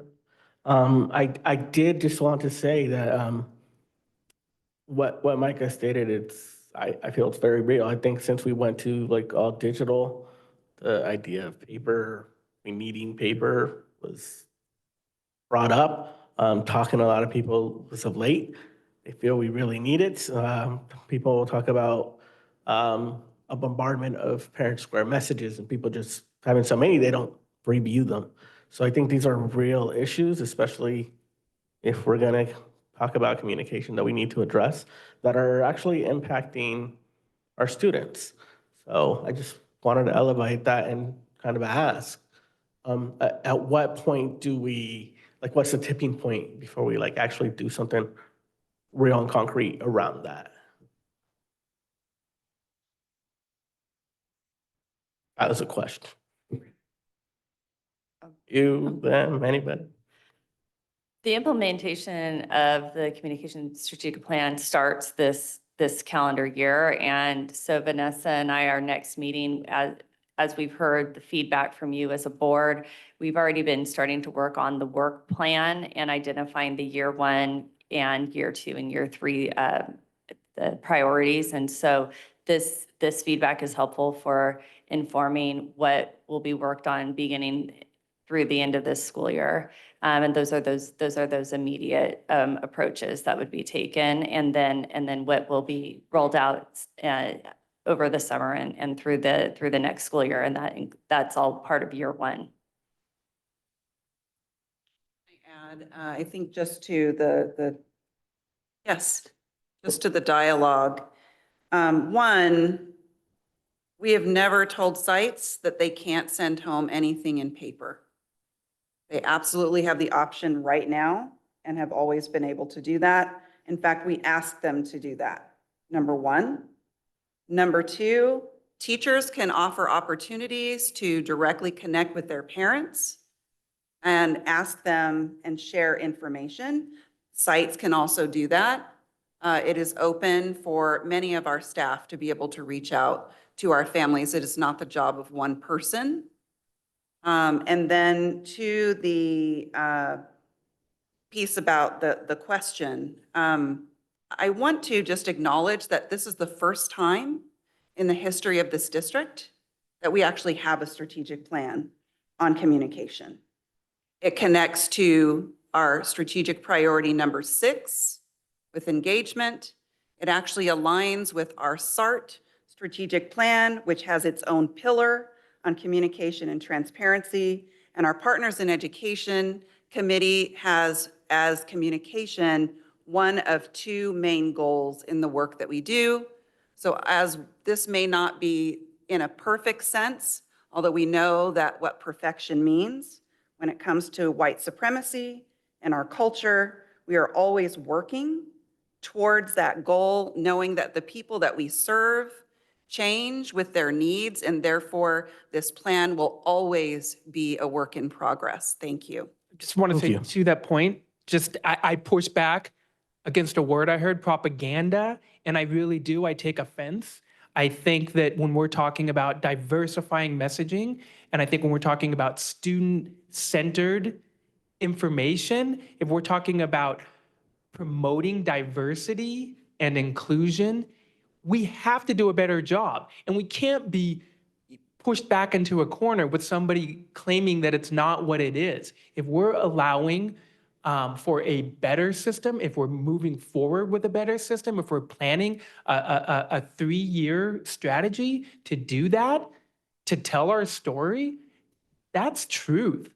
And again, I take offense to the term propaganda. I think that's actually pushing against what we see as maybe progress and something that is really promoting the positives of public education. So just a comment on the paper aspect. As a parent for the last 22 years, let's be very sure that we're not trying to reinvent the wheel and that we find balance. There have been times where I've had all 3 children at the same school, and I've gotten a whole lot of paper that I either never made it out of the backpack or I didn't need triplicates of that same form. So it could be cost prohibitive to just print everything and send it out to every student. I suggest that we work with the sites, we work with the practitioners, and we work with the parent groups on those sites to have a better understanding of how each site is communicating more efficiently with that specific parent community, so we know how to communicate with them. There needs to be some balance. There needs to be a little bit of everything to make sure we're connecting as effectively as possible and having an understanding that information is getting through. Trustee Flores? Yeah, I just need a clarifying question. So, answered. So the difference between site and district communication, are we saying that we are sending information also via paper that is district, or is it just site-based? That's a great question. We do send things out in paper. There are flyers and information that we actually ask our sites to be the conductors of for us. So we provide that to the sites. We ask them to get it out to students because they are the ones who have the closer relationship with kids and they're the closest to the backpacks. When we are talking about district-wide data, we actually provide data to our families both electronically and in hard copy. A lot of districts have gone away from paper report cards, paper state assessment results. We are continuing that tradition so that our families get it in multiple modalities, just as an example. Thank you. And I just wanted to say that I love the idea of storytelling. Our students have powerful stories, and people hearing those stories are really sharing who we are as a community, as a district. So the more of that we can do, I think that would be good. So if there's, go ahead, Trustee De La Cruz. Just wanted to say, I did appreciate this a lot. One of the things that I just felt was missing was a recognition of multilingual communication and the importance of making sure that we know that Google Translate doesn't work, that word-for-word translation doesn't work, that this requires people who are native language speakers to maintain quality control and to really make sure that we are communicating effectively with people who don't speak English. That we recognize that we also have a really diverse school system, that it's not just English, Spanish, that we are recognizing that we have increasing number of kids who, you know, initially folks might think are Spanish speakers, but are actually Indigenous language speakers. And so just increasing the recognition that we are also needing to increase our own capacity to engage in effective multilingual communication is something that I didn't really hear in this plan. And when you look at the kind of the data of our schools, and especially around our kids, language data is actually showing increased diversification of the languages being spoken in our district and throughout our county. So just that was a little, it was a hole that I saw that I would love to figure out how to patch up with some love.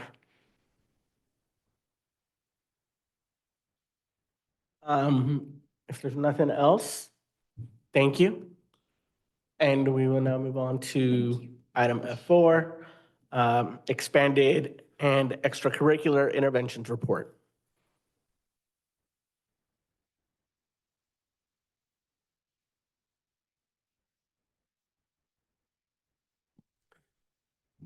Thank you, President Medina, Superintendent Turnell, members of the board, student staff, and community of Santa Rosa City Schools for this opportunity. While Dr. Reimer sets up the computer, just a quick overview, we thought it would be important to bring to you an update of some of the things that we're doing outside, beyond the bell, as I call it, doing a lot of great things during the school day, but there's an obvious need. I think the conversation ongoing conversations we have here show that there's an ongoing need to support our students right now beyond the bell, before school, after school, across the board. What we're looking at here is the team, K-12 of support staff that are assigned to do that work. And as we get started, the first thing we're going to be talking about is credit recovery efforts. This is a stopgap measure. Obviously, this is a technical solution to some of the credit issues that a lot of our students have. We basically cast a net saying, how could we tailor a program for you immediately to help more students cross the finish line, cross the stage, as I say. It is a little different at the different sites. I'll let Mr. Thompson get into that. So what we have here is we have Ryan Thompson, our coordinator of extracurricular interventions. He is the secondary support individual for the Beyond the Bell work that we do, and then Dr. Reimer, who handles TK6. One more thing I'd like to mention is that this work actually was originally scheduled to start last year, but immediately upon his being put into the position, Mr. Thompson was actually moved to Montgomery High School as an additional staff member to support the school. So he really started to get legs on this under this work this year. Both of the individuals up here also work one day as an additional administrator on Montgomery High School campus. So that's also something we appreciate with respect to the support that they provide. At this point, I'll turn it over to Ryan Thompson to get started on the credit recovery information. Thank you. Hello. Thank you, Dr. Castro. Good evening, President Medina, Superintendent Trinnell, trustee members, and the Santa Rosa City Schools community. So yes, my name is Ryan Thompson. I'm currently a coordinator of extracurricular interventions in the Education Services Department. And yes, I have some information here to present and share with you all about credit recovery, co-curricular, and extracurricular programs. Here is a list of sharing of the current credit recovery programs that are being offered at some of our school sites. I want to highlight a few things about these programs. First and foremost, that these are all in-person. These are all programs that are being taught in-person instruction, while there are also virtual options that are occurring during the school day. So these are in addition to that to provide options and access for students to recover credits towards graduation in an in-person setting. So we have currently 15 different teachers employed, running 15 different classes on 3 different school sites, serving a lot of our students. The extended day, for example, the extended day credit recovery program occurring at Maria Carrillo High School and Montgomery High School serve students 4 days a week and 5 days a week. And then we also have night school classes that serve students actually 6 days a week at Santa Rosa High School. And actually one of their classes just wrapped up about 2 hours ago. So these classes are currently operating and serving over 300 something students.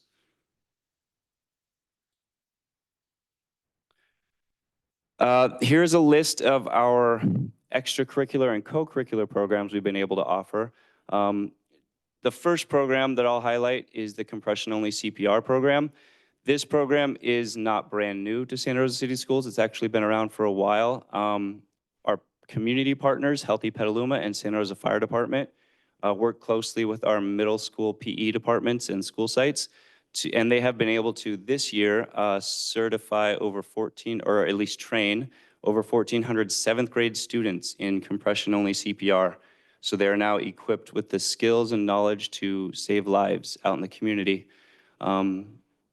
The next 3 programs are new this year, and so are hitting a few of our school sites. The Know Your Rights presentation served 20 students at Elsie Allen High School. This is a presentation where a local member of our Department of Public Defender, our Sonoma County Public Defender's Office, came and presented information to our students at Elsie Allen High School about rights as a citizen, being active as a voter, and understanding their legal obligations as they move on into the community as a citizen and as a community member. The next program that was presented at Pioneer High School and Maria Carrillo High School served over 827 students. This is the Impact Teen Driver Program. I just have a quick question about kind of the word citizen.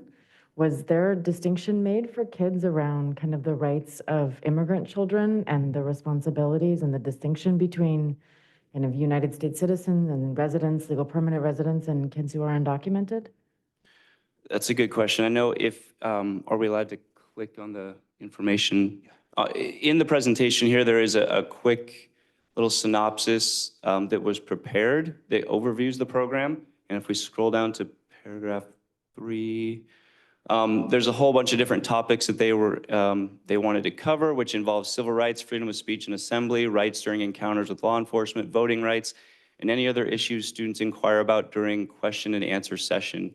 I was not able to attend that, so as far as any question and answers that came up with those students in that session, but I know that our public defender community member did want to address all of these topics within that session. Just to continue on with the Impact Teen Driver Program, so this is a more, the every 15-minute program that has existed in our school district pre-pandemic and in other districts. This is a more intimate setting where it actually serves students in a classroom setting as opposed to a larger school presentation. And it allows students a closer connection to a community presenter from the Impact Teen Driver Program, as well as a California Highway Patrol officer to ask questions about laws pertaining to graduated driver license program and obtaining a driver's license. But the Impact Teen Driver Program mainly highlights the safety in not only being a safe and responsible driver, but also a safe and responsible passenger. So while some of our students are not licensed and aren't operating the vehicle, they need to understand their impact as a passenger in the vehicle as well. So over 827 students were able to receive information on that. So Ryan, for a program like that, is that voluntary or is it going to specific classes? Good question. There, at Pioneer High School, for example, this was launched in the PE classrooms. And at Maria Carrillo High School, the science department was able to launch this, their science classes. A letter was sent through the students where it allowed students to be able to opt out if they wanted to. So as a parent of Maria Carrillo and a permitted driver, I know nothing about this program. And my student knows nothing about this program. So that's why I'm curious, like, sounds like a great program as a dad, something I may want my student to be involved with. But as far as how that access is being known to students, and tomorrow I can ask my son, do you know about this? But I'm just curious on how we're notifying students what's available. Sure. I will just, thank you. I will clarify that, like, for example, at Maria Carrillo in the science department, they serve the 10th grade classes, science classes, I believe, 10th and then AP 11th grade science classes. So whether or not your student. And those two classes would have completely missed my junior. Okay. That is a junior, so he's not a sophomore, and he's not in AP science. So, you know, he fits the demographic of a student that could benefit from this class, but it's not being offered in classes that he would have any access to. Absolutely. And as these are, like I mentioned, these these last three programs here are new to the district this year. There is definitely room for expansion for additional need if school sites were to report back feedback on reaching additional populations. Absolutely. Quick question. Yes. Do we pay for these programs or does someone else pay? All three of these, well, actually, not all three, but the Know Your Rights presentation and the Impact Teen Driver Program are provided free through our community partners. Thank you. Yep. The last program here is a Level Up program that was developed by, launched at Slater Middle School and developed by one of our local, actually one of our very own educators in Santa Rosa City Schools, who also has experience in the community working in the juvenile probation department, as well as with adult members in the community. So this pilot program, currently serving 20 to 25 students at Herbert Slater Middle School, engages students in after-school mentoring to both improve their mental awareness, their mental capacities, their personal management, and their physical abilities. So they participate both in like a little bit of mentoring, a little bit of positive encouragement, some skill building, some goal setting, but also some fitness. So currently in the first couple weeks, they've been participating in some physical fitness activities like in the weight room, and that'll move on to like some intramural team building, personal skill building activities as well. So we're really excited about that program and to see the results and to see the survey results from the students at the very end to kind of tinker with that and revise that as needed. And now I'll introduce Dr. Michael Reimer. Good evening. Michael Reimer. I'm a director, of course, in Ed Services. Good to see you all. The next two portions of the presentation this evening are centering on expanded learning in two different forms. First of all, going to talk about programming for the elementary school students, what we've done this school year. And we're going to transition towards the end, just a preview of summer school programs. If we think about expanded learning programs, and we've seen some of this together previously, but just as a quick review, the intent of these programs is to provide increased access for all of our unduplicated TK through 6 students and to provide them comprehensive after-school and intersession programming. When we talk about unduplicated pupil counts, of course, this is defined by the state. It's 3 broad categories: English learners, free and reduced lunch students, foster or homeless youth. The requirements as set out by the state, the funding requirements, focus on something called the 9-hour day. And here, what they describe to us is the need for us to work together with the regular school day staff and teams, and then in cooperation with our partners is to build out expanded learning experiences so that the entire school day is 9 hours. So we work carefully with our schools, with our principals, and our partners to make sure that, of course, we're doing this for all of the school days, 180 school days. In addition to that, another requirement is that at least 30 non-school days are also provided. So in addition to 180 school days and after-school programming at each one of those school days, we're required to offer families 30 additional days, 9 hours of programming. That happens, by the way, in mostly in intersession offerings, spring break camp we just finished, and then also through our summer school programming. A last bullet on the slide, of course, is just reference to the different grades served. Wanted to note that there are different ratio staffing requirements, of course, smaller class sizes for the youngest students. How have we done this year in terms of expanded offerings? Pleased to celebrate this slide tonight. First one summarizes where we are offering after-school programming in our district. We now, as of the start of this year, fall 2023, offer after-school programming at all 9 of our elementary schools. Last year it was 5. We offer after-school programming at 3 of our charters and 1 of our middle schools. In the middle of that slide, what you see is a nice representation, I think, of the hard work and the expansion that we've been able to kind of see as we've grown the program out. At the end of the 2023 school year, our existing contracts and existing programming had just over 700 students, 740 to be exact, being served. We worked hard to develop a plan in the last year to grow enrollment at all of our elementary schools, the 5 last year. Then we worked to do targeted outreach over the summer to make sure that we were celebrating the new opportunities for our families. It was in person. It was celebrated via social media and website postings, and they were conducted in multiple languages. That proved to be very successful, and together with our site administrators and various stakeholders, this year we are currently serving 1,565 students in our after-school programming. Of course, this is an expansion of just over 100%, 112%, more than doubling our capacity. And then just finally at the end, I did a little bit of quick math, thinking about the additional programs or services that we're offering families in our after-school programming.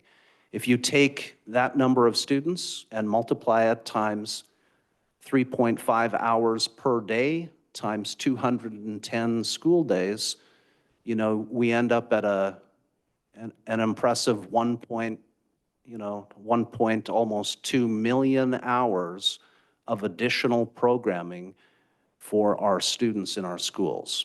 This is 1.2 million hours of programming where students are on campus at our school sites with caring adults participating in enrichment or academic programming and opportunities, complete with a snack and some physical activity too. So it's a fantastic number. Trustee De La Cruz? Yes, just have a question. Some of the extended day programs at elementary schools, my understanding is that we have 2 providers kind of at the same site. And depending on whether the student is, free and reduced lunch, essentially allowed for free or subsidized daycare, extended daycare versus those who are paying full price, that there's actually kind of segregation happening between the different groups of students and the different providers. Is that happening? We've been fortunate, I think, in many ways to have received funding for different programmings to serve different students. So the ELAC funding, which has funded much of this growth, does have restrictions in terms of who can be served. Fortunately, in our district, at some of our schools, we have also had a history of successful daycare or childcare programming. So some of you will know this. I think at one of the previous presentations, the issue of extensive wait lists for some of our childcare programs has kind of come to our attention. By partnering together with that department, childcare department, and by carefully arranging and configuring the options and programming, we've been able to not only expand these offerings, but to actually to eliminate all of our wait lists, whether it's on the child care offerings at some of our schools or in these ELAC-funded after-school programs. So, I don't know if the term segregation is one that I would use. I would rather, look at it as different funding requirements, naturally, that come with different monies, and then emphasize the work that we've done to successfully, I think, serve more students and increase access for all of our kids. I meant segregation only in like you're differentiating Right. between kids and not necessarily racial segregation. But I am hearing reports of basically people saying, you are a Boys and Girls Club kid. You have to go over here with these people. You can't play with your friends because they're in a different after-school program because they pay for it. And that is being experienced by our children, like that distinction. So I have memories of, being the kid with the red lunch ticket and being told, you go in that line with the poor kids, right? And having that experience, right, of essentially segregating kids based on the funding streams that they're being served with. That is what I'm hearing. So I super appreciate that we've been able to expand the offerings. I'm just wondering, how we're able to integrate kids after school regardless of the funding. Thank you. I'm happy to look into that and investigate that a little bit more. So Okay, thank you. I can follow up Appreciate on that, definitely. Yeah. And then I think that the other thing that has arisen as a result of some of that differentiation that's happening with the programs is that, extended daycare that's run by, this is, a particular elementary, it's different programming than is provided by the Boys and Girls Club. And so it's still not necessarily integrated, even if it's at the same school site with the same community of kids who every day sit in the same classrooms and then after school are kind of pulled apart and engaged in different programming by different providers. So to that, I can just say quickly is, I think that as things have rapidly grown in this situation, there still is a lot of opportunity within our system and between our partners and internally to continue to learn best practices and to, over time, I think, smooth some of those parts out. And just on that point, I will say this. We've had a number of very successful, in my mind, PDs, professional development sessions between our teams and our staffs. And here what I'm talking about is depending on the expertise from our childcare staff to actually help cross-train some of our after-school service providers, particularly on the youngest students, the TK and K students. Thank you. Just on the concept of expanded offerings, continuing some of those points from the previous slide, wanted to note that last spring, for the first time we had run a pilot. It was a spring break camp, a full 5 days, 9-hour days. It invited students from across the district and had options for students to pick between an arts and a STEM theme attended by 160 students. That was capacity. As a pilot, that's, you know, we were trying it out and capped it there. This year, we were able to, again, more than double that capacity. We ran 2 sites just last week. So Helen Lehman Elementary School and then also Luther Burbank, and just under 350 students served there. In addition to these great spring break camps, I wanted to celebrate the efforts of a number of our teachers. Thank you very much to them. Before school and after school tutoring that has been integrated into the after school program. So not only do they attend after school program, but in a number of instances, we've been able to hire the classroom teachers for a number of days per week and to serve, so they get pulled out of the after school program and then work, you know, in very small group settings, getting, you know, in very specific, intentional academic help together with their teachers. If you total that up, from those 3 semesters, we're looking at just over 300 students.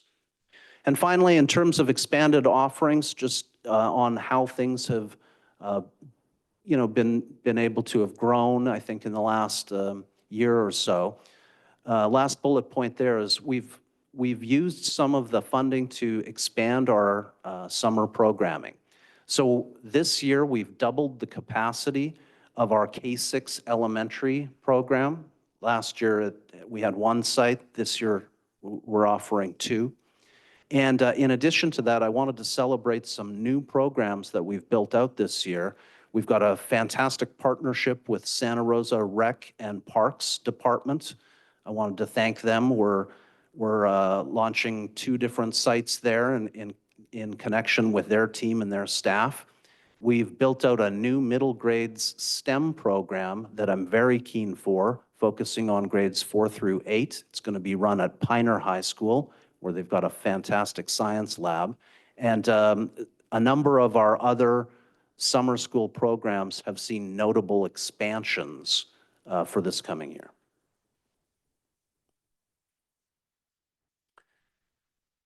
I'll just pause there briefly, and then the last couple of slides are for summer school.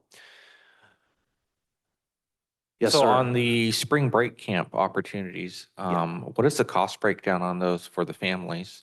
And are these fully paid students that we're seeing numbers of, or are there scholarship opportunities for families that cannot afford those programs? Thank you.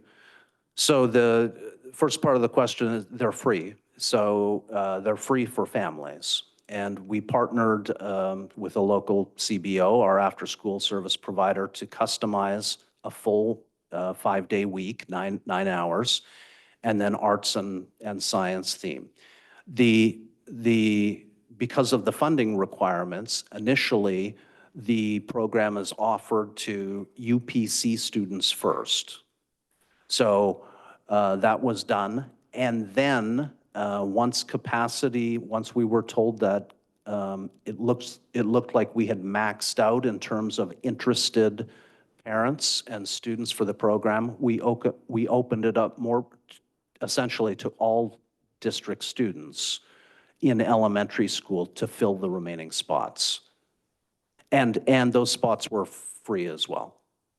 Thank you. That's great news. Yeah. Now, on the additional opportunities that were spoken about earlier at the different school sites, like the driver's opportunity and the level up, are students receiving any curriculum for those lessons, or is that just additional information for them to take in? The impact, there's no additional curriculum. I'm sorry, credentials. Any credentials are picking up for those classes? Oh, I understand. Credentials, no. So in other words, like for the Impact Teen Driver Program, they're not being licensed or anything like that. They're just receiving information on how they can pursue their driver's license through the GDLP program. And then same as the Level Up program, other than like little incentives through that program and increasing their skills and their own, meeting their goals, their personal goals, there's no additional credentials or certificates the students are receiving with that either. And do we have any opportunities for credit recovery during the school day? So we see some after-school programs, we see some night programs, but some students may have very limited time when they can be on campus. Do we have any opportunities that we're exploring for students while they're on campus during the day? That is something that's being explored for future offerings. Right now, these are just what we're able to offer for during after-school hours. So this may be special ed, Steve, but maybe something for you guys to consider as well. A lot of students with an IEP have a directed studies course in high school. And I know that there are some times where students are not fully utilizing that, and that might be a space where we can introduce some credit recovery where needed, where they can use that time and their directed studies teacher to catch up where they need to be credit-wise. Trustee Sheffield. I wanted to go back to some, maybe earlier in the presentation, Mr. Thompson, you were talking about night school. And we were all on Santa Rosa High campus for a special meeting a while back and walking out with Dr. Castro and pointed out the students in the classrooms. You know, I wanted to peek in. I didn't want to interfere, disrupt what was going on, but there's a lot of students. And this is something that the public should know about. You know, again, maybe that's part of our communication, getting word out. But this is 6 days a week, right? And what was the number of students? At the time when we put this presentation together, the enrollment was at 309 students. That's amazing. So who are these students? It's a mix of grades 9 through 12 at Santa Rosa High, based on student requests and needs that the counseling team and the admin team have identified that their students need. Yeah. I think an important thing to mention about all of these efforts is that we're capitalizing on any way that we can to get something up and going quickly. Right. Like try to cut through any of the bureaucracy that might happen as a result of an organization that's this size. So we really talk to the principals and say, what can we do for you? Like work with your team, come back with a proposal, and we'll make it work. Yeah, and using our school sites. Now, Yes. is this, again, our school sites, we being the largest district around, in the county, are there students from other districts who could utilize this? I don't have that information. Okay. Yeah. Yeah, I know, but anyway, but I'm wondering who are the instructors, who's teaching? They're all teachers within our district or at least teachers that are credentialed Yeah. within our district. So whether it's a mix of teachers at either currently at Santa Rosa High School or at other high schools, some middle schools, some of our TOSAs that are also credentialed in these subjects and are teaching these classes. So it's a mix. Yeah. For example, the class at Maria Carrillo, there's a teacher from Piner High School that travels over to Carrillo after the school day to teach that class. And Ed, real quick, I had an opportunity, another situation, we were on campus for an event during the evening where I met with a group of students on the way to the class, and I just wanted to turn the air for a minute and see how it was going, and they were so excited. Yeah. They loved being there. They loved the opportunity. They were enjoying their classes. There was just so much positive energy from the students, and they were super excited I mean, for it's this an opportunity. incredible asset to the community. Here we are, the campus is abuzz at night, and students are there fulfilling some of the requirements that they need. It's just amazing, Yeah, and we're going to learn a lot from this first iteration of it. This is nowhere near where we want to be, but it's really opening some doors with respect to what's possible. Yeah, yeah. Thank you. I'm very intrigued about, outside For the program itself, it is funded by our extended learning dollars. So like I mentioned before, Dr. Reimer represents TK6 interventions. Ryan Thompson represents the secondary. The TK6 is a mixture of funding, but mostly funded by ELAC, which is a resource that we've been given by the state for this particular reason and has its criteria that you have to follow. Secondary, we actually had money separated in the LCAP for that. Like I said before, we would have started working on a little earlier, but just because of a number of different things, Ryan was able to get legs under that work stream this year. But a lot of the funding for the secondary support is something that we identified as a priority in the LCAP that's finishing out this year. So with that in mind, if we were to just go down that road, we would either charge people because we don't have the internal funding that's reserved for our own students, or we could have an MOU with another district where they pay us using their dollars so that our instructors can lead it. Yeah. I think we have a lot more students that we can serve still before we start looking outside though. Just to wrap up the summer school conversation, so we wanted to celebrate the fact that number one, I think importantly, we got an early start this year.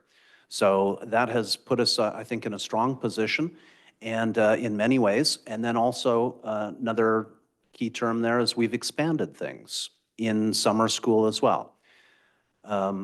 We wanted to really learn from last year. So we worked to incorporate the feedback and the learnings that we had from last year and to build in as many of those points as we could into this year, one of which, of course, was the early start.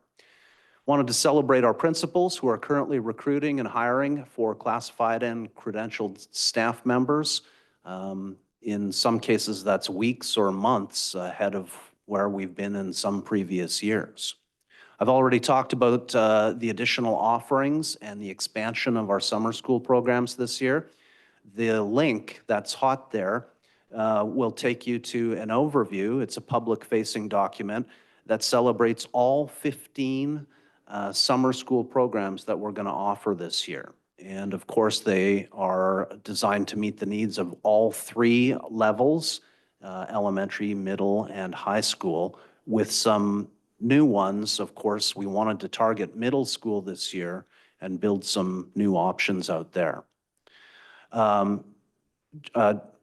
Wanted to just quickly comment on, we developed a common application portal. Some of the feedback we received last year was a little bit splotchy in terms of parents' experience in terms of registration. It happened at different times. It looked and felt quite different. In some cases, the translation was not consistent. So as a way to help kind of standardize that experience and to launch it in a timely fashion, that was one thing we integrated this year.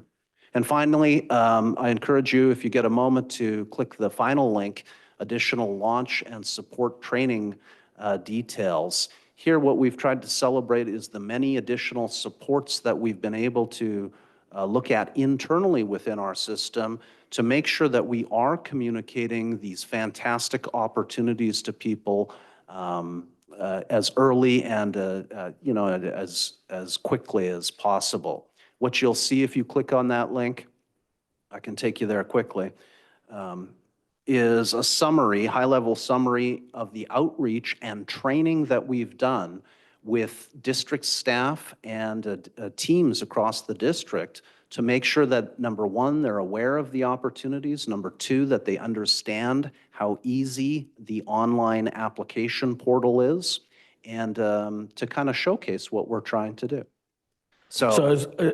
I'm sorry, I'm just going to say, as we're starting to run low on time, I'm just going to ask if we could start closing up so we could get going. We're down to about an hour. Thank you. Final slide this evening is just a summary simply of our programs and the financial impact. So it's noted there for each one of the programs. And then the asterisk, of course, just explains new or expanded offerings if we've grown the program out. I'm going to go to public comment really quick. I have a one comment card. Listen to more. You have 2 minutes. I won't take that long. Dr. Reimer, I made a public comment on this last time, that there wasn't enough time for planning, and you did that this year, and you heard us, and it did not go unnoticed when the announcements started to go out, and I appreciate your expedient feedback, and it, like I said, did not go unnoticed. Thank you. Board members, Trustee La Torre. Real quick, I just want to put it out to the district that we ensure any community partners that we are working with and offering programs with our students are prepared and willing to serve all of our students. I have heard some rumors of community partners that are making decisions within their organizations to close our doors to certain students. I want to make sure that any partners we work with are not doing that. Yeah, that's not something that's acceptable, so we're gonna look into that. Board, any final comments before we move on? Seeing none, thank you for all the work you're doing and for the presentation. We will now move on to item F5, acceptance of the 2022-2023 Independent Audit Report.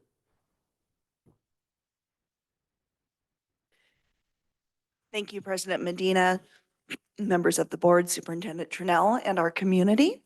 I will be brief and just say that thank you so much to our fiscal team who has worked diligently and again has passed the audit with 0 findings or questioned costs.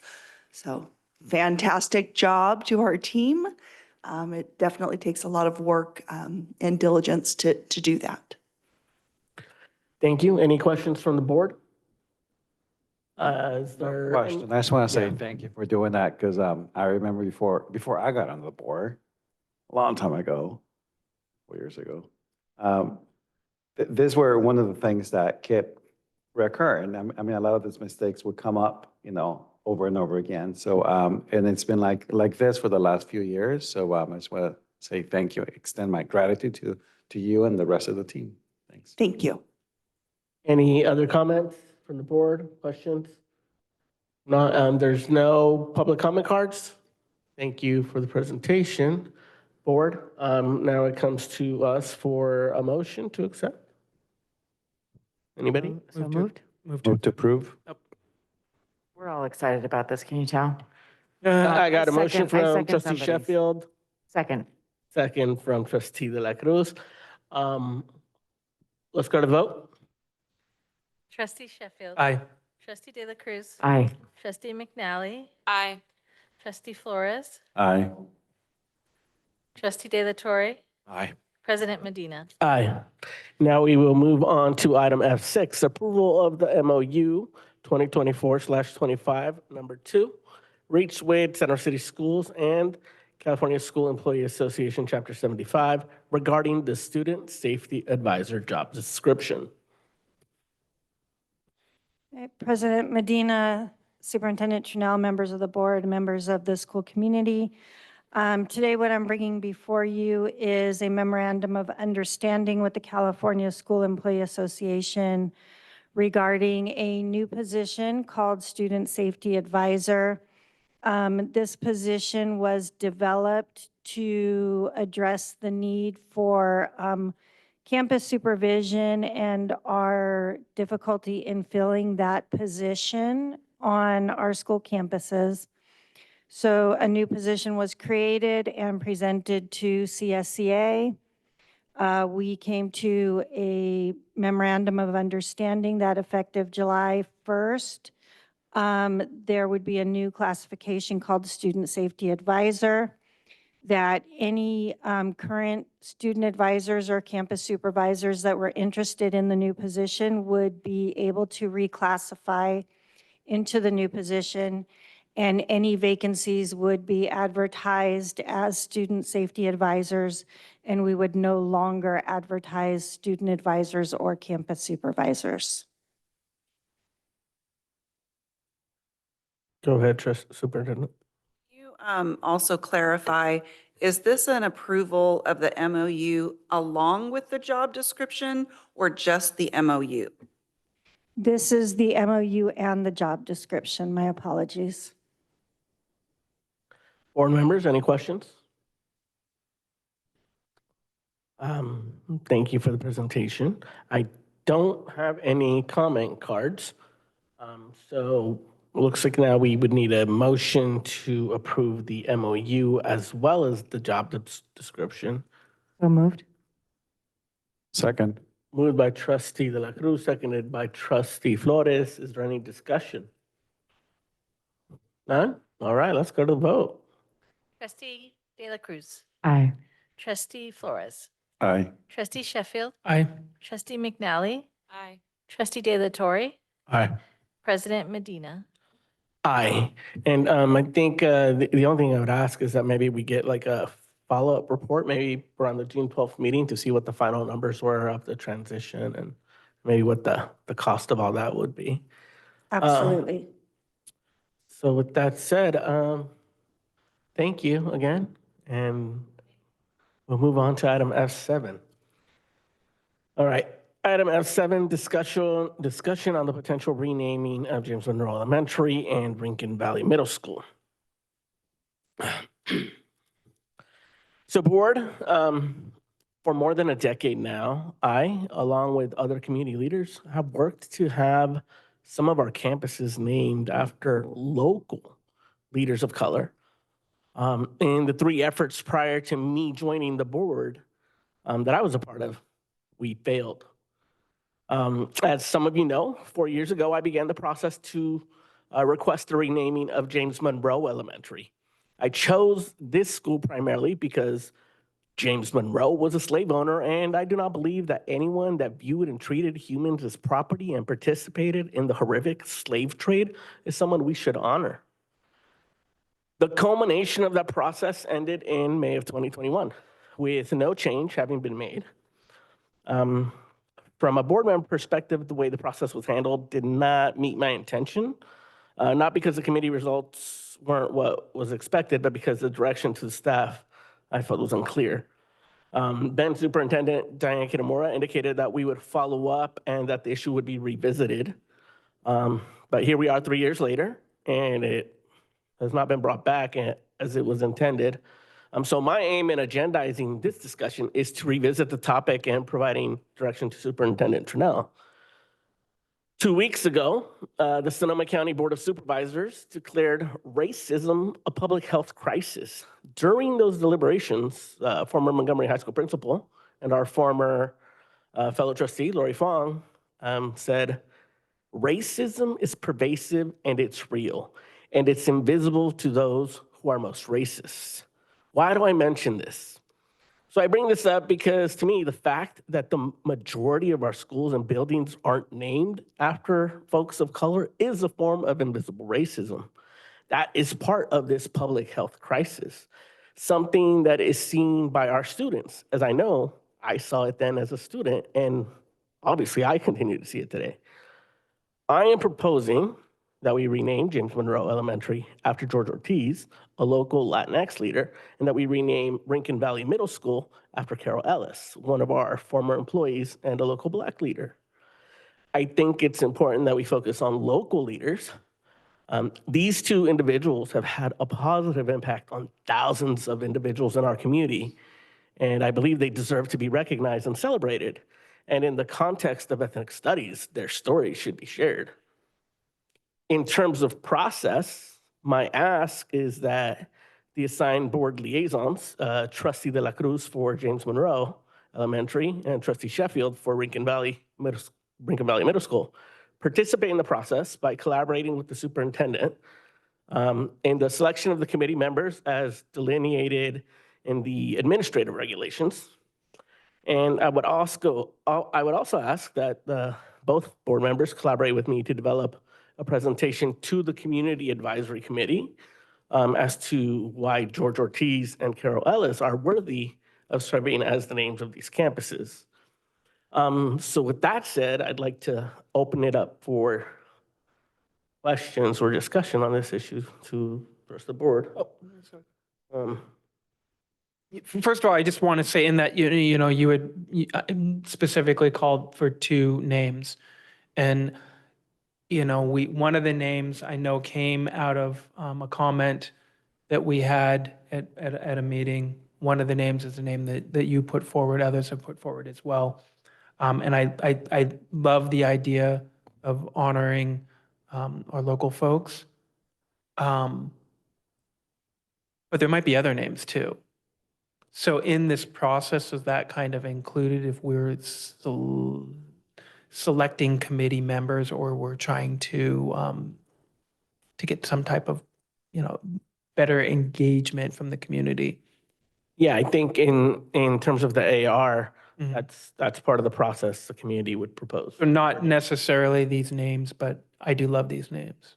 Yeah, it wouldn't necessarily be these names. What I ask in terms of process is to collaborate with me so that I could present arguments why I think these are important and focus on that being part of the presentation, but the committee could come up with other names.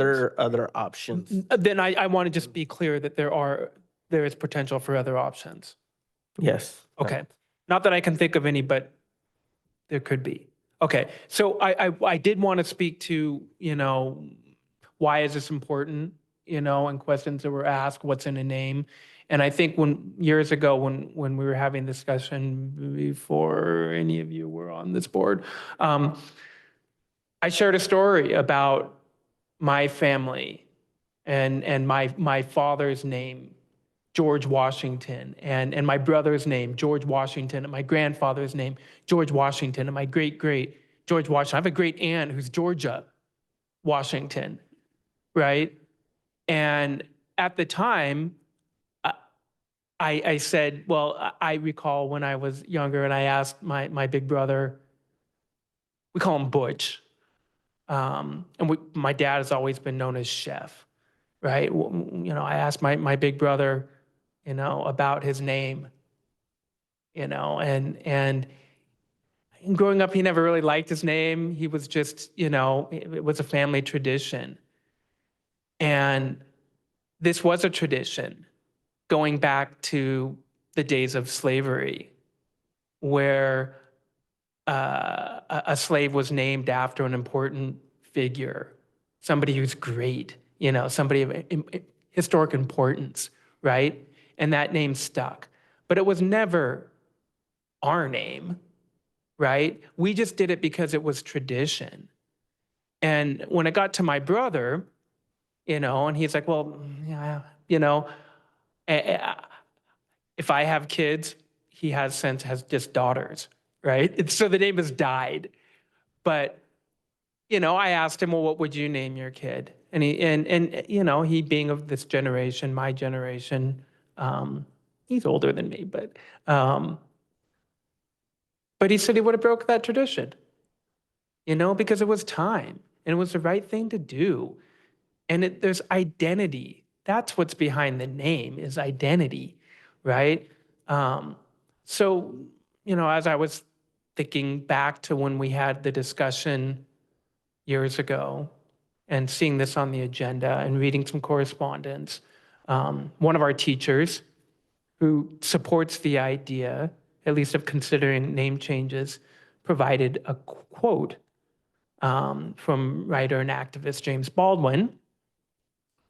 The quote reads, "History, as nearly no one seems to know, is not merely something to be read, and it does not refer merely or even principally to the past. On the contrary, the great force of history comes from the fact that we carry it within us, are unconsciously controlled by it in many ways, and history is literally present in all that we do." And that's really powerful because it's my family's history too. And it's the identity that I think people in our district are seeking. They want a place that represents them and who they are and their story and their history. And I was asked to speak, maybe in support of the name change at Rincon Valley. And I don't know, Rincon Valley Corner, right? That's the name. I don't know why and how it came to be. I don't know the history behind it. I hope to learn it in this process, but, does it have any significance? Are we taking away a history from somebody else? I don't think so there, but we'll flesh it out. But as far as Carol Ellis, she's one of us, right? She's a woman who came to us. She left the segregated South and she moved to this community. She was a community organizer. She was an educator. She first taught at Rincon Valley Middle. She was a principal at Comstock and a principal at Cook, right? This is an opportunity for us to honor one of our own, right? I didn't know her personally. I think I met her. I know that she was really active in organizing the MLK event that we have annually. I know she has family that is here. She raised a family here in addition to dedicating her life to education, right? We should reach out to the family. Folks, oh, sorry. Other, Mike. I've had interactions with folks. With folks, okay, yeah. I mean, I want to know that we have. With both families. Great, excellent. So that's all I want to say. And I do want to say to folks who, might not see as much value to this, it does have value. It is important, and it's important, I think, to our students and our families as well. Real quickly, Trustee De La Torre, do you want to speak first or want me to go? Okay. So I appreciate bringing this up and having a discussion, but I also ask that this board and district be very pragmatic about this discussion and renaming schools. We are in a time where we are looking at budgets and budget constraints, and it can cost a significant amount to change the name of a long-established school and everything that goes with that. Now, for James Monroe, that school was originally named Monroe after a family that settled here in Santa Rosa. That name was changed by this board to James Monroe to honor the president. I don't agree with that. So I think that needs to be part of that conversation as we're vetting out specific names to work back to history. Is there relevance to that history, or to move forward with something new? Other cost-effective ideas that should be looked into during this process are naming specific sites on these campuses to honor those local community civic rights leaders. I knew Carol personally. I worked with her when I was a student and advocated at 16 years old. She's an amazing woman. Nobody deserves something more within our district to hold that honor. But with stewards of a struggling budget, let's make sure we're being very pragmatic in how we move forward with this, and we make sound decisions that are going to best serve our community. And the amount of money we could be spending on updating all the signs could mean updated restrooms or something on site that does need to be repaired and updated. So let's just keep that part of the process as we have these discussions. Thank you. And before with discussion, I'm going to go to public comment cards. We do have 4. So I will call the names and you have 2 minutes. Norma Braco, followed by Micah Carlin Goldberg, followed by Michael Von der Porten, and then Catherine Howe. Hi, my name is Norma Bracco. I've been teaching at Monroe Elementary for the past 28 years. There have been many changes in this district in those 28 years, from educational programs and changes in leadership. In the year 2021, Monroe community was blindsided by the decision to change our school name to George Ortiz during the summer and COVID period by one board member. Our principal spent countless hours working with the community to find a solution. During a later board meeting, we presented names that were chosen by the community. We voted as a community to keep the Monroe name and remove the name James. The Monroe name has ties to the area. When the school was originally built, it was named for the district it was located in. The name James was added by a board member in the 1980s. We've gone through this process before. We voted, and because someone doesn't like what the outcome was, we want to bring it up again. Our community has spoken the last time that this was brought up. We voted to keep the name Monroe. I'm asking you, if you want to change the name of our school, keep the name Monroe and remove the name James. Also, you guys are willing to spend money to change the name of at this time when the board just voted to eliminate 18 school positions, countless secondary positions, and 12 district TOSAs. Doesn't changing this name going to cost us some money that we could use other places? Thank you for your time. Thank you. Next, we have Micah Carlin Goldberg, followed by Michael Vonderporten, followed by Catherine Howe. I'd like to start by thanking Director Delatorre for bringing up the money thing. Members of this board voted to approve $750,000 to put digital signs in front of schools, which were not wanted by the schools. And this seems like another expense that could totally be avoided.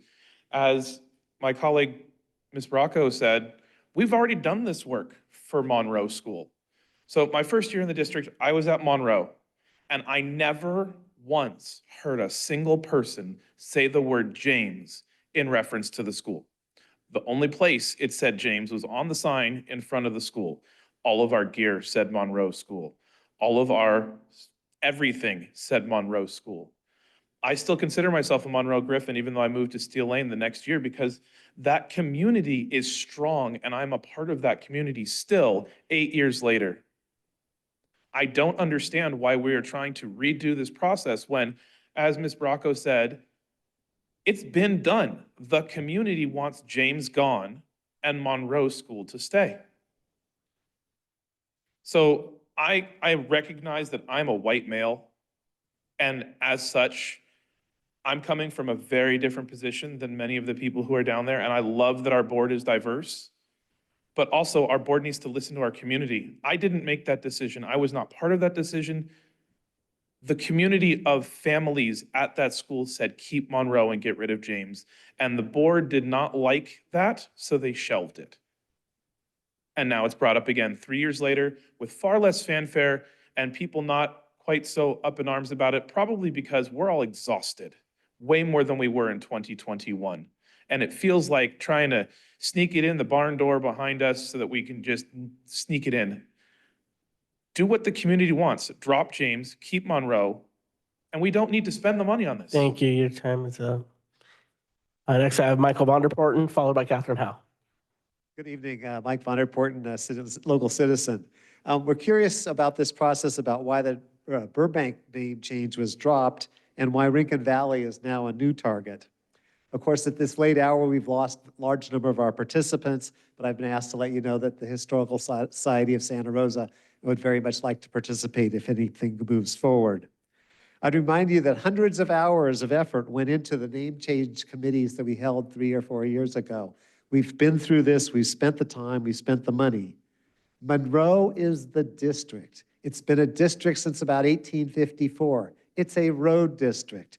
It's a school district. It's an area. Pull up a map, one of your own maps online or Google Earth, and go look at the corner of Guerneville Road and Marlowe Road. It gets the name Monroe. It's a district. The directions to the committees back then were very clear. There's no doubt about that. When these volunteers turned the fields behind Monroe Elementary into public fields for soccer, they didn't stick the name James Monroe on there. They didn't stick the names of the volunteers who had done all the work on there. They stuck the name Monroe Field on it. It's in bronze. We believe we'll call it Monroe School. There's no need to have another process. As it's been stated, drop the name James. As far as we're concerned, just go out there and chop off the name James and leave it. We're happy with that. We don't need the burdens of another name change process. Let's keep the Monroe name. Let's drop rid of the name James. And if you want to move forward, we'd certainly like to see Director McNally involved out in Monroe. We'll invite her to come on out to our area, meet with the people who live in her district. Let's have her be the one to talk to our local citizens. So please drop James. Thank you. Next, we have Catherine Howe. Good evening. I don't have much to add. I want to say thank you to these teachers that are sitting here at 11:21 at night waiting to speak up for their school. It's too bad that this item got put last, but here we are. SRTA does not support these name changes. Just want to make that clear. We do support Monroe and get rid of the James like they asked for years ago. But I'm going to respond to the what's in a name and the history, and I'm going to remind all of you about the more recent takeover of Lawrence Cook Middle School and the conversation that was held then around trying to choose a neutral name to create a merger between Cook and CCLA. And at the time, when CCLA was only 8 years old, their argument was made by members of the board that the school had too much invested in their name and their identity as Cesar Chavez Language Academy couldn't be interrupted. And changing the name when it was only 8 years in existence would be too disruptive to that charter school. And here we are looking at schools that have had those names for decades and insisting that it wouldn't be disruptive to change their name. So there is history in both of those names, Rincon Valley Middle School and Monroe Elementary School, and decades and more than 100 years of history there. And what's, again, I'm going to call out the hypocrisy to say a school that had a name that for only 8 years, not a local person, by the way, couldn't possibly be changed because of its identity. But let's go ahead and do that for schools that have existed for decades. Thank you. Thank you. So I will comment and then I'll ask board members again. So again, this is a discussion item. I'll bring it up in the context of, for me, again, historically, movements. This is a movement that I've been a part of for a long time with a lot of folks in the community. We talked about, Cesar Chavez was brought up. That was one of the losses, right? That wasn't the name that I was fighting for. I was fighting for someone locally. And that was a name change that was lost. And so to me, this is about continuing to have local folks that look like me, that other young kids like me can look at and say, hey, that represents me. I'm represented there. That's what I'm trying to bring by bringing this discussion and continuing this conversation. There's things that I have worked on at many levels through this district, such as ethnic studies, that it took a long time to get here. A lot of people, even before me, worked on it. And so to me, it's about not giving up and continuing the fight. And so I recognize maybe it's not the right time, but it's the right time for me. It's always been the right time for me. So I'm going to continue to bring it up. If the board chooses to not move forward and decide this isn't what we want to do, I accept that. But I think it's very important, and I think it's very important because I think it sends a very clear message to a lot of young people that have the experience that I have growing up, that saw what I saw, that see the invisible racism, as I mentioned, that exists out there. And that's very real. To me, it's real. That's my experience, and I know it's the experience of others. I know that there's others that share my view, and given that I don't know how much longer I'll be in this role, I want to make sure that I elevate, come back to this conversation that was supposed to come back, and don't leave it unattended like we've left other issues in the past. So with that, I bring it back to the board for comments or discussion. Anybody? No?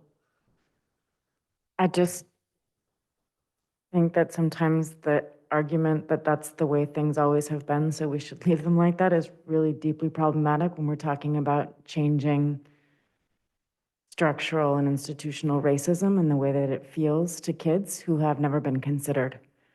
And that argument doesn't necessarily convince me that we shouldn't make change. I am very concerned about the costs in the time that we're in right now. I feel like there is a simple, low-cost fix to removing the name of somebody who enslaved people because of the color of their skin. That can be done at low cost.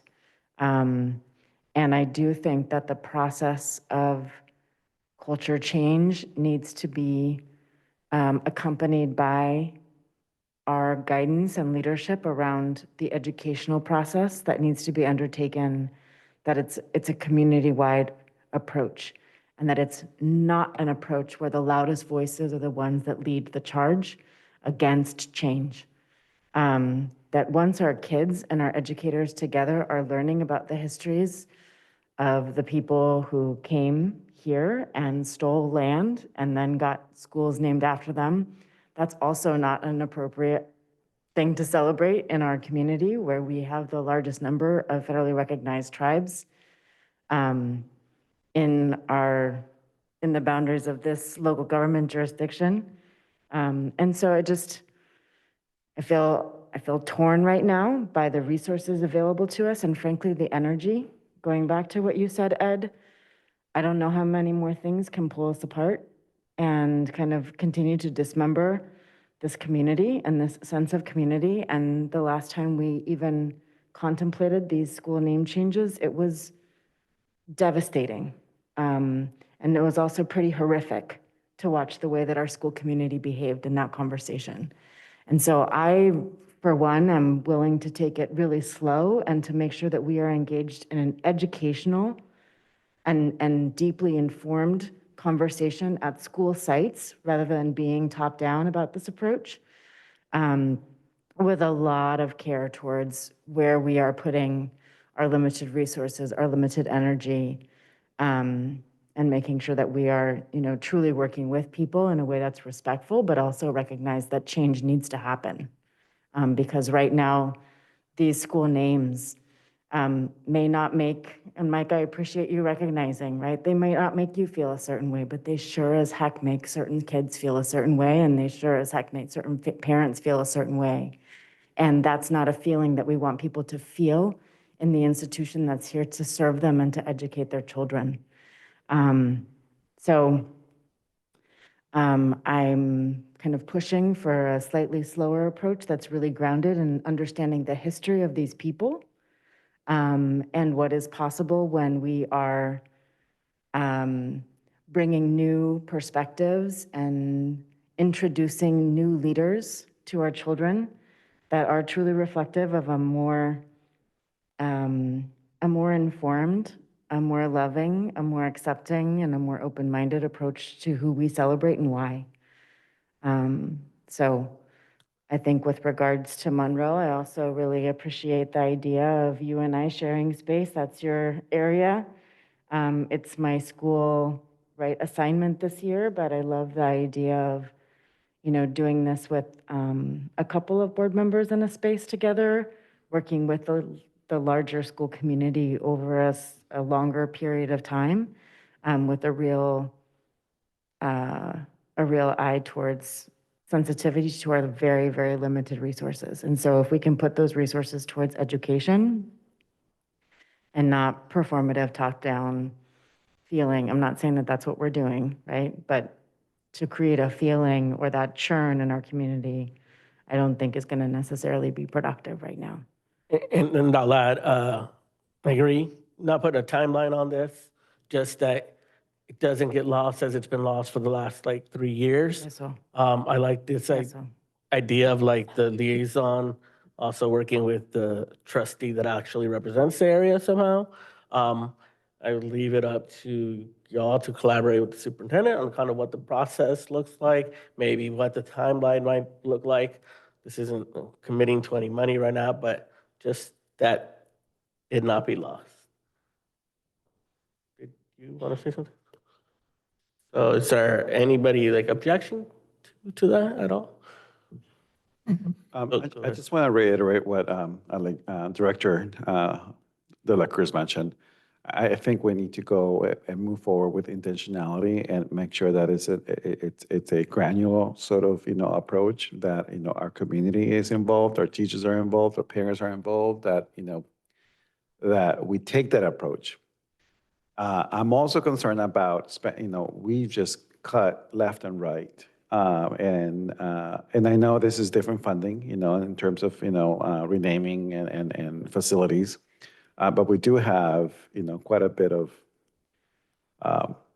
projects to do. So I'm with Director De La Torre that I think we need to be mindful of of what priorities we're taking on right now.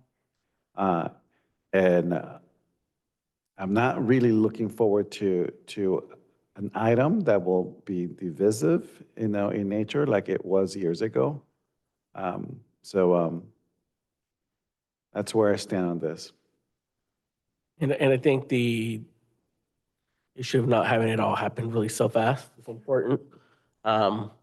Taking the time in developing the timeline and then to presenting it into the community in an effective way that opens up, makes the ability to get community advisory committee developed with plenty of time and whatever process is played out at that point. And it doesn't have to be this year, but just, again, like I said, it's not lost.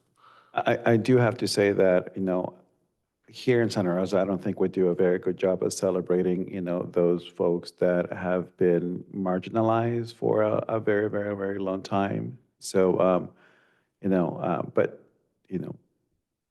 we need to do this intentionally and with care and make sure that we've, that we also have the funding to do something like this and the bandwidth.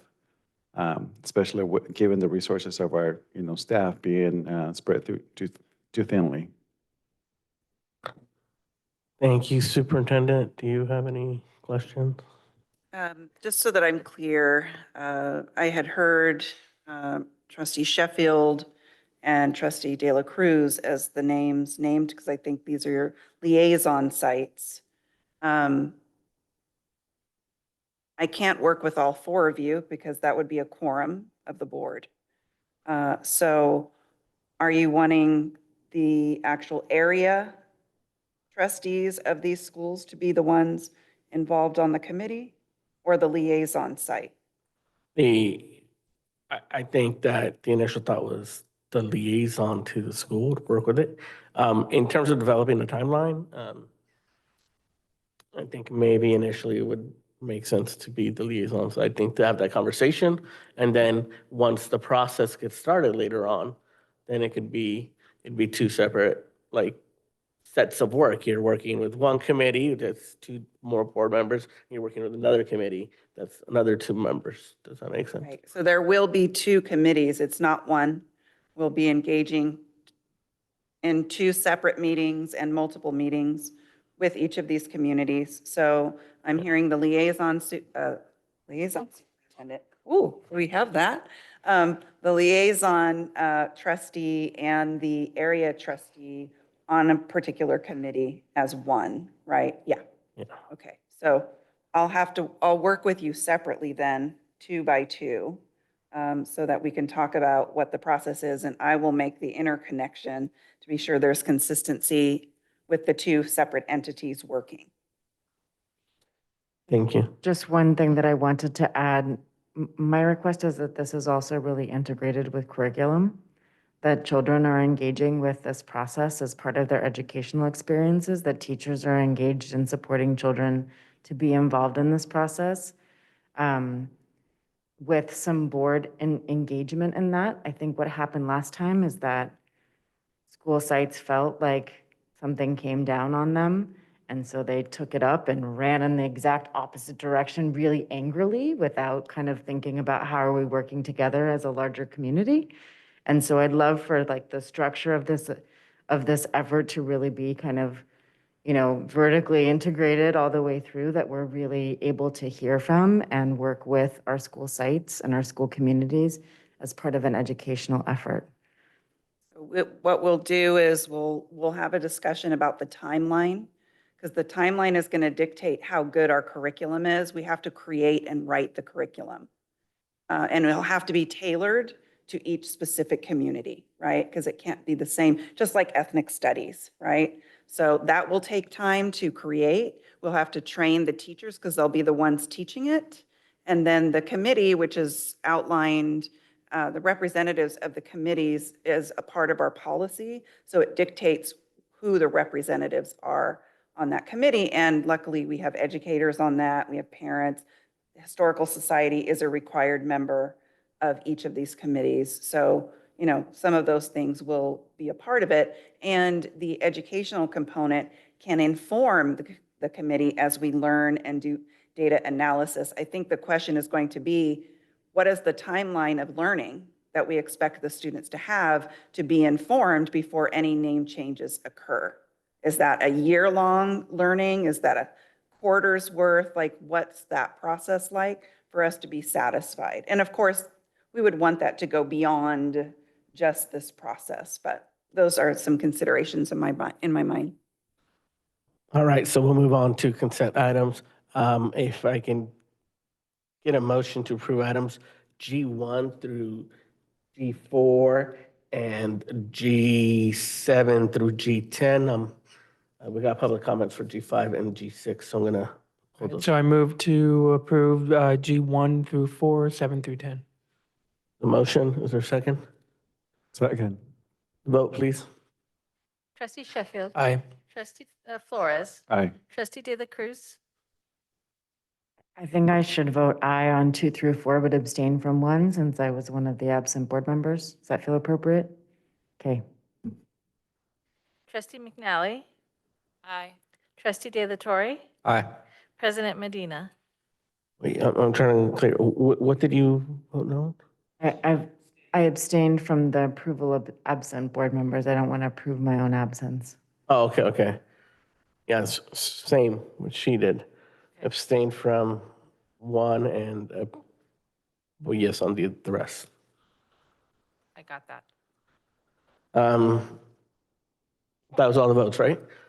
Okay, now for item G5, public comment, Lucinda Moore, you got 2 minutes. Just up there? Oh, there you are. Go ahead.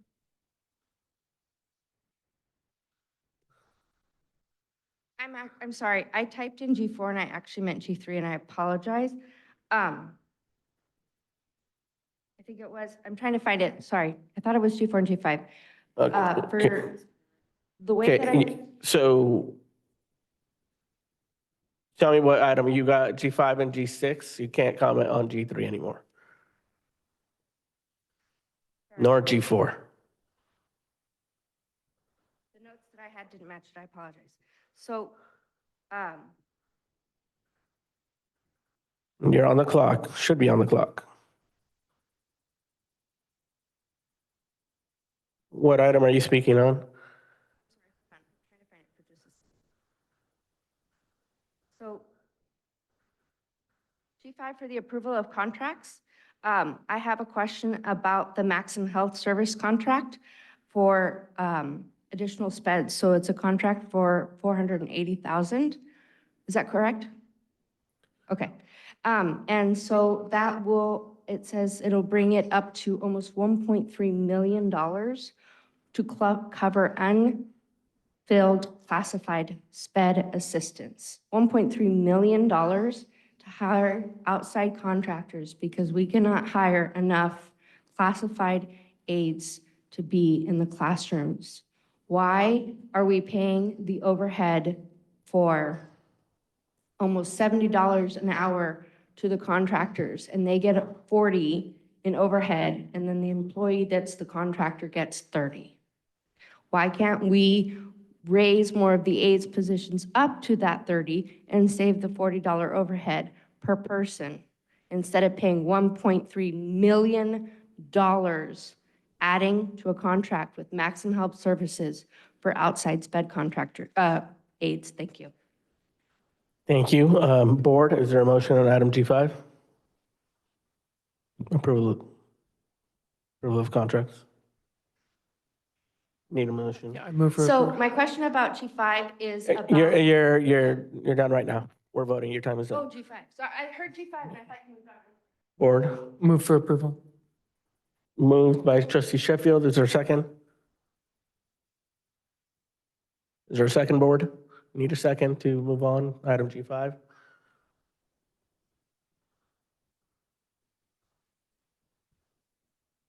Oh, I second. okay, there's a second on item G5. Okay, let's go to the vote. Trustee Sheffield. Aye. Trustee De La Cruz. Aye. Trustee McNally. Aye. Trustee De La Torre. Aye. Trustee Flores. President Medina. Aye. Now, did you have a comment on item G6, Lucinda? 2 minutes. I apologize. It's almost midnight and I got nervous and tired.